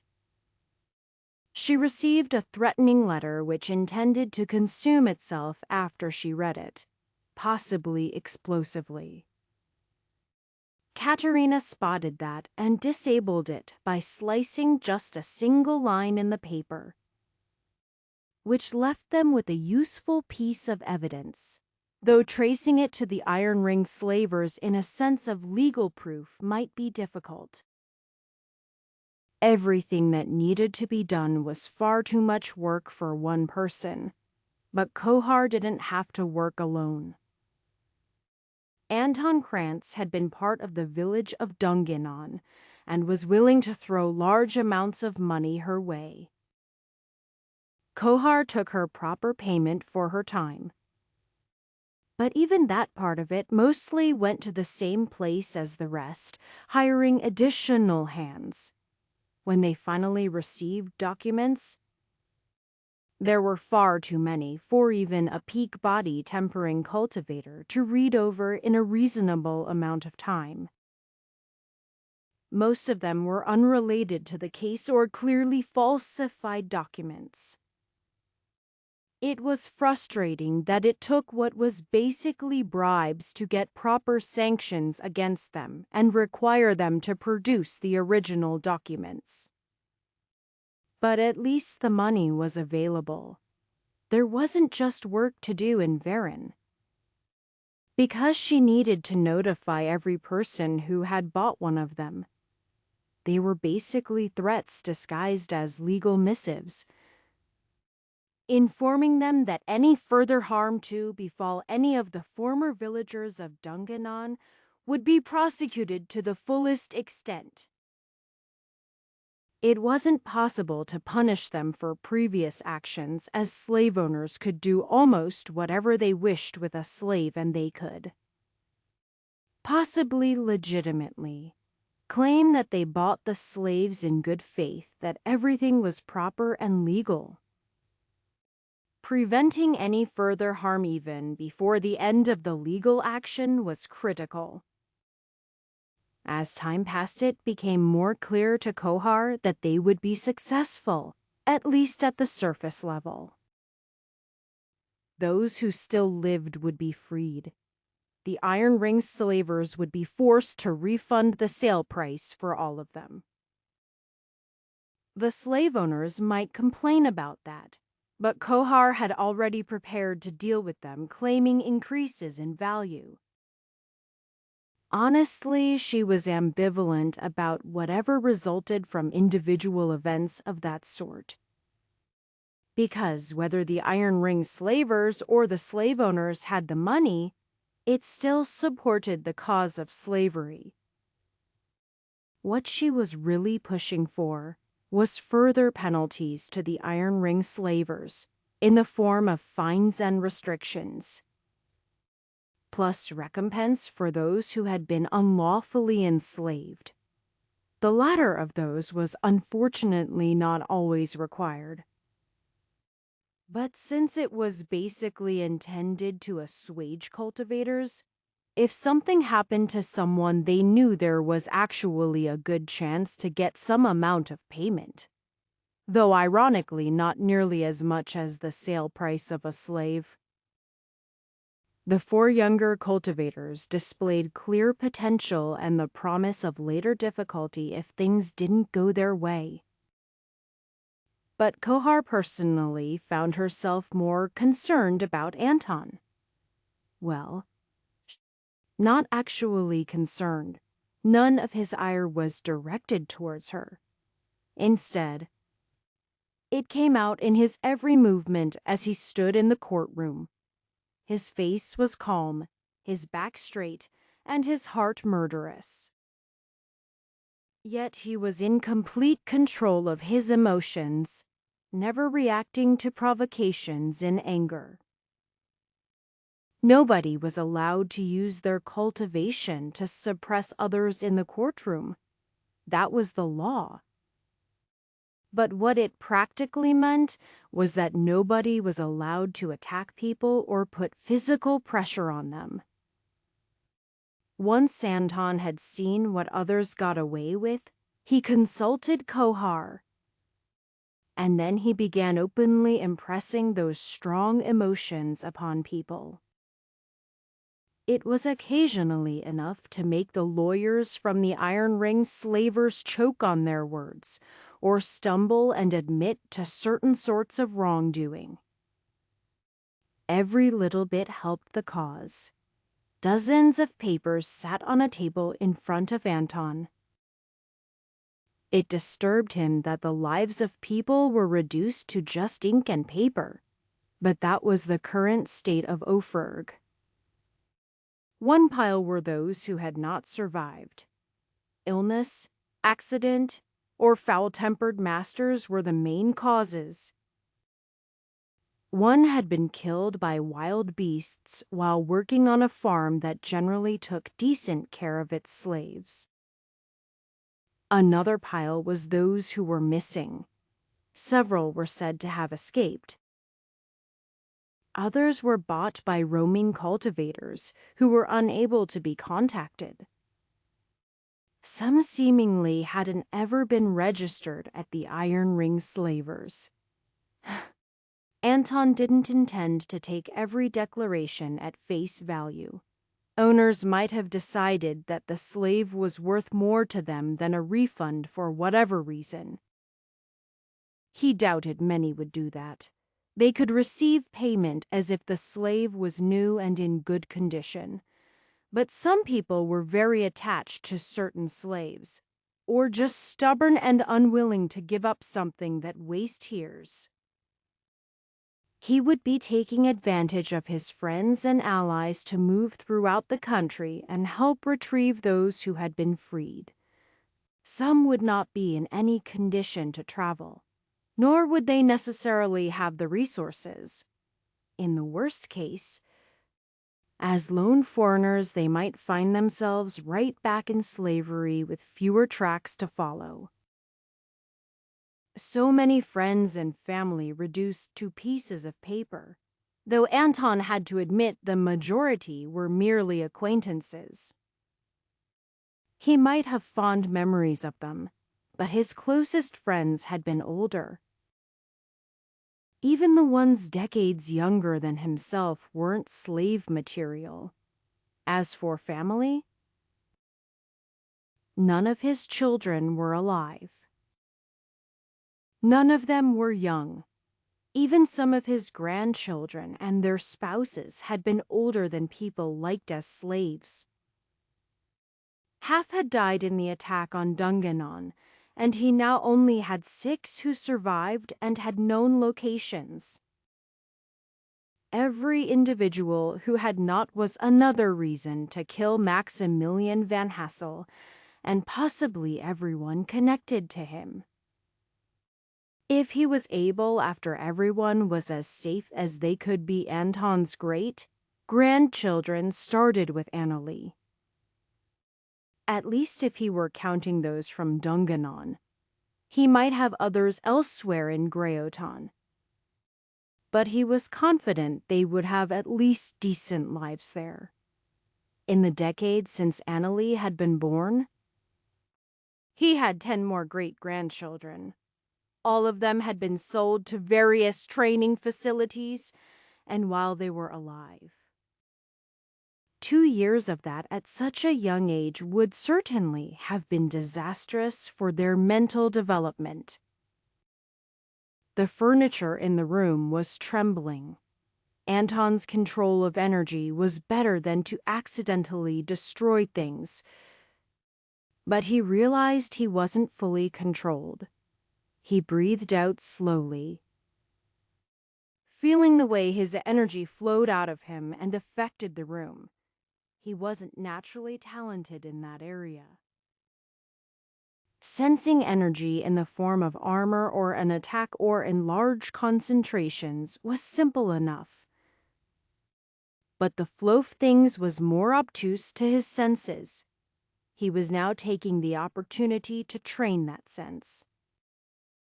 For the 14th star, he was training spiritual connection with the guidance of Katerina. Her natural talent had let her assist others who had similar leanings, like Pete. But only when she properly trained that sense in spirit building was she able to help others. His energy circulated through his meridians, through his body, and a small part through the room. He brushed against the edges of the room and the formation Katerina had set up, while the inn they were staying at should be secure. Being more certain of that wouldn't hurt. She couldn't carve into the walls, and just shuffling furniture around wasn't sufficient. But she had purchased some formation flags and ward stone. They allowed quickly setting up formations and even keeping them more stable, though they weren't as good as anything permanent. With Katerina's talent, she would get more out of modifying the surrounding terrain in a specific area. But that could take hours to have a better effect. The reason she didn't purchase them before was that each set cost more than 1,000 contribution points. And a larger formation could require all of them. The price wasn't actually excessive. Both formation flags and ward stones needed to be made out of special materials that could withstand the flow of large amounts of energy. Those who constructed them were rare, even among cultivators. The papers were left where they were, to be properly distributed in the morning. Looking at them longer wouldn't help, and Anton wanted to cultivate. Carefully, because he first needed to determine if his current mental state would poison his cultivation or allow him to push forward. He didn't want to settle for short-term gains when he needed to reach the very peak, or at least whatever he could manage. While body tempering and the early part of spirit building had progressed far more smoothly than they should have at his age, it was inevitable that he would come across some sort of roadblock sooner or later. Whether he could surpass it or not was a different question. Chapter 111. Simply being in spirit building was not enough for Velvet to feel comfortable traveling alone. Her concerns were handled without her even having to voice them, while any of them would probably be safe on their own. It was decided that people would travel in pairs. That still allowed them to cover much more ground while still supporting each other. They were arranged more or less by strength, higher and lower being together. That put Velvet with Hoyt, who was well into the 12th star. Katerina and Timothy were together, along with Fuzz, who didn't really count, though Fuzz seemed to think he did. Maybe soon. That wolf was growing stronger rapidly. Right now, he was probably equivalent to a mid-body tempering cultivator. Maybe a bit less intelligent. No, that wasn't quite right. Fuzz had a different sort of intelligence. He was currently unable to cultivate on his own, but Katerina had been the one to save him and was devoted to helping him improve. That left just Anton at spirit building, with Kohar at the peak of body tempering. The two old folk together. Though Kohar was probably closer to the age of any of the rest of them than to Anton's age. Velvet couldn't be sure. Because it was rude to ask. They would be handling some of the more difficult tasks, mostly on the legal side. Hopefully just that. Well, Velvet looked down at the papers she held in her hands. They went into a proper carrying case so they wouldn't be damaged. I suppose we should get going. It bothered her that she held in her hands the futures of over a dozen people. She didn't have the only copies of things, but the part that bothered her most was that they even had to do anything. That slavery was possible. Her early life hadn't been happy, not by a long shot, but she at least hadn't been at risk of slavery. Probably. The villagers of Dunganon probably hadn't thought about it either. Yet things came to where they were. Awful. Velvet cultivated, like many cultivators, for her own personal power. Sure, she had probably intended to lord it over people some. Maybe get back at those who deserved retribution. Maybe kill some people. Enslaving people was insane. And slaughtering most of a village, Velvet had heard about cultivators of the sort, but she thought they were simply scary stories. An insane thing that nobody would even attempt because they couldn't get away with it. But apparently they could. For a while, at least. Until Anton killed them. Hueld, too. His rate of growth was freakish.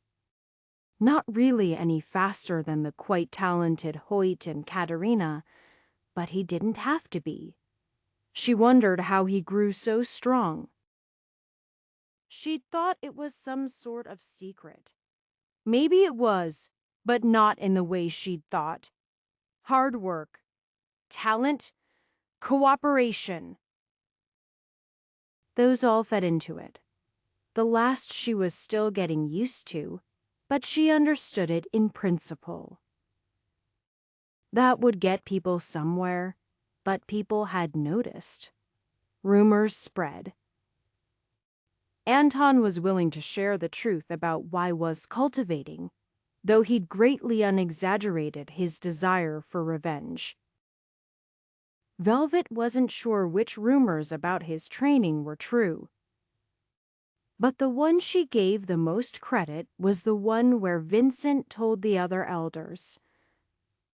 People weren't supposed to talk about personal things like that, but it would always happen, even if it was just a little. As soon as he got his hands on the cultivation scroll, he cultivated like mad, not just day and night, constantly pushing forward. That better fit the descriptor turtles. No, he cultivated like a madman. Tireless genius is sat in a field or atop a nice mountain and breathed in pure air, rapidly reshaping their bodies. Madmen dragged their nearly dead bodies back to their destroyed village and cultivated their body by digging graves for months. The trickling rumors weren't so detailed in that part, but Velvet had seen what was left of Dungannon. They had stopped to pay their respects on the way, and the fields of graves. That wasn't something a normal person could do. She would have gone insane from that. Maybe he did, but Anton was certainly sane now. Scarily so, sometimes. Velvet had thought crazy people would be more frightening. But the way Anton looked at people in the courtroom made her glad she hadn't pushed things too far in the past. Her Mr. had been forgiven, right? No, this was no time to doubt his sincerity. He wasn't the tricky sort, but the straightforward, vengeful kind, and the compassionate, helping kind. To that end, she needed to do her part. Travel with Hoyt was awkward. It wasn't his fault, but Velvet wasn't sure if it was hers either. It just was. They were to allies who had trained together and participated in a single mission.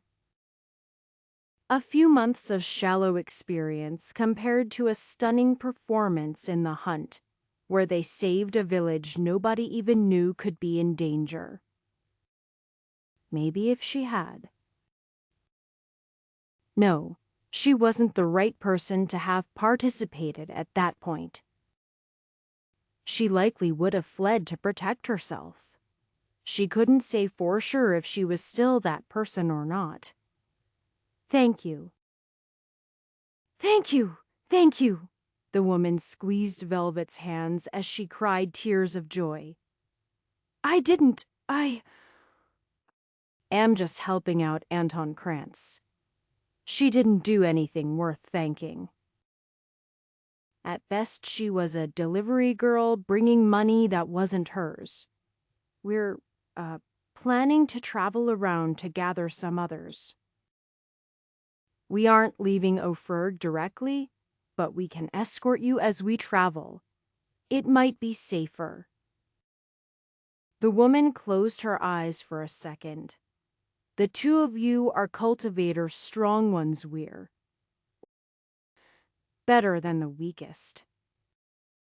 Velvet felt strong, but there was so much more growing she could do. She knew that many other cultivators were stronger.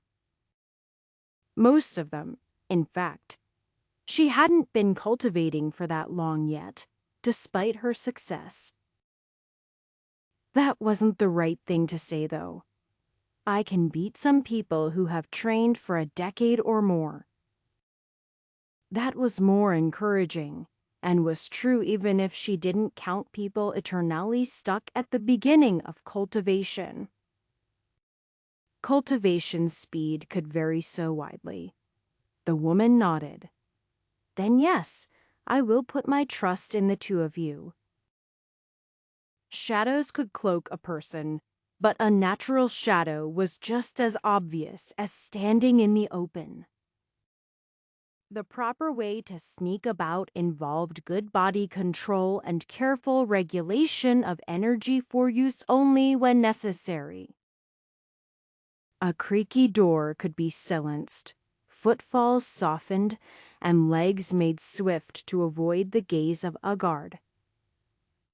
If she didn't have to worry about cultivators sensing her, Velvet could simply cease breathing and circulate air into and out of her lungs with energy. It was extremely strange and rarely useful. Perception was just as important.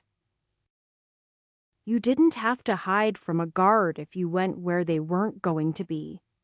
You watched their patrols from afar, heard their steps around a corner, felt the floor tremble. She crept up behind her target. One hand went over the mouth. Immediately, hands and feet flailed at her. "It's all right. Just don't scream." It took a moment for the scared man to calm down. Yes, I am not supposed to be here. I get it. Will you promise not to shout when I remove my hand?" The man nodded. Velvet did so and waited, preparing to run. She didn't have another way to get what she wanted. Hurting someone wouldn't help her. The man just stood there, stock still. Good. She pulled out a paper, holding it in front of the man. "Do you know who this is?" The man nodded. "You can speak, just quietly." "I know him. His name was Barnaby." Was Velvet asked. "What happened to him?" "Died of the bloody plague." "Are you sure?" Velvet asked. "I think so. I mean, he was really sick. I hadn't seen it before, but that's what the doctor said it was." A doctor was called in. The man nodded once more. "Keeps the rest of us from getting sick." "Sure he's dead," saw the body carried out. "Well, it was covered up, but I don't doubt it was Barnaby. Nobody else got sick." Velvet was gone before he could notice the assailants and even think to turn around. If he had, she was wearing a mask to cover her face. A voice might be suspicious, but it was hardly something to identify someone by. So this one was dead, just like the report said. Another slave not expecting to be questioned, shouldn't be ready to lie. And she'd seen no sign of Barnaby anywhere at work or in the slave quarters. She had to check, though. She had no doubt that there would be a few deceivers among those enslaving their assigned people. At the current time, they'd confirmed 6. 4 traveled with them, Barnaby dead, and 1 was seen leaving the area on his own. He was free to do so, and leaving right away had been the best choice if he was going to do it. Velvet wasn't sure if it was safe to do so, but she also wasn't sure if traveling with Thumb was truly safe. The world was crazy. There were people out there as much stronger than her than the bandits had been compared to non-cultivators. A scary thought, and something she planned to rectify if at all possible. Just another handful. And they could go meet up with Anton. Then everyone could thank him instead of her and Hoyt, who wouldn't even have known anything was wrong without Anton. Chapter 112. Everything should have been fine. But for some reason it was not. The pack had returned to the big pack, the order pack. It had been safe there, with abundant food that didn't even need to be hunted for, and natural energy of the most pleasant sort. Even out in the forest where the unpleasant ants and razor birds lived, the problems had been resolved with the help of a pack elder. Now the pack leaders had taken him along with them, leaving behind weaker pack members. Timothy had properly reclaimed his status as friend, though Fuzz wasn't sure what Velvet was in relation to the pack. She certainly was part of the order pack. He could smell the same energy in her. She came with them as some sort of ally. Then there had been a long time of remaining in a single city. Fuzz didn't understand why. Nobody was happy. They didn't hunt or gather other resources. The opportunities to cultivate weren't anything special. Fuzz wasn't even allowed to come into the building they spent all day inside, which was strange. It seemed a courthouse didn't allow low-ranking pack members inside, but he scented many weaker than himself entering. Strange? It was only afterwards that Fuzz understood they were looking for pack members. Anton had been part of a large pack. Not as big as the order pack, but still precious to him. Timothy and Katerina split from the rest of the pack along with himself. They traveled quickly to other cities where they found what were apparently Anton's former packmates. They had been lost somehow, but now they were found. These packmates were weak, without cultivation. Fuzz didn't know how to show them how to cultivate energy, but he made sure to bring them meat so that they could develop a strong body. At first, he didn't understand why they cooked it on a fire and left the bones behind, but he did find it nice when meat was warm. The bones went to him, even when he tried to insist others should eat them. Fuzz would not let them be wasted. So he eventually ate them himself. They cracked apart easily, releasing tasty marrow and crunchy bits of bone. Fuzz remembered gnawing on bones when he was just a little pup. How hard it was to bite through, but now he was able to do it with ease even without using his energy. His new pack made him strong. Cities were often paved with stone, and roads were made of packed dirt or stone. Such ground was unpleasant on his pads, but better than stepping on thorns. Fuzz had few thorns he had to worry about now. But he knew they existed. The order pack had plants with very sharp thorns that he only tried to sniff inside once. They had tasty energy fruit buried inside, but his snout was all cut up. Not a good trade. Normally, the pack traveled on such terrain, but now they were off the road. They were looking for someone, a packmate of Anton's. No, it was more than that. One of his offspring, or at least stuck in of some sort. Fuzz wasn't sure exactly. But it was like the word for Katerina, a great daughter. The one they were looking for had been gone for a whole week from where they thought they were going to meet her. Katerina and Timothy hadn't been happy about that, but apparently she hadn't listened to the other pack, or something. It was a big problem. 1 week was a long time. Scents were hard to follow after a week. And it was even worse when he didn't know what he was smelling for. He had been taken to Alva's room, but it had been cleaned, and it only smelled like other people staying at that house. They didn't have a trail for him to follow, or more than a vague direction they thought she had gone. So Fuzz was running around snuffling up the forest. His lungs were very strong now. So when he snuffled too hard, he pulled up dirt and it made him sneeze. He was surprised by that. Dirt was supposed to stay on the ground, not go in the air. He made sure to adjust his method, keeping his nose a bit higher. His scent abilities had gotten better, especially if he used energy. He just had to find signs of someone.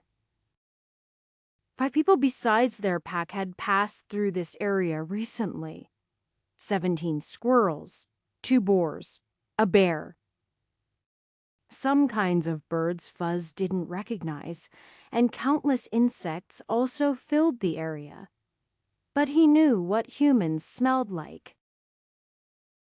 Humans smelled like salt and like cotton and leather, and sometimes metal.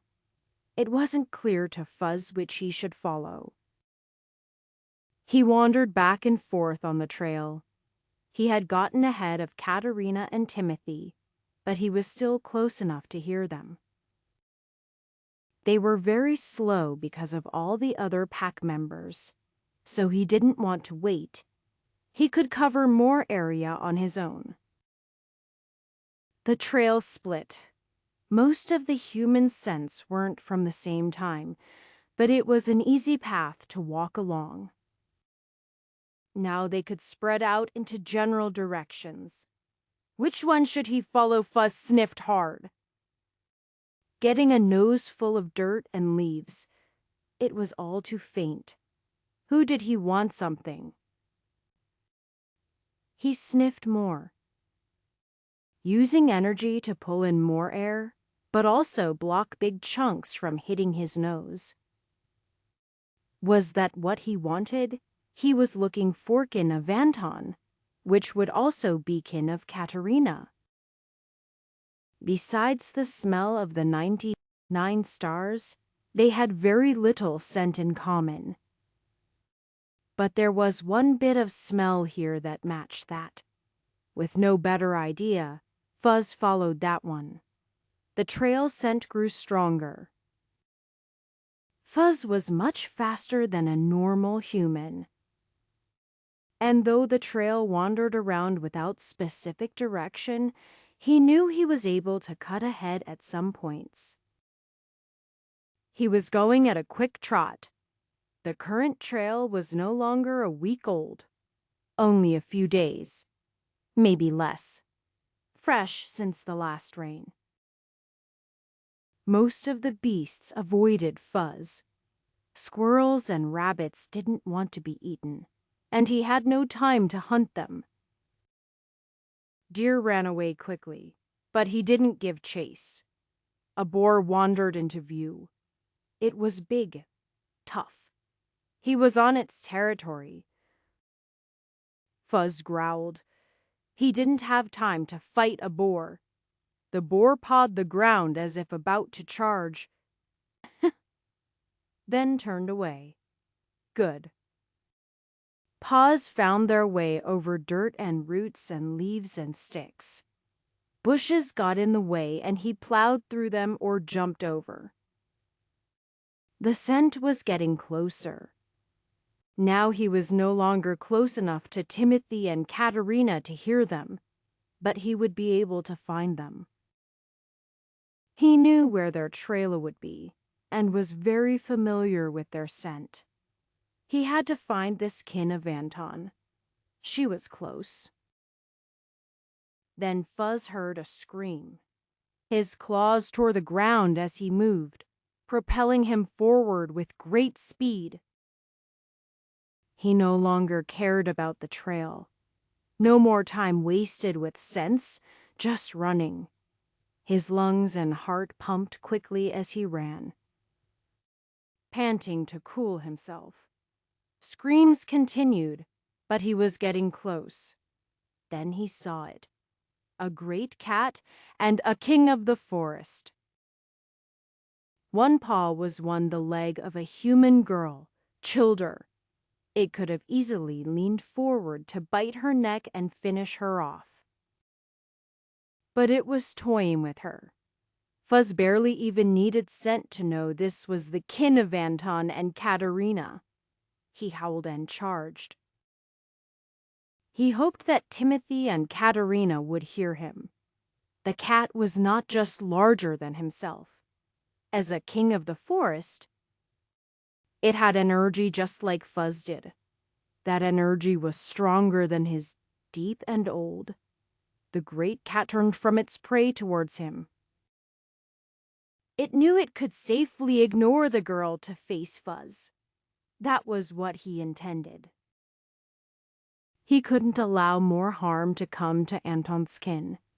If he had hesitated to draw the beast's attention, it could have slain her at any moment. With no packmates to aid him, Fuzz could not use his usual tactics. He would have liked to circle around behind the creature and pull its leg, but that was simply impossible. He had to do this differently. The cat had no time to ready for a pounce as Fuzz charged it. His paw slashed towards the cat's nose, and in return the cat clawed at him. Fuzz ducked his body under the attack, while his own paw scraped along the creature's nose. Barely a scratch. The creature's energy was stronger, resisting his attack. He pulled back, wary of the cat's longer reach. If he stayed too far, he could not attack, but if he approached too close, it could crush him with its weight. He also had to make sure it didn't go towards the child.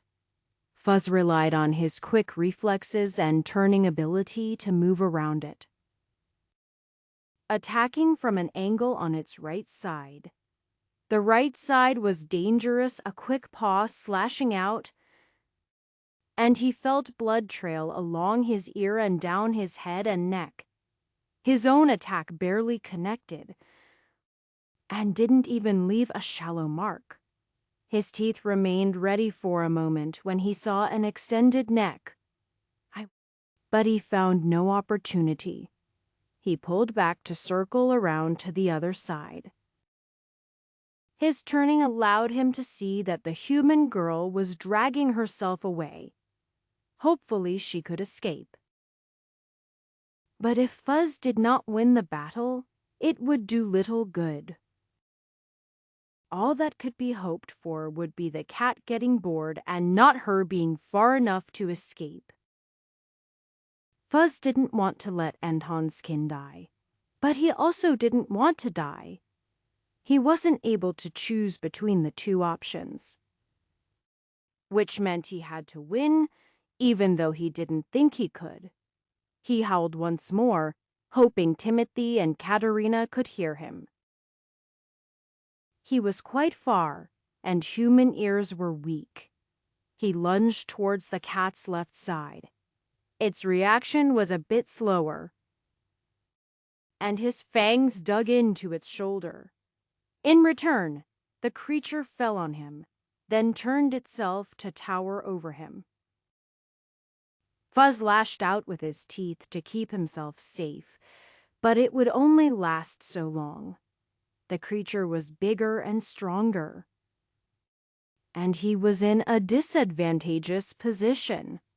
Fuzz noticed that it didn't really focus its energy on one particular place.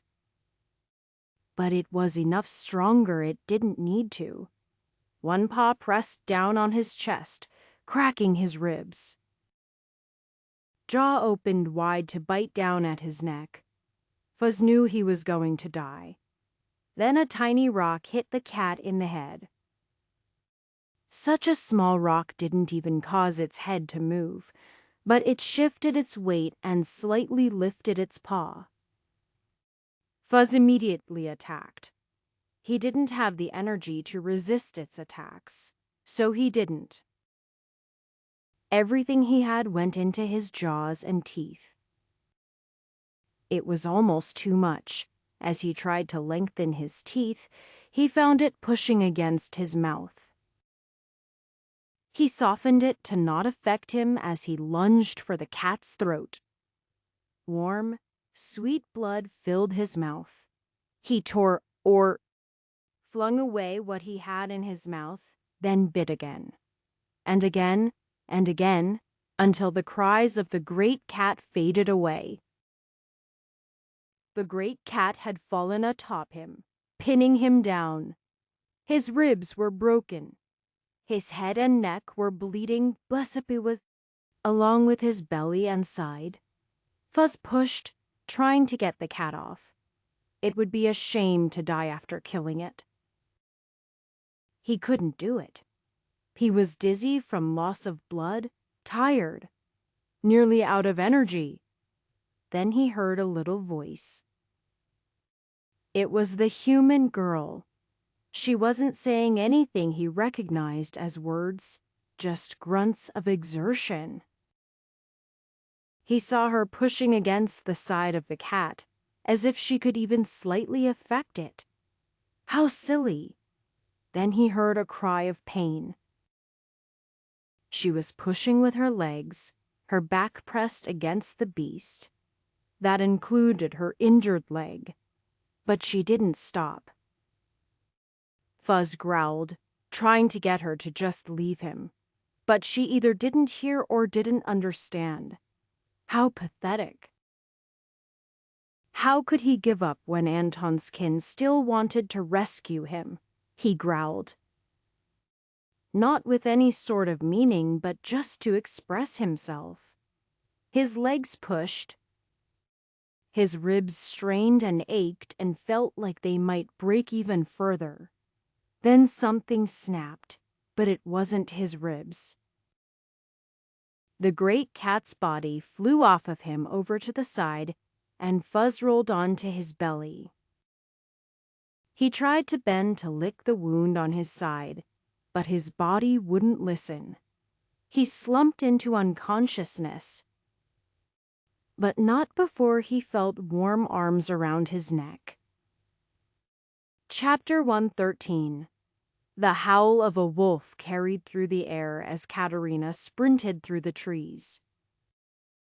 Fuzz had been scouting ahead, getting further and further from the rest of the group.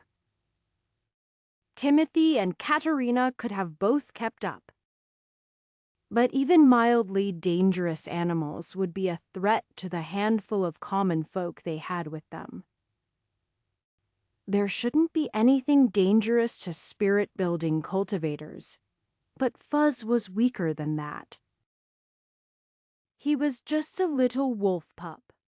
Well, very big for a pup, but still smaller than he would be when full grown.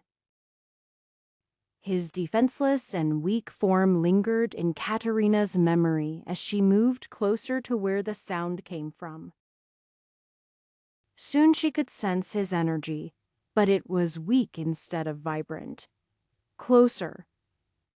And she sensed a larger energy that was even more faded. Finally, she sensed another life.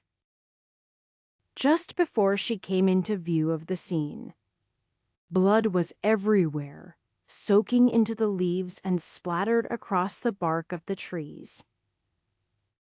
It took a moment for Katerina to figure out what one of the creatures was under all the blood and viscera. Some sort of large cat. Bigger than a wolf. Its head might have been rib height on a human if it was standing.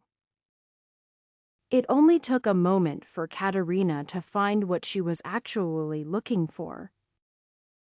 Fuzz was there, along with a young girl somewhere around 10 years of age, wrapped around his bloody body. Was this Alva?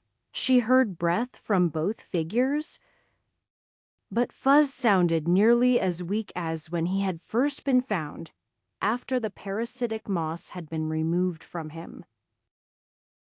Katerina didn't have any medicines or treatments specifically meant for wolves, but she had coagulants to help stop the bleeding, bandages, and needle and thread for stitching.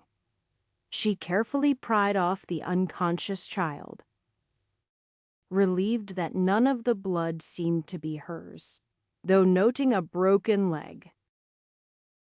Though she had little in the way of real medical training, Katerina's hands were swift and dexterous as she closed the most grievous wounds. She traced her fingers along the patterns cut into fuzz fur and above the new wounds without touching them. The practice of turning people into living formations was discouraged in Grey Oton because it often resulted in mutilations and death. But Fuzz had already been about to die. Though he was visibly much worse looking at the moment, Katerina believed he was probably better off. His body was tempered with energy, and though his durability had already been tested with his wounds, Fuzz's recovery should be higher. His flow of energy wasn't quite right, so she shaved more fur in an attempt to stabilize things. She had a feel for what was right, and some actual study on the topic now instead of what she had done spontaneously. When she was finished, if Fuzz wasn't covered in blood, Katerina almost would have thought he was having a nap. The little girl had bags under her eyes and was thin. Wandering around in the forest for a week was bound to be exhausting. She was lucky the area was warm enough for her to survive the night, and that she hadn't run into danger sooner. Katerina thought to let her rest, but they needed to set that leg sooner rather than later. The first thing she did was cut down a small tree. A sword wasn't the best tool for the job, but with the addition of energy, it was like slicing through a soft cake. She carved out straight lengths of wood to use as a splint. She didn't know if she should wake the girl up or set her leg while she was unconscious. Finally, she decided that waking up to pain wouldn't be a good first impression. Katerina gently touched her shoulder to shake her awake. It took more than just a little effort. But eventually the girl's eyes opened. "Hello," Katerina said softly. "Are you Alva?" Alva nodded, staring for a moment. "Who?" "Are you? I am Katerina. I am..." It's hard to explain. "Do you remember your great-grandpa, Anton? He sent me to help you?" Really, her eyes grew wide. "What about Mom and Dad?" She sat up and winced. "I don't know," Katerina admitted. "Listen. I am going to have to set the bones in your leg. It will hurt, but it won't heal right if I don't." "Okay," Alva bit her lip. "Okay." Get ready. Katerina really hoped it wouldn't hurt that much. She let her energy flow into the wounded leg, grabbing on to the larger broken bones and with them the smaller pieces. It wasn't a clean break.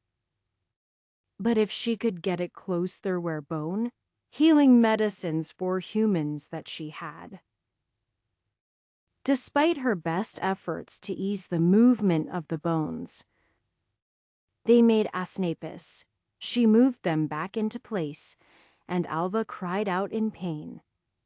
Katerina quickly applied the splints, wrapping them tightly. She realized she should have used painkillers of some sort.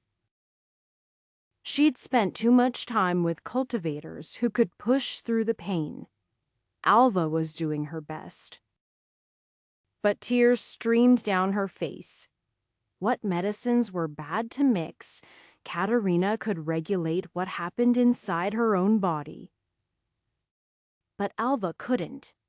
She shook her head and held out a pill, a little ball of crushed and refined herbs. The most important thing was the bone recovery medicine. Hopefully the pain wasn't too much now that things were properly set. I need you to swallow this. Alva nodded, sniffling, and Katerina floated it through the air with her energy. She knew it would taste bad, so she avoided letting it touch Alva's tongue. When it got closer to her throat, Alva swallowed more out of surprise than anything else. She coughed and sputtered, sending Katerina into a panic until it subsided a moment later, and she felt there wasn't anything stuck in the girl's lungs. When Alva finished coughing, she looked at Katerina. Are you a cultivator? That's right, Katerina said. Can you teach me an awkward question? She absolutely could and would, but she didn't know how much cultivation young children could do, since body tempering was first. It was somewhat dangerous for those whose bodies hadn't fully developed. Another danger was that during the teenage years hormones ran wild, disrupting thinking processes and increasing the chance of making a serious mistake that could lead to crippling injury. Maybe not right away, Katerina said, but I will when it's safe. Moving Alva while injured was possible. But Fuzz was also unconscious. Instead of pushing them, Katerina gave Alva something to eat and started setting up a simple formation to protect the area. It was nightfall when Timothy and the others finally caught up. Most of the others were exhausted, but elated to see Alva was found and relatively unharmed. Even those who didn't have contact with her before were relieved to know a young girl was safe. I can't believe it, said a man with whitish blonde hair. I thought for sure you died in the attack. And to learn you are a cultivator. I wasn't, Anton said, and I only survived by chance. I was outside of town. Anton knew the former owner of a small restaurant was called Reuben.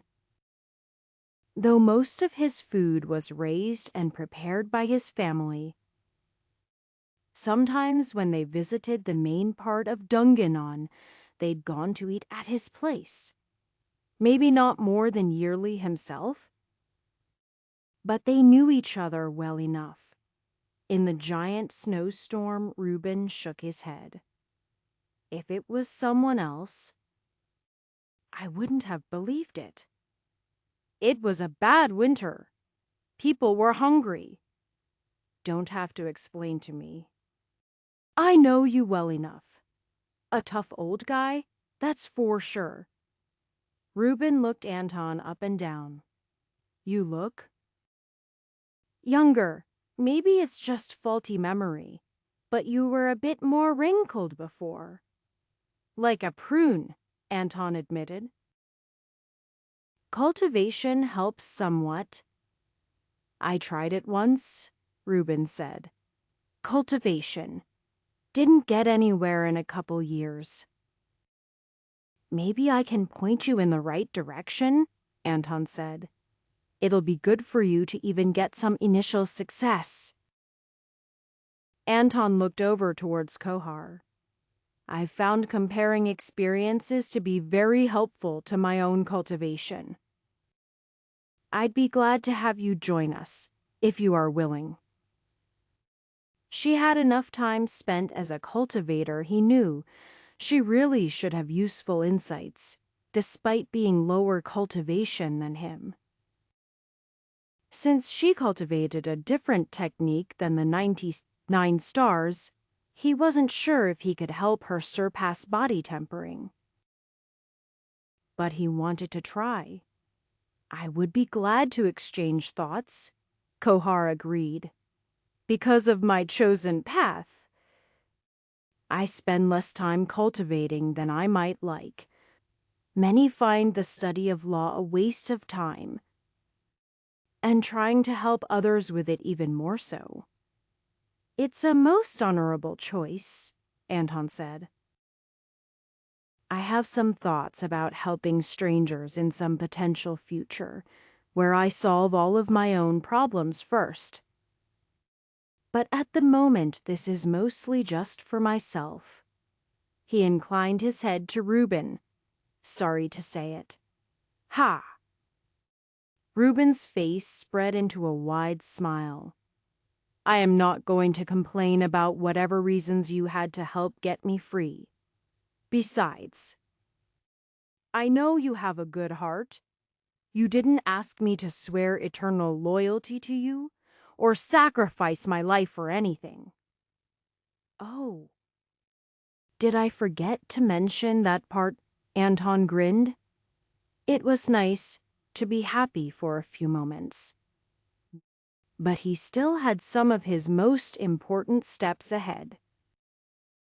He was absolutely willing to admit that his own family was worth more to him than other people, and Devon was waiting for him. Chapter 114.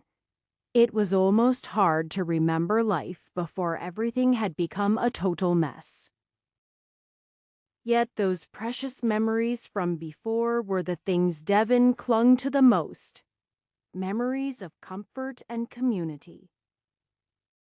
There was little enough of each in his current life. His accommodations were ever so slightly better than they had been in the Irvin arena. The bed was nearly tolerable. The floors were cleaned almost monthly, and the food was more abundant. The danger was more variable. In the Irvin arena, he had to fight for his life primarily against wild beasts. Sometimes they were starved, the effects of which varied by the animal. If they were starved, they were easier to fight, which suited Devon just fine. He didn't mind killing an easy opponent. He would even do his best to make it look somewhat difficult. He didn't care about the crowd, but when his life was in control of someone else, he had to adapt. There had also been a few fights against humans there. Not all of them were to the death. Slaves cost money after all. After he'd been casually given an admittedly poor cultivation technique, he quickly grew stronger. A cultivator's body was much stronger than anyone else. And the versatility and power of energy couldn't be overcome by simply having a stronger build. He ended up against stronger opponents, but he himself grew quickly enough to defend himself. Enough that the Irvin arena was running out of opponents for him, and the guards were barely higher cultivation than himself. Then he had been bought by the Potenza family, or more specifically by a daughter of the family, Tonina. His grandfather Anton had found him and planned to purchase his freedom. But she arrived before the deal was finished and used her family's influence to coerce him into a duel, and when she lost that one, a second duel at a time most convenient to her advancing cultivation. After that, he had been thrown into an endless series of matches against other cultivators and magical beasts. He had to grow stronger to survive, and so he did. Somehow he came through it, and a few weeks later things calmed down. He'd thought he would be pushed until he died, but it seemed to not be the case. Perhaps they had plans for when he grew in cultivation. Just because they were going to send him against greater opponents as he grew didn't mean he could stop. They would do it anyway, and Devon preferred to live. He had little in the way of discussions with others about cultivation since stalking with rivals wasn't good for his own safety. He knew he had pushed himself from mid to late body tempering, but not to the peak according to the cultivation method he had available. He wasn't sure if it was a mismatch between himself and the technique or if something was simply wrong with it. But he couldn't manage any more advancement. Even so, he survived. He was fortunate to find himself matched against beasts he could kill or kept out of death matches entirely. He thought perhaps he might survive until he could grow strong enough to escape or until his grandfather returned. Those hopes had been shattered when his next match was announced. There was a giant man named Moreno, more than a head taller than any of the other men and coated in rippling muscle. His build was secondary to his cultivation at the peak of body tempering. More than that, even the rumors weren't entirely clear on whether he had a foot into spirit building or had fully stepped into it.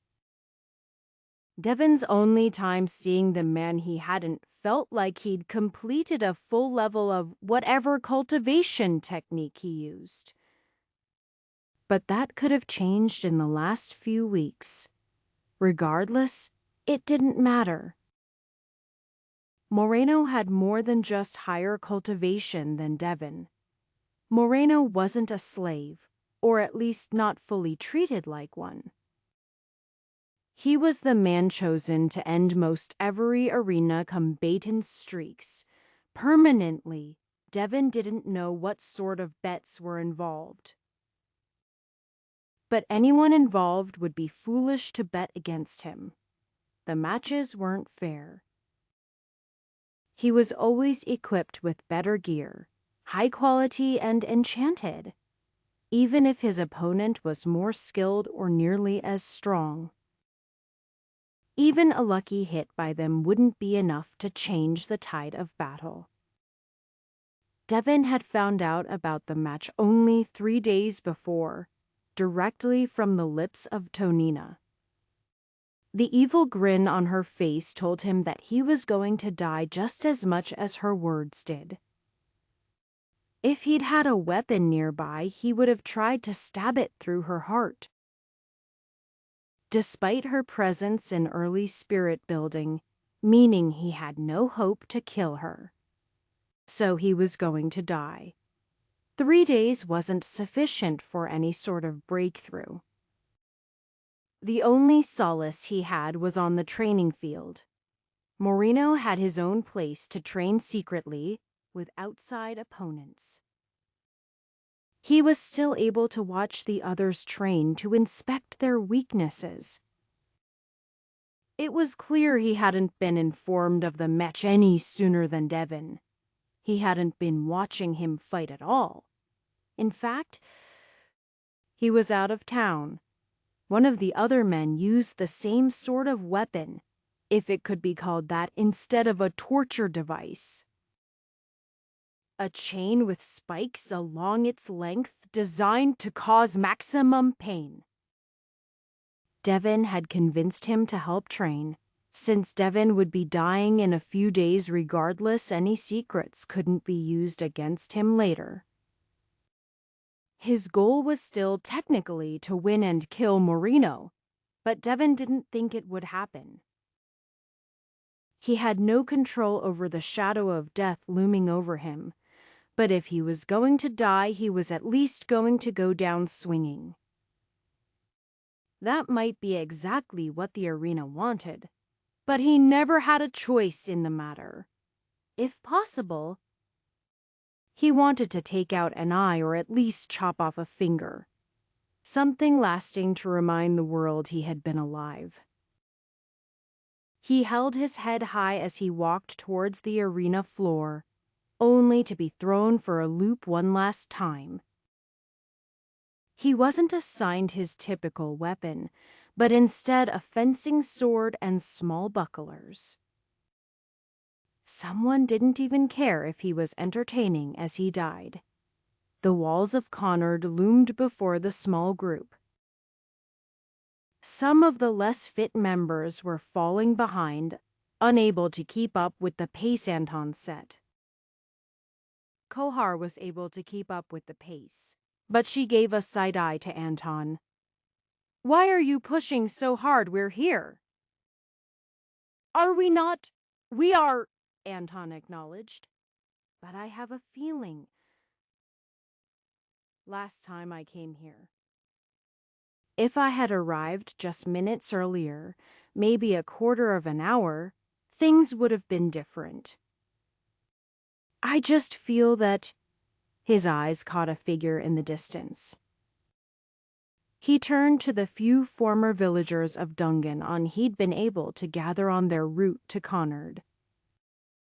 "All of you have your papers. Your pouches," they nodded. "The inn is 2 blocks that way. Big sign. We'll meet you there later. Go ahead and get rooms. And a meal. Kohar, with me." Sprinting through the streets of a city was considered rude. But Anton didn't care. Half a minute later, he stood in front of Elder Varela of the Grasping Willows. No time for formalities. "I am afraid." Elder Varela's long white beard fluttered as he turned his head. "Kohar, I presume." "If you could find Elder Roka in the government district and tell her Anton is present, we will be heading to the Potenza arena immediately." That urgent, Kohar glanced at Anton, then back to Elder Varela. "I will return with as much haste as I can manage." Kohar split off from the others, and Elder Varela began to explain as they were on their way, weaving through the people on the street. "You were right about the Potenza family taking things poorly, or rather a certain foolish girl. My contact was able to convince them to restrict the sorts of combats Devon ended up in. But the elder members of the Potenza family are out of the city for the next few days. I did not know that until Tonina refused to release Devon, even when I showed her the copy of the document. It seems we accidentally provoked her into quick action. That was 3 days ago. And Devon was scheduled for a death match immediately, one that is about to start at any moment." "I can go faster," Anton declared. Trusting that Elder Varela's advantage in cultivation would be sufficient for him to do the same, he rushed through the streets. His eyes picked out the way people were moving and where they would be when he arrived. He avoided their movements before they even knew he was there.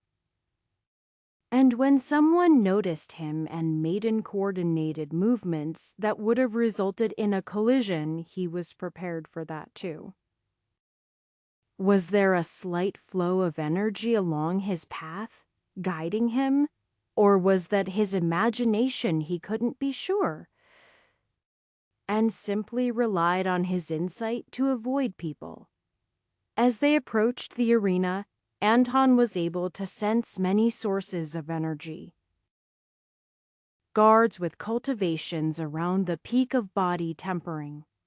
Further in, he sensed at least a handful of those in spirit building.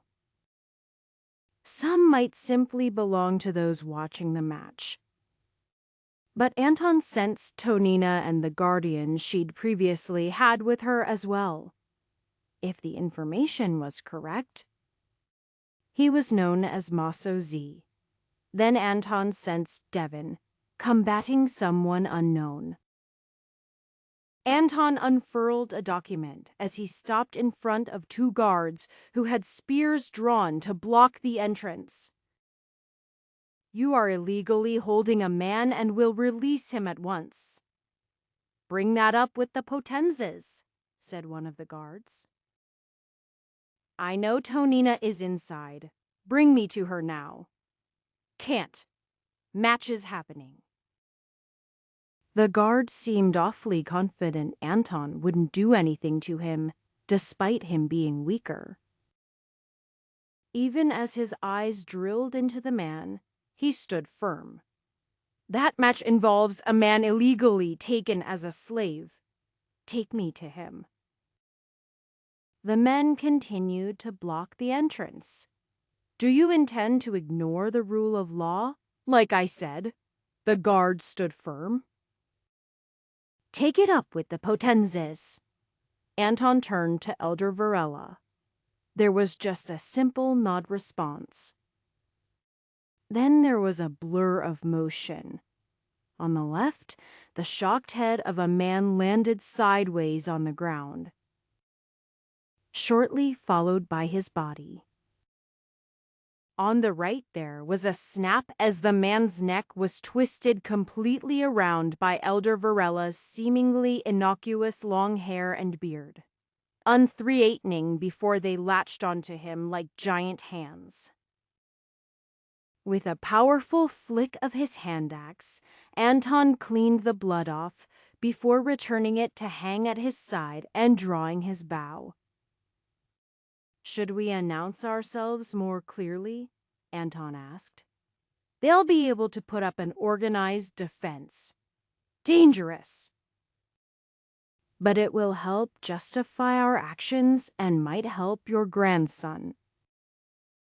Elder Varela's hair and beard wriggled around in the air in front of him and to the sides. I'll support whatever choice you make. Chapter 115. Author's Note. Here is more description of injury than average in this chapter. If you read The Immortal Berserker by me, it's not more than some of that. But if you dislike gore, you might just prefer to skim the first section. The sand beneath Devon's boots was depressing. Not because it was too hot or too cold, but just because it wastes there. Sand didn't belong in the middle of a city. Dirt was easier to get, but sand was preferred for some reason. Maybe it was the clean color, or maybe it was how it absorbed blood. He had the feeling it was the latter. It was possible for Devon to get behind the idea of fighting or dying for a cause. Sometimes you had to fight and kill others. He'd had to do so. He'd been forced to do so. That or die. And since a somebody would be dying, he preferred it to be the other guy. It was nothing personal. But now he was in the worst sort of situation. He wasn't fighting for something. He didn't have the choice to do so.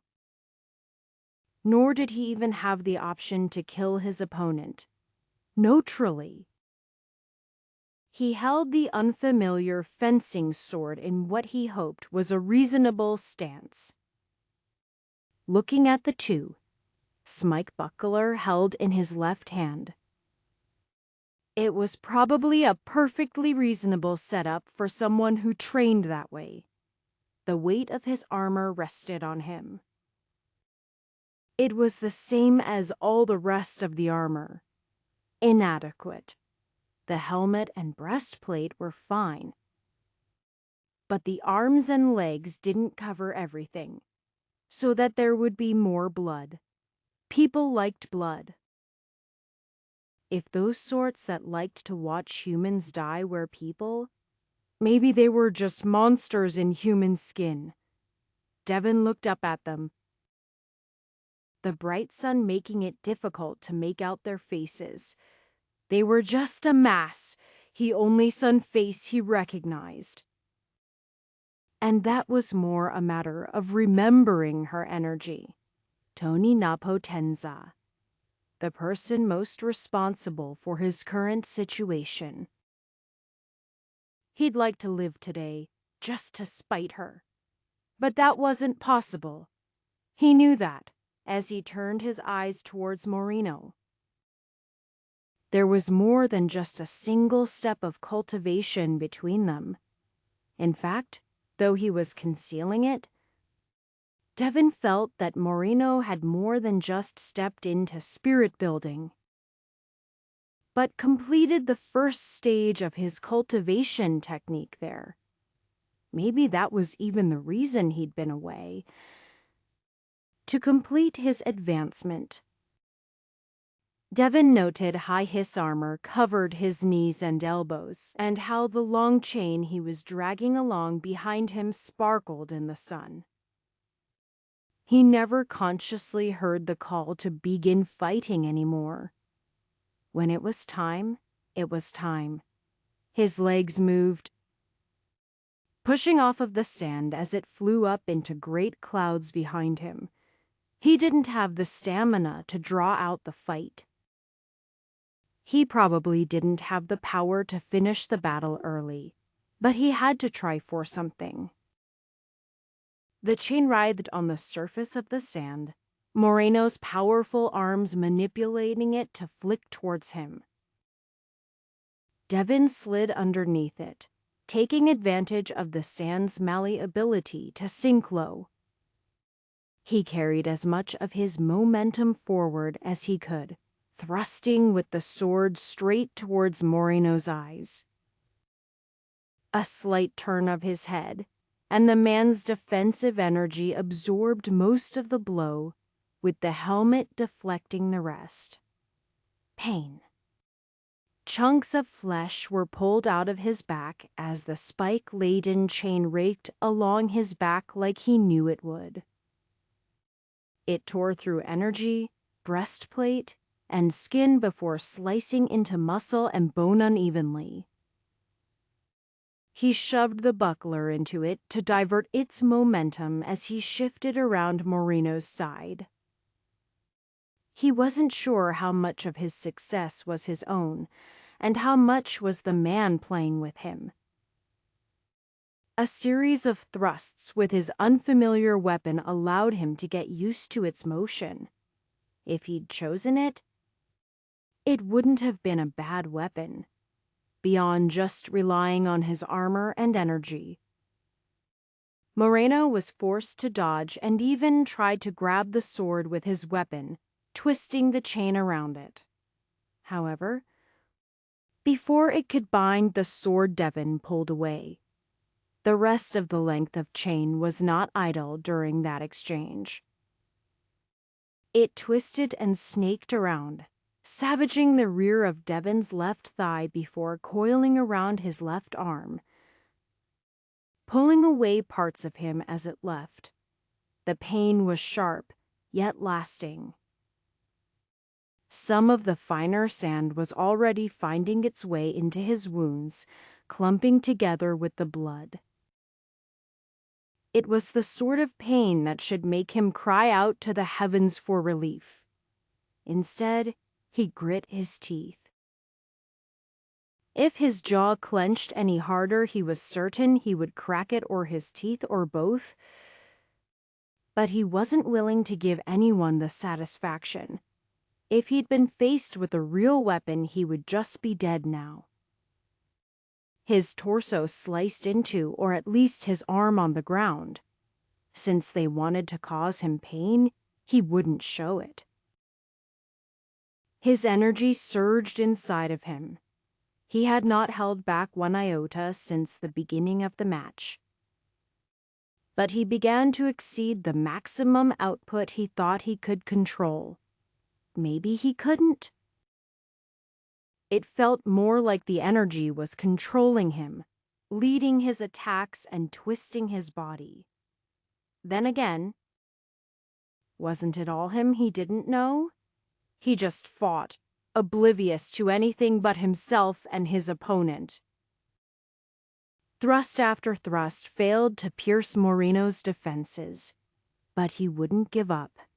He pushed his body beyond its limits, since it was the last time he'd have the chance to use it. He even stopped using energy for defense. If Moreno could break through anyway, why bother? Blood trickled down his back, his arm, both legs. He continued to attack. His helmet was torn off, and with the same motion, the spiked chain twisted around his head and neck.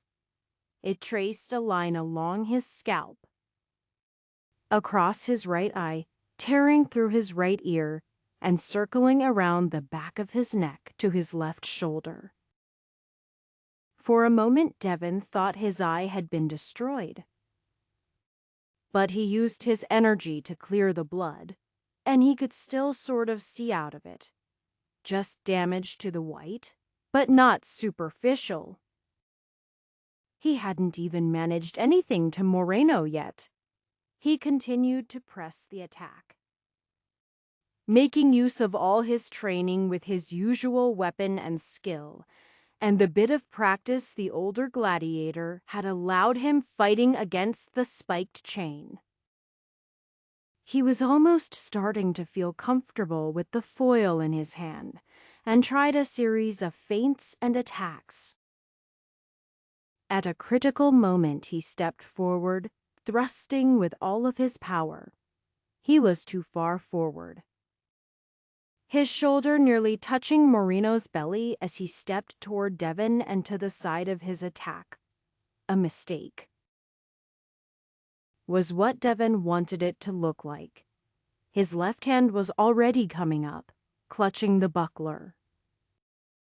Since it was useless against the twisting chain, it was just another weapon.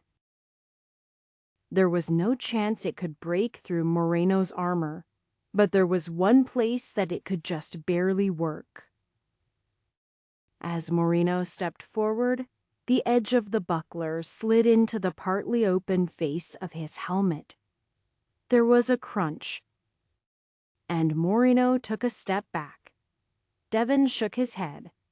Not enough power. His lower rank of cultivation was to blame, and the blood loss didn't help. He barely stood on his feet, unable to make a proper follow-up attack as Moreno snapped his broken nose back into place, blood dripping down his front. All around him, Devon felt the chain filling with energy.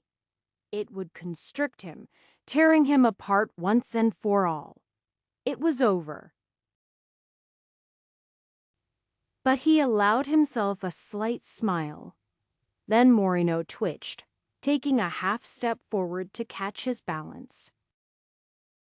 Devon didn't even try to guess if it was some sort of feint. He just used his remaining energy to thrust his sword forward. It hadn't even been necessary, because Moreno's weight carried him forward into it, and the energy just allowed it to pierce through his eye and come out the back of his head. Clanking into his helmet, Devon looked down at the body on the ground in front of him. Moreno ultimately fell awkwardly onto his side, and Devon could see something. A hole in the bottom of his right armpit. The hole went through the armor, and though blood blocked him from actually seeing Devon, was certain it went all the way through widthwise to come out to the sand below. Then the pain reasserted its presence along with his awareness of the rest of the world. He quietly grunted as waves of energy poured over him. For people at Spirit Building, not only that, but actively engaged in combat. He recognized 3 of them, and the third was both the most unexpected and yet the most natural. That was the energy of his grandfather Anton, and the same energy that he hadn't really comprehended that made the hole through Moreno. Devon slowly turned his head to see what was happening. and realized that the stands were mostly empty, the only watchers remaining fleeing for the exits at top speed. Anton wasn't sure if he was a hypocrite, or if the word even had any meaning with the way that humans acted. Sometimes, you just did what you did with no prior intention of deceiving others or oneself. As soon as Elder Varela had given his full support, he had burst into action. Any cultivator would instantly be able to tell his intentions with the way his energy surged. And as he shouted at the top of his lungs, everyone who wasn't deaf would be informed. I have declarations that Devin Gardner was illegally enslaved. Anyone who stands between me and my grandson dies. Of course. That immediately resulted in guards rushing his position. The first one to round the corner got a spirit arrow through his head. And the second, normally it might have taken 2 or 3 shots even if they were below his level. Because they weren't unaware of his presence.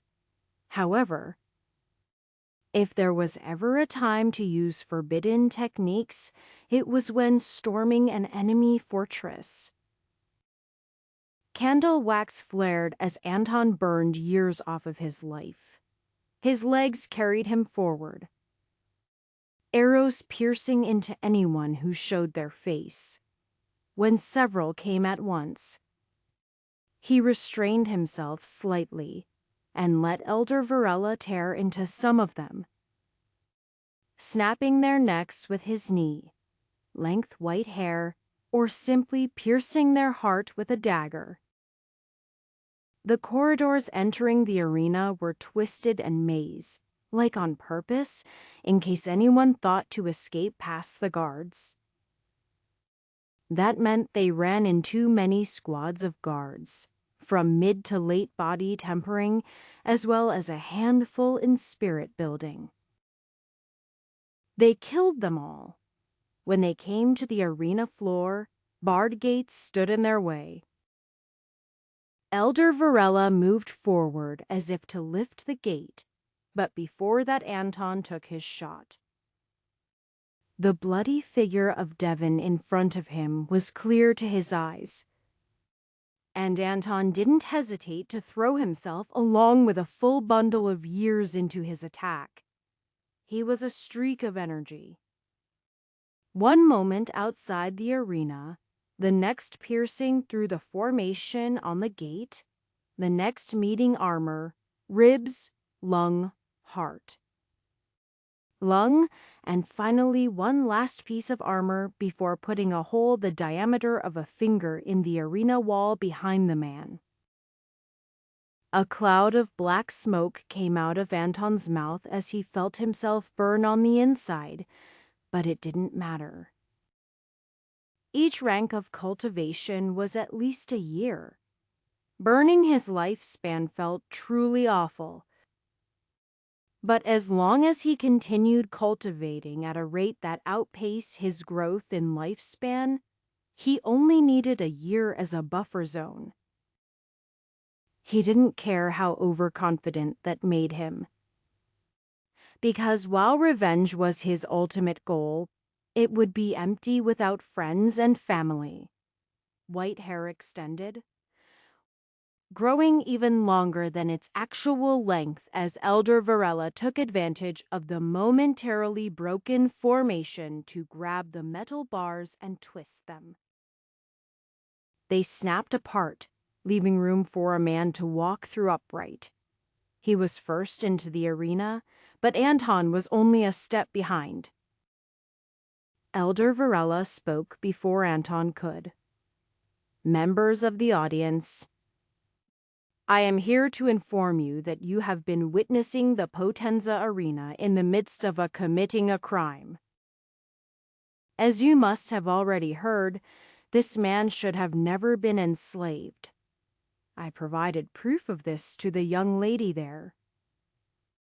But instead of following her legal obligation, She arranged for a spiteful death match. Now, stay out of our way. There was just enough patience within Anton to let him finish speaking. It was a nice reprieve to let him clear up his energy, as the immediate side effects of candle wax were very disruptive. Tonina stood up in the stands and opened her mouth, but by that point a spirit arrow was already flying towards her. It was a disappointment when he merely managed to pierce through her defensive energy, the flexible armor she had on, and a couple centimeters of flesh and bone. The arrow was supposed to have gone all the way through her heart. She was the equivalent of the 12th star, having continued her cultivation, but ultimately having been surpassed by Anton. But that one step wasn't quite enough for him to kill her instantly. The second arrow was blocked by Masozi, who was in mid-sprit building. The man had not been immediately by her side, but now he stood in front of her. Then he charged towards Anton, leaping directly along the path Anton had shot, his body completely concealing Tonina. Anton prepared another spirit arrow. One last use of candle wax should leave him no closer to his death than when he had first begun cultivating. Maybe even with a handful of spare years, the arrow shot straight towards the mid-spirit building man. But of course, Anton had no hope to kill him in a single shot. As he rode with the arrow, it spiraled around the guardian out of his reach, once more flying towards Tonina behind the man. Masozi reached out, stretching his energy to grab the tail of the arrow. He reduced half of its power before Anton was able to break apart and continue forward. He was the arrow. And he once more struck towards the heart of Tonina. Her energy was fully committed to block, but she was slow to parry with her sword, and he pierced through her defenses with some small amount of momentum left. He was precisely on target for the same spot, but barely had the energy to pierce another half centimeter. Merely scratching her heart and not puncturing through it as intended. Tonina's guardian immediately reversed course once he hit the ground, blocking the next dozen arrows Anton shot. He knew that would happen and didn't commit himself to anything extreme. "Young mistress, we must retreat." "But you should kill him." "You die?" The man didn't let her give any more argument and yanked her along with him. Anton's ears were barely able to pick out her words, even with his enhanced senses. "But I beat him." With that, they were almost out of sight and moving into the structure of the arena. He considered trying one more shot, but resisted the urge. A waste of energy or life spun and unenergy. There were multiple ways into the arena, all full of cultivators. While he might be able to fight through them, he would not have the power left to combat her and her guardian. Elder Varela could no doubt match the guardian, but they weren't here to kill. All of the guards along the way died simply because it was easier than sparing them.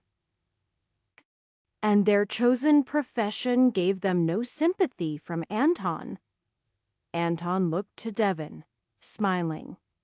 Devon smiled back, then began to fall off his feet. Elder Varela was already there, gently catching him and picking him up. While I am certain you would like to seek further revenge, now is not the time. We should leave the way we came. I sense Elder Roca is there waiting. She cannot shield us if we move away from her. Anton nodded. I understand. Is he? Elder Varella's hands and hair were moving, plying Devon with all sorts of medicines both on his wounds and internally. Even as he ran towards Anton and performed so many actions, Devon remained perfectly level as if he were simply floating. Do not worry. His breath continues. Author's note too. Well, this one got long, but splitting it up wouldn't feel right. So have almost 2 chapters together. Chapter 116. Either there were no remaining guards in the section they had entered through, or they chose to stay well out of the way of Anton and Elder Varela. Either way, Anton strode confidently out of the arena, keeping his back as straight as possible. He briefly noticed some sort of commotion in another part of the arena, but had no way to affect whatever was happening from his location. By the time he would arrive, everything would be over. Seeing to Devon's safety was the most important thing at the moment. Outside was Kohar, along with a woman who had to be Elder Roca. Her actual age was hard to judge, but she was dressed in fine robes and had the aura of late spirit building. Along with the two of them were several dozen cultivators dressed in uniform, ranging from mid-body tempering to early spirit building. Elder Roca spoke in a very concise manner. We have now confirmed the situation with my own eyes. This young man was unjustly harmed under the instruction of Tony Napotenza. That declaration was for those watching from afar. Anyone in the nearby area who was a cultivator would have felt the conflict. And where there was conflict, there were curious onlookers. At a safe distance, of course. Now then, we shall escort this injured man to safety. With that, she turned and everyone followed. A quite serious procession began. Walking at a quick pace only suited for cultivators, but not one so fast as to worsen Devon's injuries as he was carried by Elder Varela.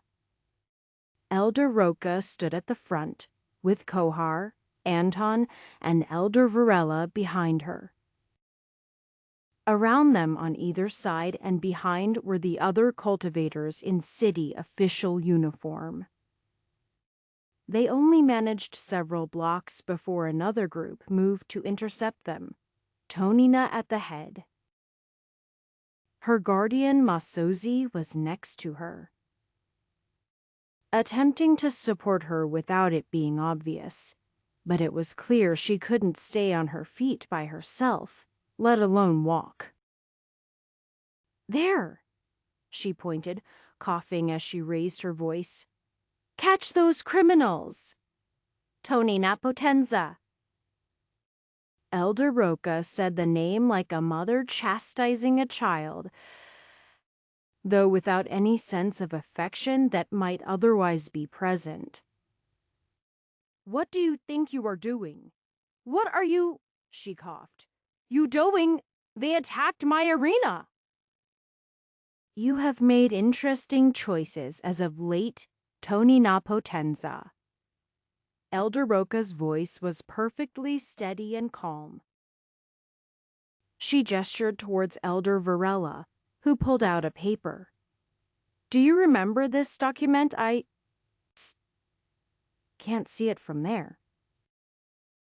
Hand it! She coughed, and a small amount of blood trickled from her mouth. Hand it to me. Elder Roca flung the piece of paper to Tonina, who instantly tore it up when it reached her hands, though she had to make use of her energy to do so. Humph. I don't see anything. Her guardian placed his head in his free hand as she did so, sighing. That's 3 counts of ignoring official legal orders, and 2 counts of destruction of official documentation. Kohar spoke with great confidence, despite her low cultivation compared to the rest of those involved. Plus unlawful imprisonment, attempted murder, and... She looked at Devon. Torture. You can't. Tonina winced and held her hand over her chest. You can't prove anything. I have witnessed several of these accusations with my own eyes, Elder Roca said.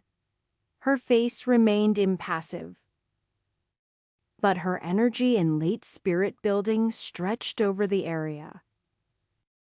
Even if you had merely destroyed an order in front of my face, you would be facing arrest. Surrender peacefully or face the consequences. As Tonina was about to speak, Masozi clamped his hand over her mouth. Of course, he said. We will comply willingly. He looked to the city guards Tonina had gathered, who were standing around awkwardly.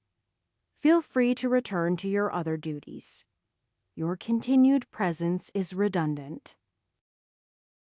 Tonina tried to struggle against his hand, but she quickly passed out. Now then, I believe we have 2 people who could use greater medical attention. He scooped Tonina up in his arms. Shall we proceed? 1 moment, Elder Roca said. Why bring these? She gestured to the dispersing guards. Then so easily surrender. I do not have a death wish, the man replied. Earlier, I assumed that this man, he nodded to Anton, was simply fabricating a false legal claim for the sake of his grandson. Thus, calling up on the assistance of the city guards was a reasonable action. He began to turn, walking slowly along the street. For the record, I was not aware of any prior documents. At the current moment, Anton was busy regulating his emotions. It was unnecessary and foolish to think of launching another attack on Tonina, but he really wanted To. His anger was righteous and justified, but if it could be resolved without bloodshed at the current moment, it was probably best. Either way, the attempt would not help his cause in the slightest. Hiriel, I hoped she would die on the way. But the amount of blood she was losing at the moment seemed insufficient. As they reached the core of Connard and the government district, several powerful cultivators that were likely a match for Elder Roca seemed about to stop them, but Masozi always shook his head. We need to make our way to the infirmary without delay. With that, there were only harsh looks, but nothing more. Only when they arrived in the infirmary and had actual healers looking at the 2 injured people did Anton relax. The guards Elder Roca brought separated Devon and Tonina's sections, as well as watching the outside. Do you need? I am not injured, Anton said as a 3rd healer walked up to him. I appreciate the concern, but I am just fatigued. He wasn't quite sure if he'd pushed the forbidden technique to hard or not far enough. Logically speaking, he understood that not killing Tonina would be safer for him, but if he could have done it... Actually, He was unsure if it would have made him feel better at all. It would be nothing compared to the relief he felt when Devin was declared to be stable, his breathing steady if a bit weak. Waking up was unexpected but welcome, except for the pain. Devon had made the unconscious mistake of trying to open both of his eyes, and his right eye protested the effort greatly. He thought he managed to avoid damaging it further, but he had to just grit his teeth for a while to help the pain dull. Speaking of dull pain, it was sort of all over his body. Why had he survived recalling memories was much less painful than trying to move, despite the unpleasant nature of the memories. When compared to the current pain he felt, the memories were worse, but they were also less real. He'd been in a match with Moreno, one where he was going to die, yet just as he was defeated. Moreno fell. Anton, his grandfather, had come back. He never really doubted him, but in the 3 days he'd been waiting for his scheduled death, he hadn't even considered that his grandfather might arrive. But he arrived just in time. That had to be a cultivator thing. Would have been nice if he was an hour earlier, though. He heard footsteps and felt the auras of cultivators. 2 strong ones, Anton and one of his companions. He'd sensed it before, but they hadn't had the chance to actually meet. "Don't try to sit up, Devin." Anton's voice came through the door. "Doctor's orders." Chi-Chi. How did he even know he was trying? It just felt so awful to meet his grandfather flat on his back.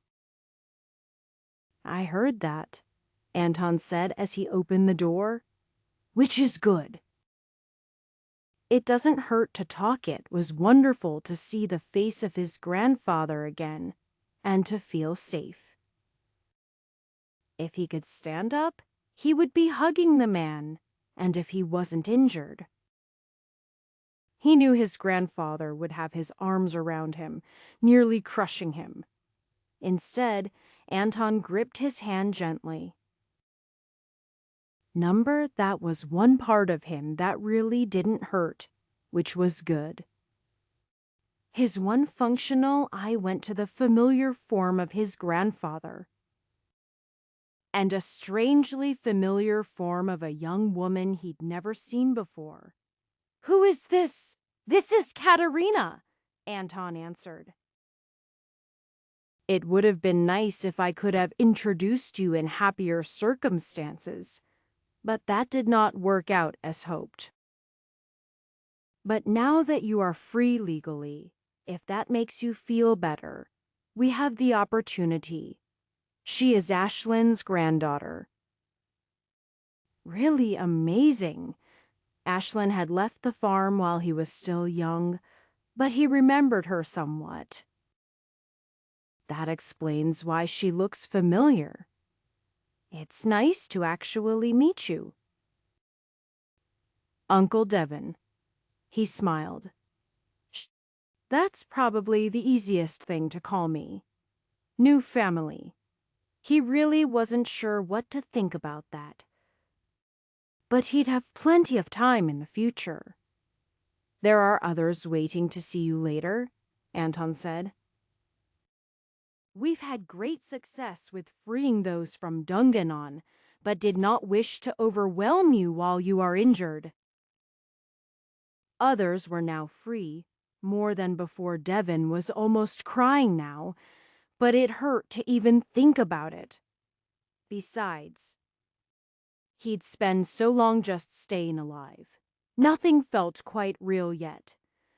"I appreciate keeping things small. Thank you for saving me. By the way, I don't know if I said that. I promised to return." He said it as if it were so simple. Perhaps he didn't even know there was exhaustion in his voice. Devon's eye turned to Katerina. For some reason, she was standing excessively close, her face now a hand's length from his own. Though she was looking over all of her head and torso? What? He asked. Something wrong with my injuries. Katerina pulled back and blushed slightly. Sorry. It's, it's fine. I am aware I'll be badly scarred. I might not be able to move, but my energy is just fine. I can feel it all. That's not quite it. Sifis was really injured too. She shook her head. Never mind.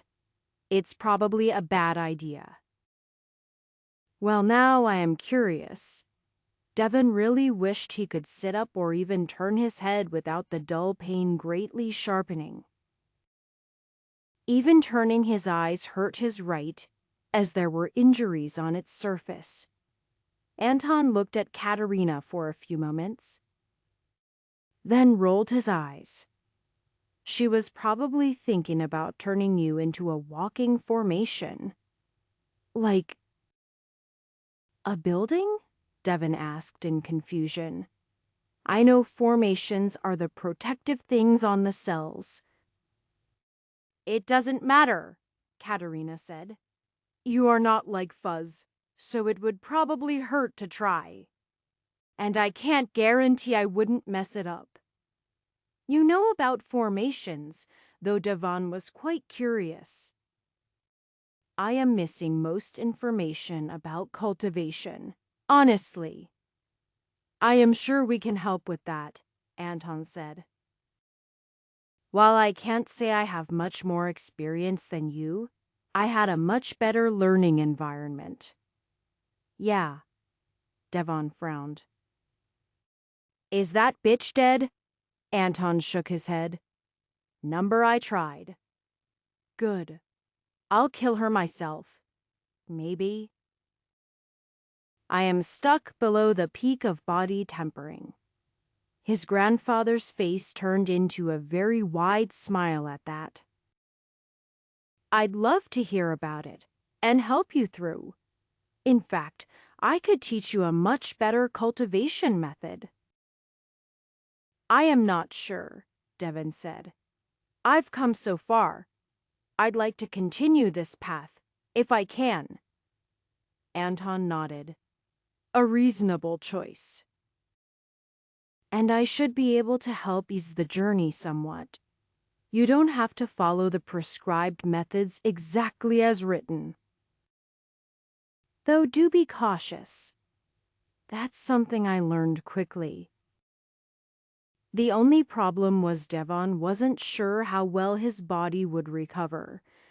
Some of the wounds were deep into the muscle. But even if he couldn't continue cultivating, just being alive and somewhere relatively safe was wonderful. Pack dynamics were getting more and more complicated since they met up in the big city. There were so very many new people. However, Fuzz preferred not to think about that. He was one of the members of the pack, friendly with the pack leaders, and treated very well. Not only that, he was now also a mighty steed to carry one of great import. Up in the line of two of the pack leaders, another from the line of Anton and Katerina. Surprisingly, not even the youngest, though she was even smaller than Fuzz himself. The child known as Alva had started riding him around when he recovered from his injuries, as her leg had still been broken. However, the situation had been amenable to the both of them, so they didn't stop when she recovered the ability to walk on her own. Alva was very willing to hug him and scratch his fur, both of which were very pleasant. Her weight on his back was comforting and not too burdensome, though he certainly wouldn't be able to fight with her riding him. The pack seemed to be both very busy, yet they also seemed to do nothing at all. He hadn't remained in a big city so long before. Usually they continued to travel, or at the great and small homes of the pack, he was able to run free in the wilds.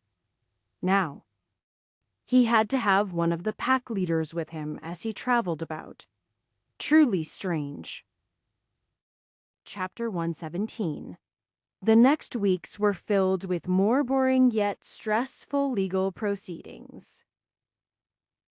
Kohar had to make the utmost use of her legal prowess, and Anton was astounded at how many seemingly small circumstances could change things. Fortunately, Kohar had been prepared for what they had done. Killing everyone in their path had always been the backup plan. It had simply been intended for a later time when Katerina, Hoyt, Velvet, and Timothy were all present. Tonina's actions had forced them to act much earlier than intended. The insurmountable extent of evidence on their side was helpful. First was the official courier who swore he delivered the first copy of the document directly to Tonina's hands. Elder Varela had shown her the copy sent to him in the presence of several of her guards. And though they hadn't read it, his verbalized summary was remembered by one of them. Probably more than one. But only one admitted it. Then there was the quarter. Full arena. Not all of them had been able to clearly make out Anton's shouting declaration, but out of hundreds of people they were able to track down a handful who heard clearly enough and could confirm that Tonina ordered the match to be continued. Once more there could have been more, but many likely feared reprisals from the Potenza family. There were also witnesses of Tonina's destruction of the orders outside of the arena, and Elder Roca had significant influence. Not everything went smoothly. Both of Tonina's parents had been out of town for business and were quite furious when they returned. They immediately started calling in favors, but the delay minimized their impact.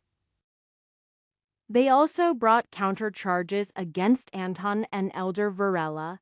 The legality of slaughtering the guards preventing their passage was already settled. But there was another matter they attempted to leverage. The other slaves had broken out of the arena while they were there. Kohar counterattacked savagely, at least as much as could be done by pulling up legal precedent. The accusation only served to slow down the whole situation.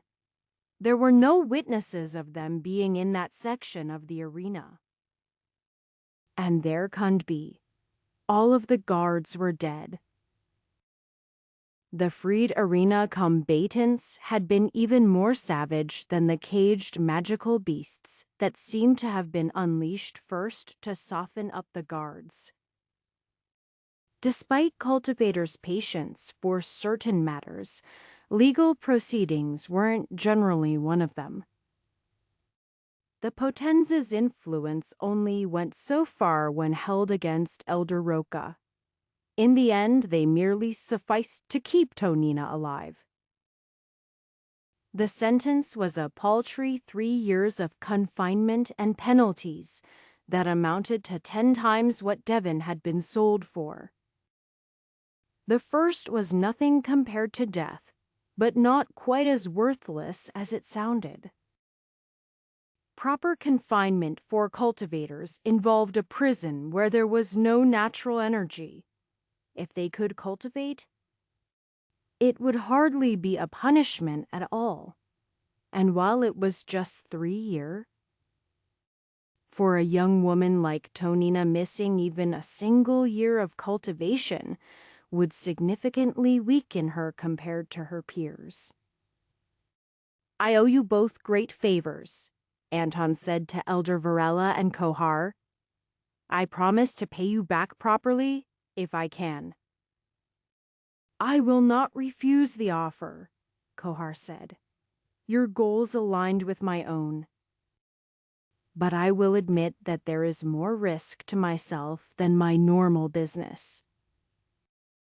You painted a big target on yourself, Elder Varela said. I hope you are ready. So many eyes are on you right now that I doubt you'll immediately be in danger. But don't let your guard down. I was aware when I started all of this, what the consequences might be.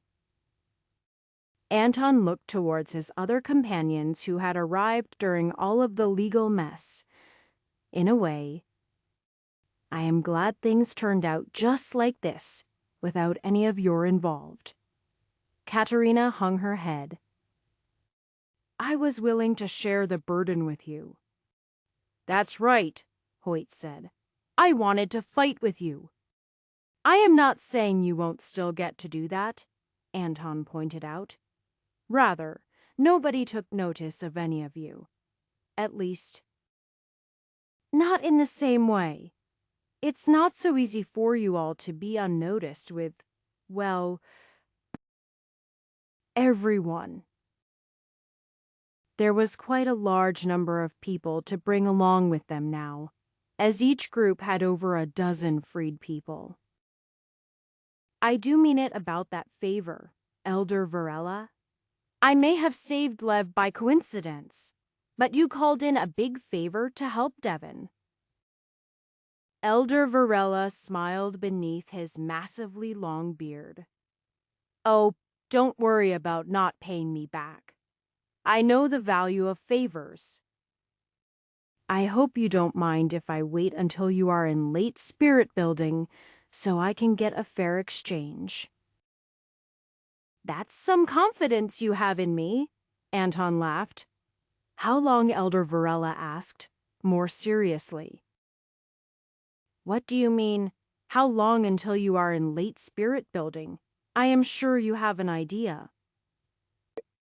4 to 7 years, Anton said. And that's why I am confident. You didn't even consider not reaching that point. Yet here I am. Stuck in mid-spirit building. Just last year I saw you as you were stepping into spirit building. And now you are a solid 3 steps in. Anton just smiled in response. His muscles trembled as he pulled back his bow. Anton hadn't felt such strain since he was first firing it at the 5th star. He gathered his energy, forming an arrow. It flew forward, straight and true. He breathed out slowly. At least it wasn't too bad. His body took the biggest hit from using the forbidden technique. He didn't regret it one bit. If he'd been half a second slower, Devon could have been dead. What was a few years of his own life for that? At least his energy was still strong and steady.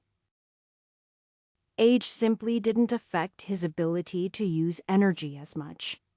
It was somewhat more difficult to cultivate, but that seemed to be more related to the short-term after effects of candle wax, rather than the increase in age. He'd used more energy than his meridians could comfortably handle. He had so many ambitions left, and found himself in a strange state. He might actually be able to accomplish them. But he might also have to give them up for his other goals. If he had to die for the sake of Devon, sweet little Alva, and the rest, he would not regret it. But if it came to it, he wouldn't go easily. Anton couldn't know exactly what trouble they might face on the way out of Ophirg. But if they ran into no trouble at all, he would wonder what sort of dream world he ended up in. But just accepting the risk was foolish. What was all that money for if he didn't spend it? There had to be mercenaries around. Anton wouldn't put the lives of his companions over his own, but random people he was paying. Absolutely. Though preferably the bolstered strength would protect Ivry from serious danger. With everything finished, they were ready to leave Connard and Ophirg. Every part of his list had been marked off, either confirmed dead, free, or missing with no way to track them. The one exception was still Anna Lee, but he couldn't just go see her. The risk was too high. And there were many people he still had to protect. Besides, he'd received some very interesting information from the ears of the fox, an additional tidbit that found him in Connard. Free of charge. Or rather, they seemed to include it in what he'd already paid for. A tomb of Everhart was going to be opening. Many ancient cultivators had created fancy tombs to test potential successors of their techniques. If they didn't have a sect or anyone specific to leave inheritances too. A last act of egoism to make them feel important. For the most part, very few of them were actual tombs. Though some had trusted friends actually placed their bodies within or chose them as a place to die from injuries or age. Everhart had created many tombs. More importantly, Everhart made it clear that none of them were his. It was a tomb for those participating. According to the information, they usually weren't entirely deadly. But they were unpredictable like the man himself had been. Tricky, difficult, frustrating, confusing. Also deadly. But not just that. There were some restrictions on who could enter. So said the grand formation Everhart set up. That was also how people didn't just enter when it was found. The exact details weren't spread, but apparently it was for new cultivators. As a member of a large sect, Anna Lee would certainly participate. Or at least attempt to. Anton was also interested, though he doubted he would count as a new cultivator. He was a century old. Still, he might see her there. And he had many companions he would like to bring along. Before that, they had to be alive. That meant leaving Ophirg. Staying in Connard had been safe so far, but that wouldn't necessarily remain forever. Nobody wanted to stay, anyway. To leave, they needed to be strong. 5 spirit-building cultivators was a good start. Elder Varela might accompany them, and Kohar was nearly in spirit building, and likely to be interested in leaving the country. 7 might be enough, but Anton would rather spend money to make sure. Divan was quite happy to give up most of the fines for what happened to him to help protect everyone, though Anton knew he could hire a few solid individuals with his own money. What he wanted were mercenaries. Hiring from a company might have worked if he had a stable structure to rely on. but instead he thought to look for strong individuals. There were locations where free mercenaries looking for work gathered between jobs. They might petition sex for work. But when they weren't on a job or hunting monsters or training, they would gather hoping to get a job. If they were lucky, they could make more money as an independent mercenary than as part of a company. If they weren't lucky, they died. It was quite surprising to feel Enescent's collection Cultivator as he approached the building. Someone that strong could easily find a place in a sect or mercenary company, or both. They would also be monstrously expensive to hire. Maybe he'd ask, but for an escort all the way to the border. It seemed unlikely. When he noticed a familiar aura, he was surprised. When he stepped inside and got visual information of Masozi sitting at a table, he slowly approached. His ability with formations was still minimal, but Katerina had been helping him with spiritual connection. He could tell there were formations in the area, and he had to trust they were for secrecy between tables as he had been told. "I hadn't expected to see you here," Anton said. The man who had been Tonina Potenza's guardian shifted in his seat. "I did expect to see you here. If you were smart, you shook things up quite a bit. Unsettled some. Established positions." Masozi held up a hand. "Don't get me wrong. I don't intend to take you as an enemy. I am here because the Potenzas care more for their daughter's opinion, even in her current situation, than for good sense. Blame for her actions somewhat ended upon me, despite the fact that she specifically went behind the backs of her parents and myself. I'd rather be independent than demoted." "Sounds dangerous," Anton commented.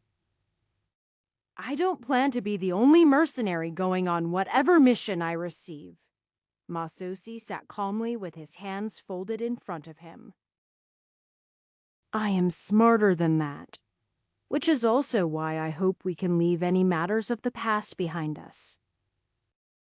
I do not look forward to dying next year, or whenever it is that you surpass me in cultivation. I'd remember quite well that you weren't even at the peak of body tempering when we first met." Anton took a deep breath, then nodded. "Fine. Though we have personal history, your actions were no worse than any of many others in this country." Anton leaned closer. "But I would think very carefully about what you do in the future and who you choose to support." Masozi shook his head. "In 10 years, you will be an important figure. Or a dead one." "I am already past due," Anton smiled. Then he turned towards another figure he'd noticed. There was a delay before recognition sparked in the man's eyes. He approached the dark-skinned man, waving casually as he did so. Iotan slowly and obviously gave Anton the once-over. His eyes and sense is carefully appraising him. "You are stronger. Yet your body. And you are far too much older." Ayatand shook his head. "I will not judge your choice of techniques. Forbidding useful abilities is only for those with the luxury to do so." "They're unrelated," Anton clarified. "My cultivation advanced more or less naturally. and the forbidden technique that re-aged me was simply necessary for recent events. So you are the old man to cause trouble with the potences. What an astounding change. The other two that were with you. Similar advancement, but less exposing themselves to side effects. I must ask, why are you no longer with the caravan? It seemed like a solid job. It was. But the caravan changed hands to a fellow I did not mesh with. So I left. And now you are here to hire people for. A simple escort out of the country, Anton said. Who else wants to kill you, Aetund asked. Besides the Potenses. Anton shrugged. Them. Probably the Iron Ring slavers. Some wealthy slavers who don't like change. I doubt all of them will cause trouble, though. Nobody important, then. Aetund's declaration seemed sincere. I would be glad to offer my services for standard rates. With combat pay extra, it cannot be extra if it is guaranteed. If you were to have to pay proportionate to the danger, I am not sure if you could afford it. I would suggest offering a share of equipment sales to myself and others. Anyone sent after you won't be poorly equipped. Reasonably. Who else here can you recommend? Aetund looked across the room, though he probably already had people in mind. The shrimp and the granny. It wasn't too hard to determine which two Aetund referred to. I don't suppose they have actual names. Probably, old man.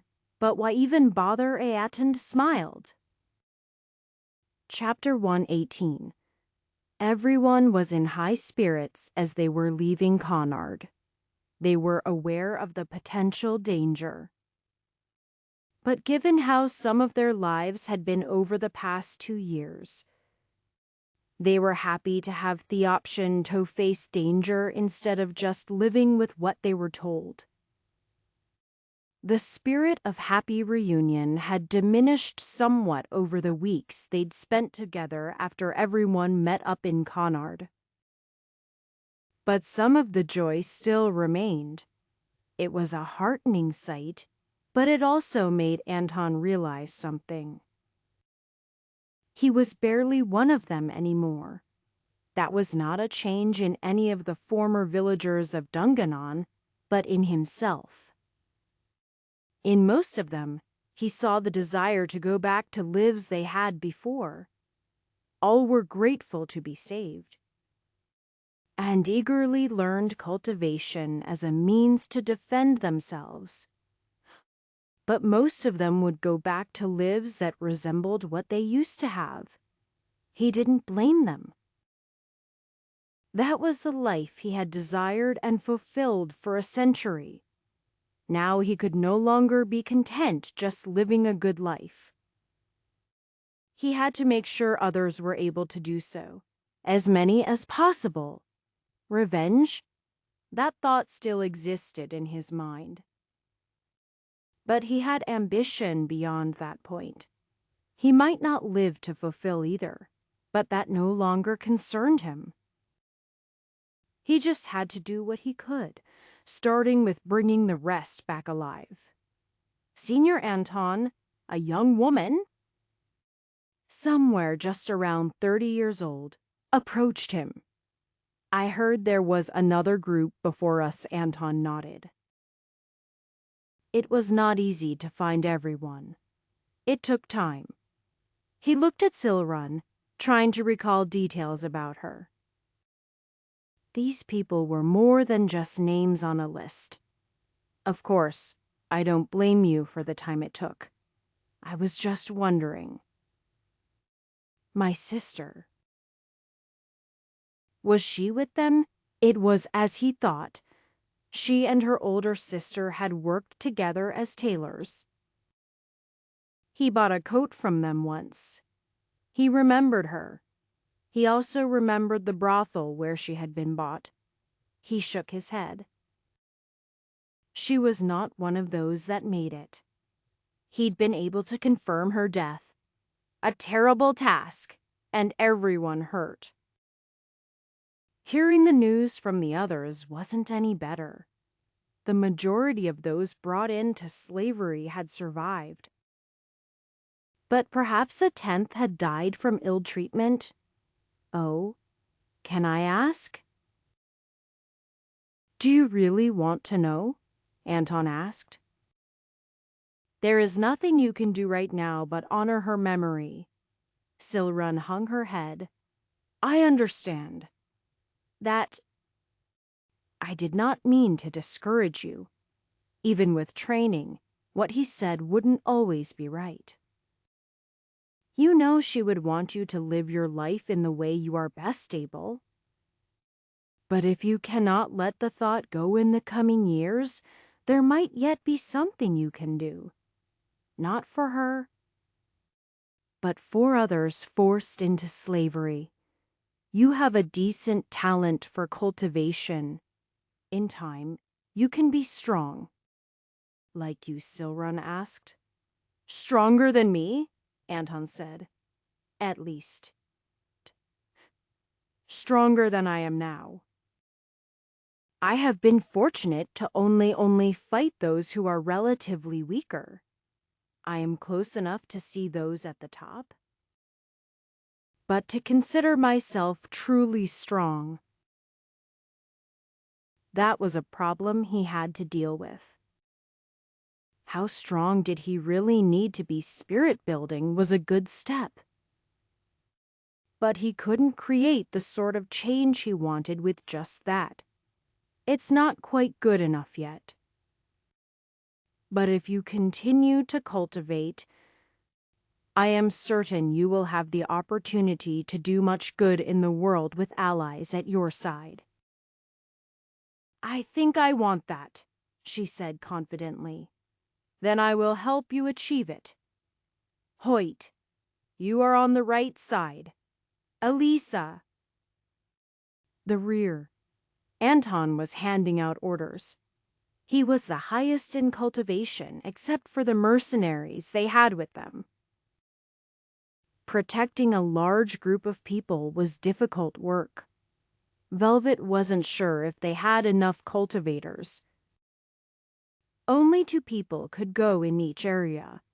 That assumed someone would be assigned to the middle with Anton.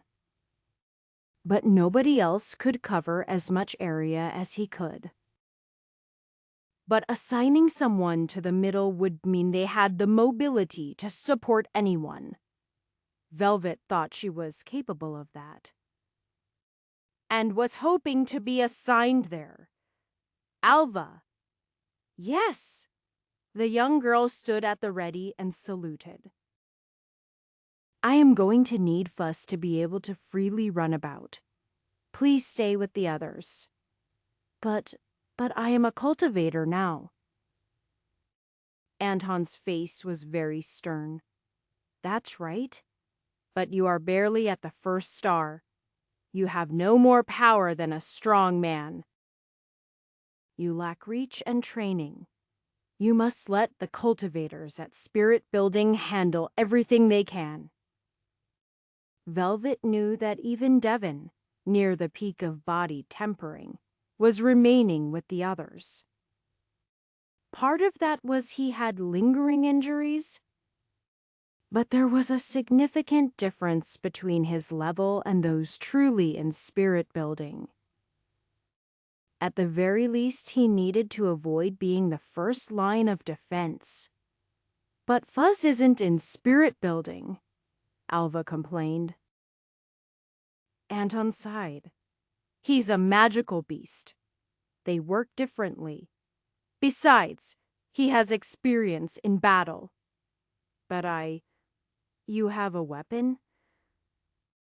If they get past the outer defenses, everyone will have to fight. Stay with the others to have a proper defensive line. Velvet knew that a defensive line would barely help against stronger cultivators. But using the advantage of numbers was all they could count on if it came down to those without strong cultivation fighting. Running wouldn't be possible. Now then, Velvet. Here it was. She was stronger than Kohar. So she had to be part of the defensive line somewhere. You'll be the scout. Velvet blinked. What? You are to move around the area, looking for approaching threats. You have the proper skills.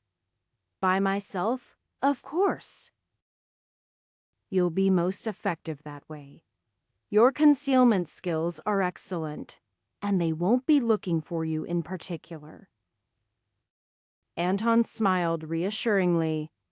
Even if I could hide myself as well as you, my absence would be noted.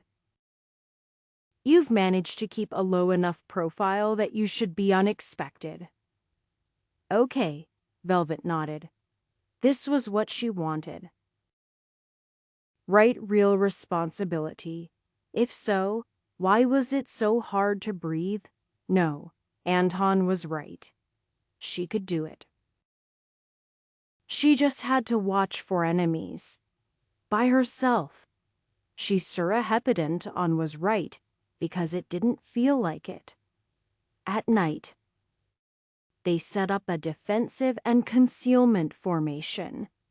That was through the work of Katerina and Elisa, a hired mercenary. The work of a formation expert wasn't cheap, but having the entire burden on Katerina didn't feel right. Anton knew she would happily do her best, and while her best was excellent, she wasn't perfect. It took time and energy to set up a formation, and having another expert would help with both. She didn't even have Pete along as an assistant. The money would have just paid for a few other mercenaries anyway. And avoiding trouble was better than trying to fight through it. The two of them worked together seamlessly. Anton wondered if it was a special form of understanding between them or simply their mutual knowledge of formations.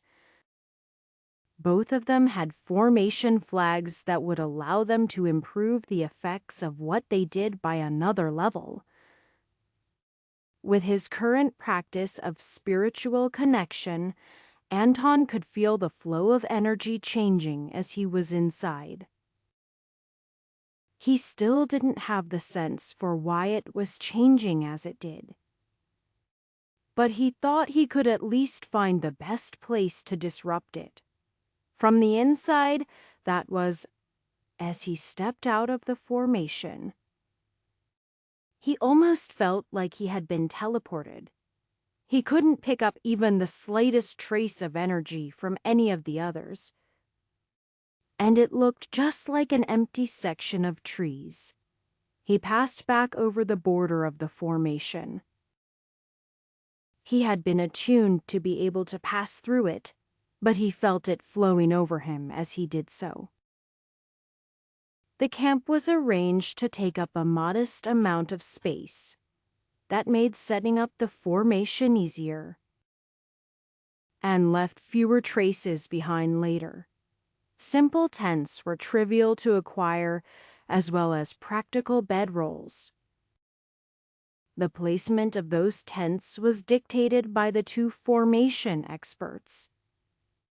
And that was especially important because people weren't just sitting about. Everyone was cultivating, all of those who were new. Anyway, if the spirit-building cultivators were serious, they would hog all of the natural energy in the area. The difference of a week or two of cultivation wouldn't be a big deal for most of them. The exception being Kohar, who had just stepped into spirit building with the assistance of Anton and the others. She had been fairly confident in her preparations to keep herself safe, but things had escalated in a way that was unintended at the Potenza arena. She felt safer leaving with them. And Anton had been happy to bring her along.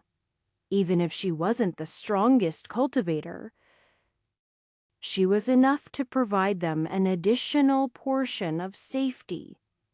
Anton walked among the tents, feeling how people cultivated. Everyone had received personal guidance at the beginning of their training, which began as soon as they had met up with Anton or his companions. Katerina had quite appropriately been the one to teach Alva at the beginning. The staggered generations of Anton's descendants had ended up with Katerina being older than Alva, who was technically one generation back. Alva had learned a lot from Katerina, but it became clear she was not the same type as Katerina. Katerina was a patient thinker, and Alva was the sort who was prone to leap before she looked. It was a good thing Alva had talent for cultivation, or she would have already damaged herself. It was already risky for her to be cultivating with her body not yet fully developed, but it wasn't possible to exclude just her. There were several of her cousins about the same age that had thankfully been freed. But they took cultivation as a schoolchild might reading. It was something they had to learn, and they took their time. That was probably the better attitude in the current case. Fuzz was curled up around Alva as she sat cross-legged. It didn't seem that his presence disturbed the natural energy she was taking in, though Katerina's formations allowed him to cultivate more like a human than a beast. For the moment he was peaceful, as he was the sort who was most energized while running around in the woods, an unintentionally beneficial method for cultivating the body. Alva was fine, the little bundle of energy at least being wise enough to listen to his cautions. When she learned he had cultivated his meridian second, it wasn't possible to dissuade her from the task. But at least she was willing to slow down slightly. Anton might have slightly fibbed when he told her it took him 2 months. But if he told her it was a month and a half, he was certain she'd push herself for a month or less.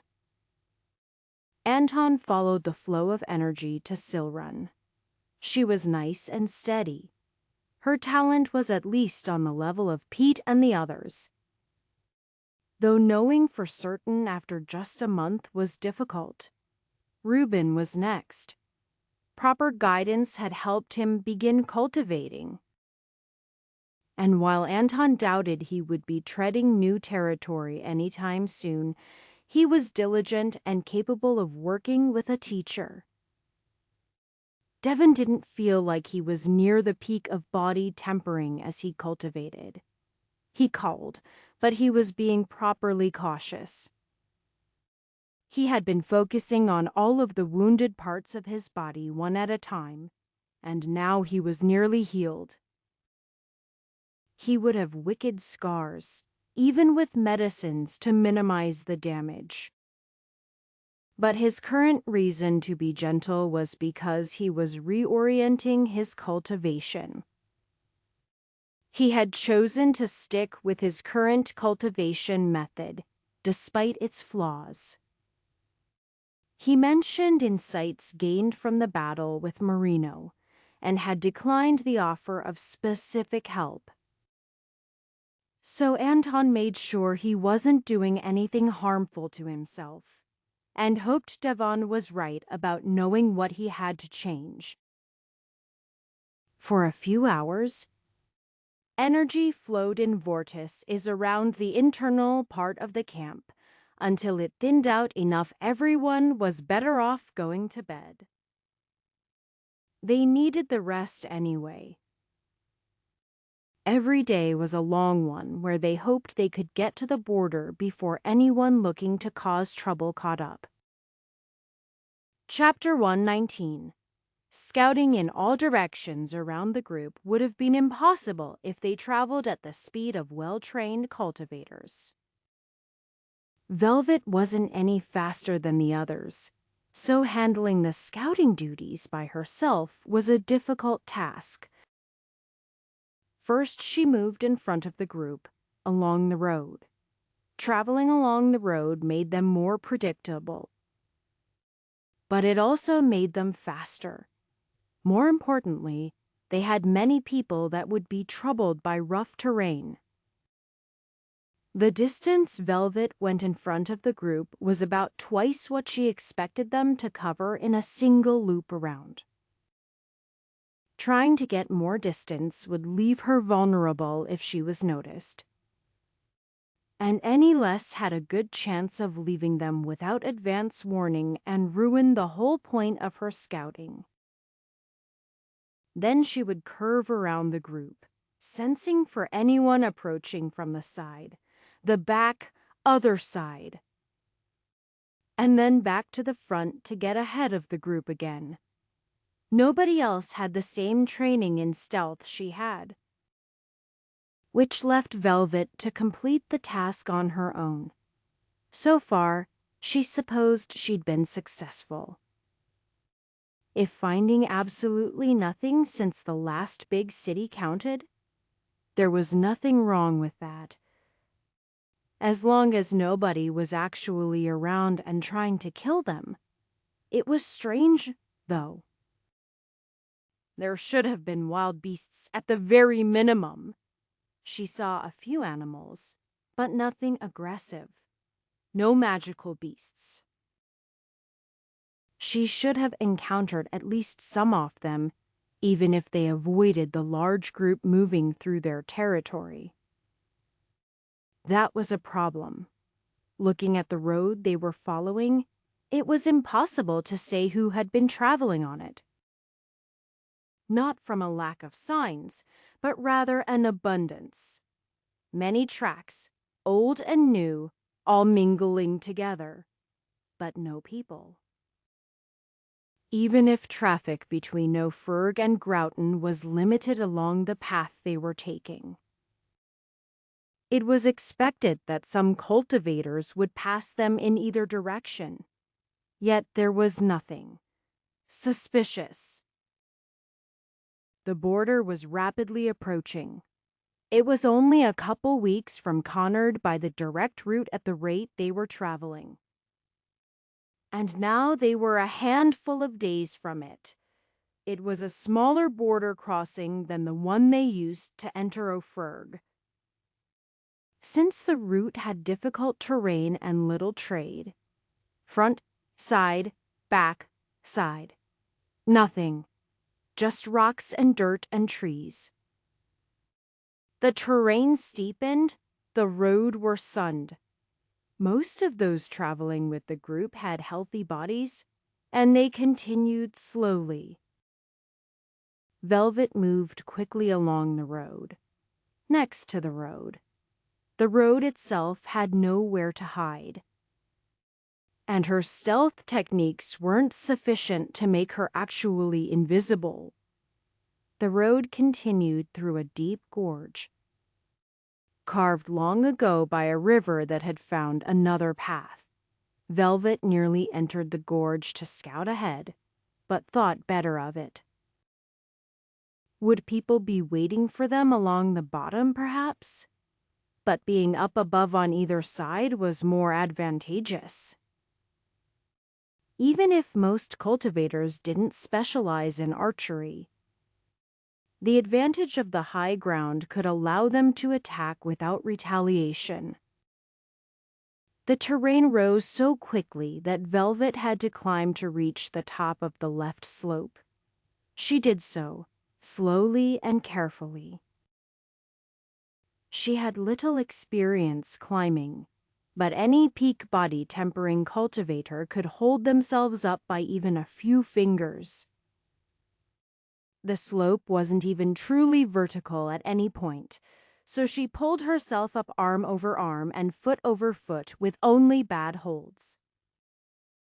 She slipped once, when a hold couldn't carry her weight, but she latched on to the slope with her energy. Velvet stopped. She didn't sense anyone up above, but if they were paying attention, they might have noticed her. She continued to hang in her position for several minutes before she decided she'd been subtle enough. That didn't stop her from shifting a dozen yards to the side before continuing her ascent and finally peeking over the top of the gorge. The people at the top were well concealed, at least if expecting people to walk along the road. They would be fully invisible from down below, using their energy senses to pick up the group as a whole. Yet from the side and the back she merely saw people crouched and prone. Without actively using her energy to feel them, she could only approximate their cultivations. Spirit building were the best. Several of them. Then at least a dozen in body tempering, mid to late. If she were to suppose that the other side had a similar complement, it was quite a dangerous group. With her new vantage point, she could see that her route to the top wasn't the best. The face she had climbed up was in fact probably the hardest route. That would explain why this particular location was chosen for an ambush. Velvet felt the rest of the company approaching. She had to return to warn them, and if she had sensed her companions, they had likely already been noticed by the group. She silently made her way back down the slope, running back towards her companions at the quickest speed she could maintain her concealment, glancing over her shoulder towards the gorge as she went. The shifty one popped up on the other side of the company without Aetend noticing her approach. "Ambush ahead!" "At the gorge," she declared. "They've probably already sensed us." I see the area," Anton confirmed. "Not the best place for us to fight. But if we go around, they can just follow us into rough terrain and catch up on their terms. We should try to turn things against them." He looked to Aetand. The dark-skinned man nodded. He might have been simply hired as a mercenary, but he was also the most experienced with this sort of thing. The company had stopped when the shifty girl appeared. Ayatand drew from his experience and gave a warning. "We should keep moving if they know we're here, at a bit of a slower pace so we can strategize." Any recognizable markings, the girl shook her head. "Not that I saw. Standard assortments of gear, pretty much." "Ways up to them?" "Yes, but not easy. The faces closest to us are the worst spots. I didn't have time to check the right side." "Though," Ayatand nodded. "Good enough. I might suggest we find our way up as most of the group approaches. Even those of us where sat stealth can manage if they are distracted. If you have a route on the left side, do take the granny here with you." He nodded his head. "I have a name, you know. Lara." Ayatand ignored that. "Shrimp and I will go to the right side at a slower pace. I would suggest no more people peel off until the battle starts. The main group should remain back, where people can be defended properly." I trust you can still be effective at 150 meters, plus the rise that I can, Anton acknowledged. I agree with the plan. We'll prepare a formation, Katerina said. It won't be much good if we have to set it up in an instant, but we can deflect weaker attacks. Good, Ayaton nodded. He knew many of these were solid combatants. The shifty girl he wasn't certain about, but the granny would make up for anything. Oh yes, ropes. A good spike can anchor them into anything, though only one or two might climb at a time. At that height, it should take a spirit-building cultivator a good 10 seconds, but that's much better than the alternative. Ayatund reached into his pack, throwing the granny a coil of cedrup and spike. I have more for our side. Never know when you will need rope. Just kick it into a good rock and protect it. Ayatund looked up. We're close. Let's hope they can't see us. Time to split. My name's Ross, said the shrimp as he followed after. Yes, no doubt it is.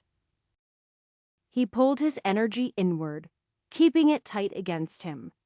Running with just his body wasn't a problem. In fact, he would be better than most without energy since he practiced Western steel body. He knew the members of the 99 stars did not cultivate their bodies to any significant degree in early spirit building. And he found that a weakness, though the technique was stronger in other ways. The shrimp followed behind. Circular razor discs in hand. He was more of a mid-range combatant than a short-range type. But not competent at long range like a proper archer. He was good, though. Enough that Aotan did mum rubber his name. Even if he didn't choose to use it. It was no longer possible to feel the shifty girl or the grandma, though the former had been concealed immediately once she was out of sight. A useful skill, even if it was not one Aotan ever planned to develop beyond a basic level. He found a slightly climbable part of the slope. He thought for a moment. Yes, it had been long enough. The main group was approaching their position. Klimbubble for him. But the shrimp? His hand closed on the rock in front of him, grabbing a chunk of it. He alternated hands, tearing into the rock a half-meter apart on either side, leaving behind proper handholds as he climbed. That should be good enough. Arm went over, arm repeatedly over the next minute. He was concerned he might have been too noisy when he reached the top, but the main company had properly distracted people. His choice of climbing location still left him 50 meters from his targets, and one of them would notice him soon. Then the shrimp reached the top and flung out his razor discs. That was the opening salvo of the battle. And the lives of two body temperers were lost as their spines were cut. The next two targets, as the discs wheeled through the air, managed to block, though one nearly sacrificed an arm to do so. The spike was driven into a nearby rock through a rope. A moment later, Aotan's hands were holding his sword, a two-handed beast that required a special sheath to carry properly. 50 meters was covered in merely a few moments. Just long enough for the surprised enemies to reach their feet.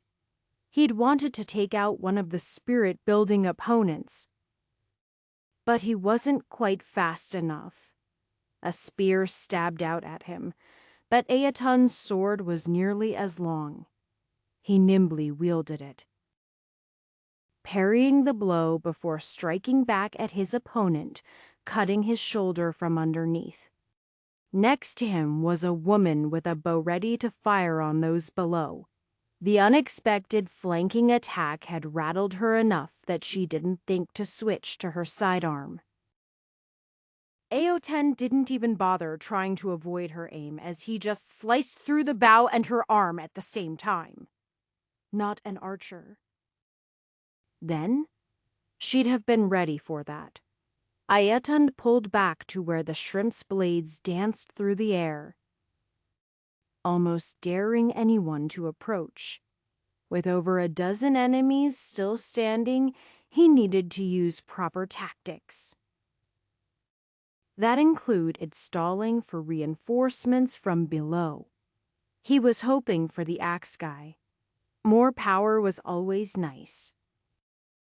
By the time Velvet crested the rise after the granny, Lyra, half of the ambushers were coughing and sputtering. She'd intended to sneak forward and stab one before she was noticed, but she wasn't going anywhere near whatever that cloud was.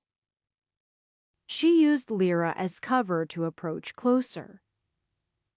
Crouching low to the ground and wishing there were more sources of cover than just a few rises in the terrain and the occasional boulder or scrawny tree. Two body temperers attacked Lyra together, but she simply stepped back and let their attacks pass through where she was. Meanwhile, both of them got a needle impaled into them, one in a shoulder and one in the cheek. Nothing lethal normally, except Thahad Toby poisoned. Some of those who had been coughing didn't get up, while others recovered.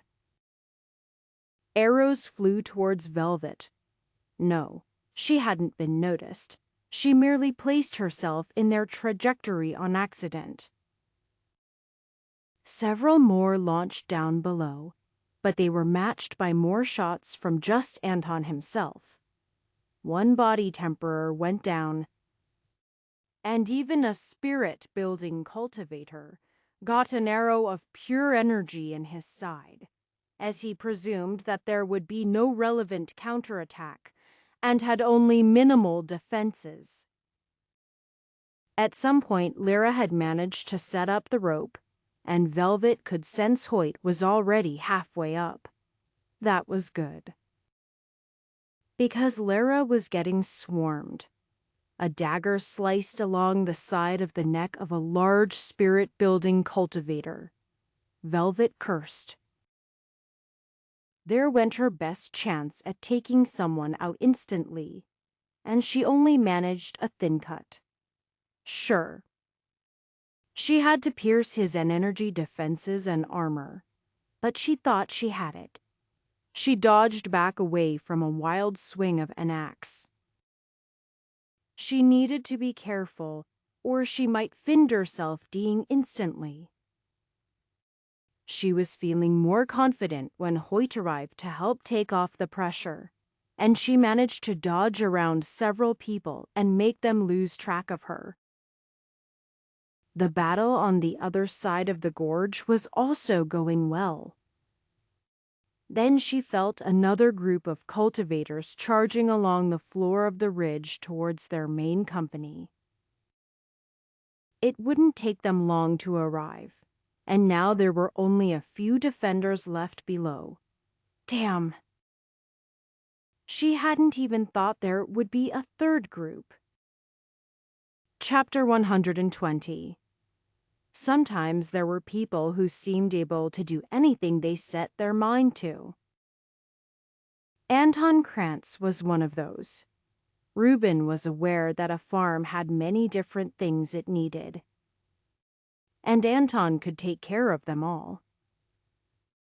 It seemed that even when the man hit 100, the only reason the rest of his family had work to do was because he let them. The patriarch of that family was someone that everyone in Dungan knew. But now he was different. Though honestly, it felt just like the next step. A cultivator always felt like something different from a normal human. Reuben hadn't really changed his assessment. Anton and his companions were different. People who were so willing to throw themselves into action were exceptional. They also had a wolf. That was just something Reuben had observed. Beyond just learning to cultivate himself, Anton seemed to be proficient enough to teach it. Reuben had given a serious try for a few years, but it just didn't click. Then he talked to Anton for an hour, and everything made sense.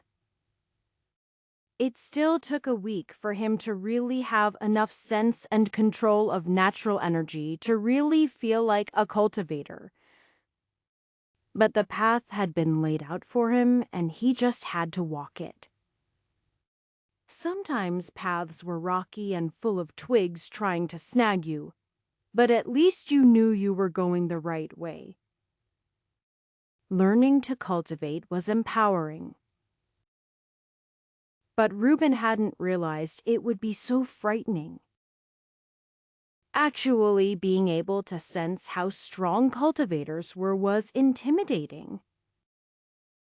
Anton had already been the sort of person who felt overwhelming when he was in action, but like just a man otherwise.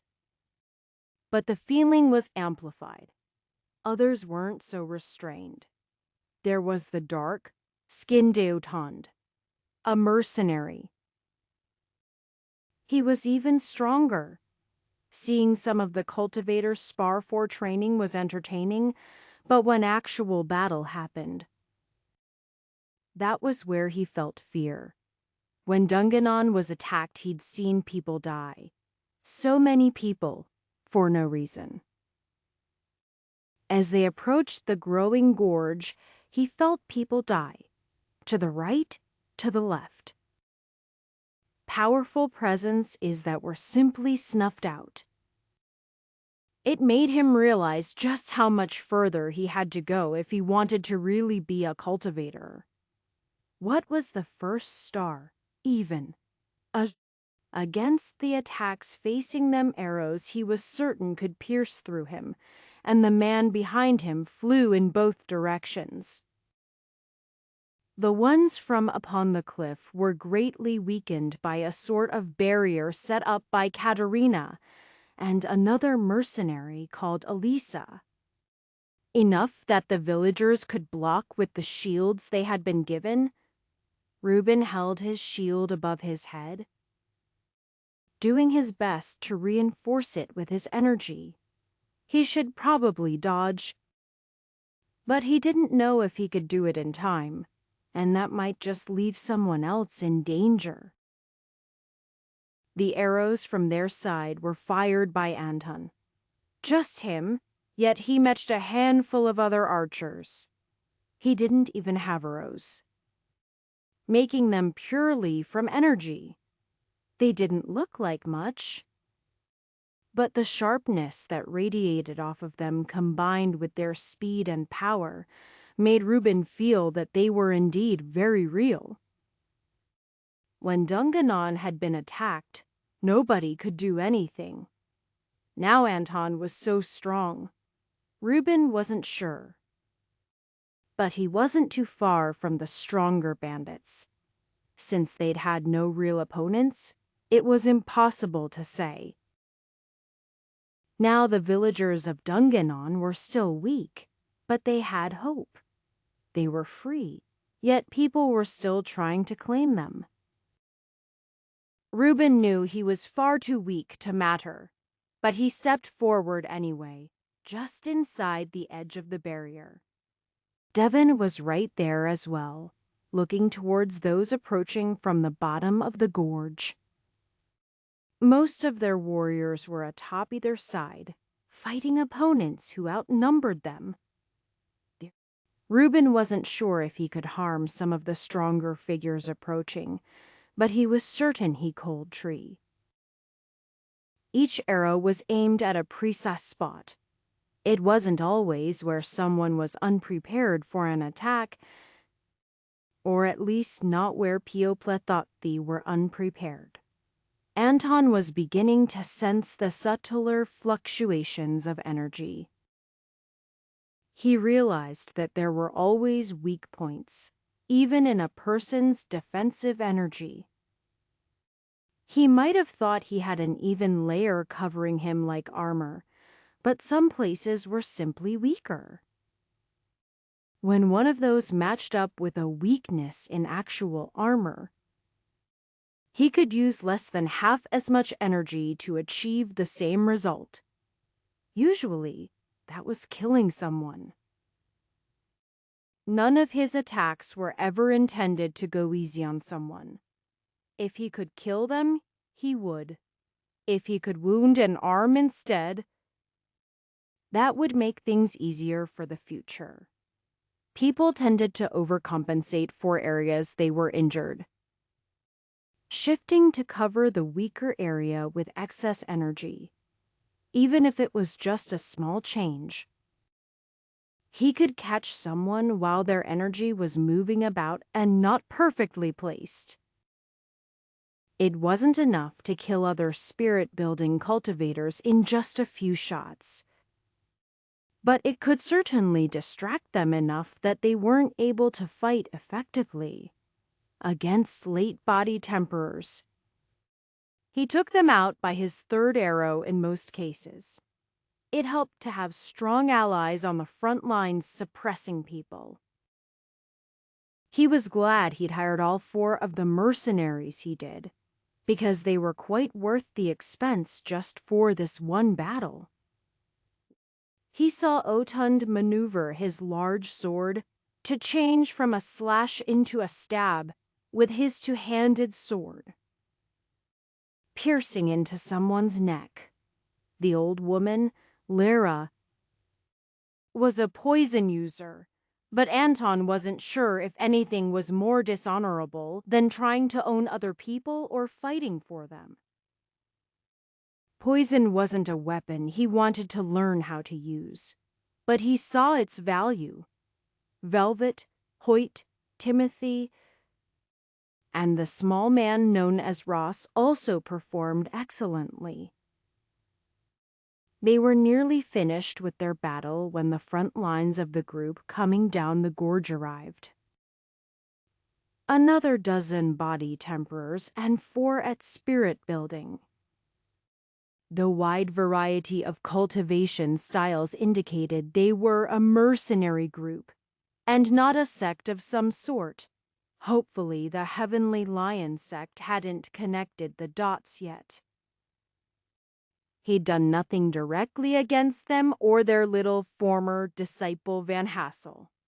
Not yet, anyway. He didn't mind painting a target on himself, but he didn't want it to be that big until he could handle it. The barrier in front of them shook. A direct attack, even though the origin of the attack was still 30 meters away. They weren't an archer, but not far from it. A man had formed spikes of condensed energy, but they were unlike spirit arrows. They depended mainly on their size to cause damage, and Anton had to admit it was effective. A hole appeared in the barrier, and some of the body temperers started pouring through. Devon and Fuzz were there to head them off, with Kohar providing her support, but the situation was concerning. His arrows continued to fly.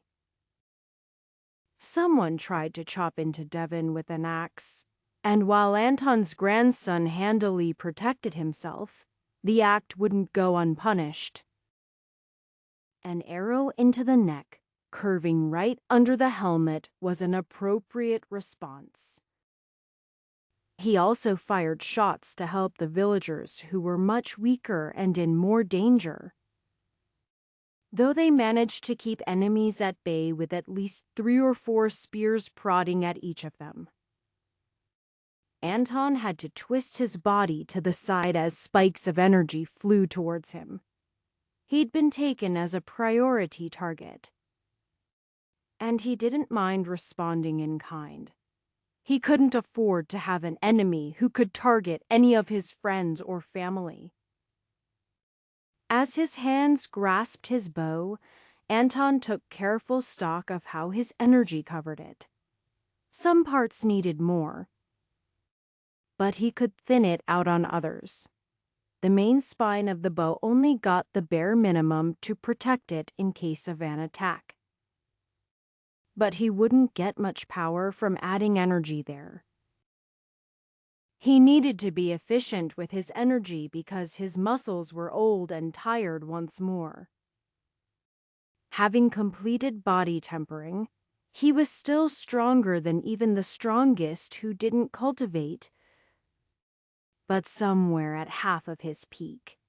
He couldn't launch attacks simultaneously, but Anton managed a continuous barrage on the man. While he had to dodge 4 or 5 coordinated attacks at once, that wasn't impossible.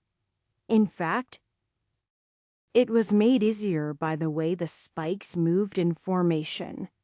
He had to dodge further to the side. But he also slipped through the middle once or twice, and they didn't curve towards him. Without anything to propel them but the energy themselves, the way they accelerated was also predictable. Anton got a few scrapes, but he managed his energy defenses to resist before focusing on his enemy's weakness. He needed to win before the other spirit-building enemies joined the fight in earnest.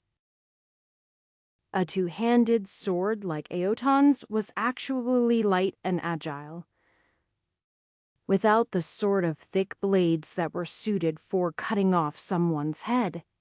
He could still do it, though. It just took a bit more energy sharpened to a fine blade and a bit more muscle. That was something he had in abundance. The final spirit-building cultivator was finished off by him. Sadly, the shrimp had gotten one alone and half-killed that one. So Aotan couldn't tease him. He hadn't gotten the axe-wielding youth to help. But he had to admit the shield and sword one was quite competent as well. He was a bit weaker in cultivation, but the way he stood by Aotan's side and coordinated with him without previous practice was excellent.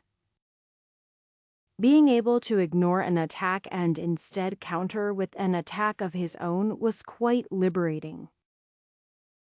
That was the end of those up with them. The plan had been to get Anton up to them for a good vantage. But clearly that wasn't happening. Ayatund ran over towards the edge of the unnatural gorge. It simply didn't fit quite right into the area. How strong would someone have to be, too? He'd consider that later. "Hey! Mercenary dimwits!" he shouted to them. "I hope you got paid in advance, because I look forward to looting it from your corpse. But that doesn't mean you can't run. We could use a few people to inform others not to work for those idiots who hired you." Honestly, this group could have been enough. If they'd walked into the ambush, things would have gone the other way quickly. He still felt there should have been a fourth group to catch them from behind, but he looked with his eyes and senses. Nothing. Perhaps they were short on men or bad at tactics. I mean it. Run. And only the slowest of you will get shot in the back. Morale was important for mercenaries. He was honestly surprised they hadn't broken already. Still not running. 20 meters down, that seemed fine. Aotend leaped directly down towards one of the spirit-building cultivators, who was flinging ranged attacks at the group. He had no room for subtlety or complicated attacks, instead settling for a giant overhand swing. His target didn't miss out on something so important as a mid-spirit-building warrior leaping at him, and he leapt to the side, admirably protecting himself, and only getting one arm slightly cut through. If he didn't have bracers, he'd still be dead the same way, because Anton followed up with a perfect shot right into the man's waist, disrupting his footing and letting Aotund stab him through the heart. He needed to work with archers more. The enemy mercenaries were turning to flee, and Anton began to relax. Then his eye twitched as he saw Alva running forward towards one wrestling with Fuzz. He was almost impressed how she managed to actually stub into his thigh. It took most of her energy concentrated into that attack. But it was well done. Anton's arrow was already on the way. But he filled it with extra hate as Alva was backhanded by the man and sent flying a dozen meters. His arrow went up through the bottom of the half-prone man's jaw. And he swore to himself that if Alva was seriously injured, he would hunt down every fleeing mercenary. His nearly drained reserves of energy be damned. He should have told Alva she couldn't fight no matter what. As he reached her side, she was already standing up. She was trembling and blood dripped down her face. But she propped herself up with the butt of her spear. "Yeah, you better run." "That's right," Anton said. "They should run." "Which is why you should have let them instead of continuing to fight." Alva turned up to him, blood streaming out of her nostrils. "It's fine. Just a broken nose. A little bit more and you could have died." Anton chastised. Broken noses don't kill people." Anton didn't know what to say. But Katerina arrived to say the exact thing he'd chosen not to. "You can. The bones in your nose can be pushed into your brain," Katerina gestured. "It's not pretty." Alva turned to the side and threw up. What followed was a frenzy of activity as everyone tried to recover from the battle. They hadn't been lucky enough to be able to just avoid their enemies, and the consequences were severe. None of their top cultivators were dead. But Hoyt had a nasty gash on his arm, and Devon had either reopened old injuries or gotten new ones in similar places. It was honestly impressive that they'd only lost a handful of people against the enemy forces. They were outnumbered in terms of real cultivators, and there was only so much a little bit of edge in cultivation and skill could do against that. Anton wondered if it was his fault the people were dead. If he hadn't taught them to cultivate, they would have been more cautious. Were his ideas wrong? Something tapped his ankle. He looked down to see a man on his belly craning back to look up at him. "Thanks," the man said. Anton just recognized him as Reuben under all the blood. "I got to actually fight instead of just being helpless." Then his head dropped face first into the dirt. Anton flipped him over, seeing bloody wounds all over the man's chest. Before he did anything else, a quick check with his energy, and he found Reuben was alive, if only barely. He used his energy to keep as much blood in the man as possible, while his hands moved as quickly as they were able, applying coagulant powder, stitches, and bandages. He still felt awful, but despite all the weary faces around him, he saw them strong and determined rather than giving in to despair. These people had a second chance at life, and they were going to do their utmost to take it.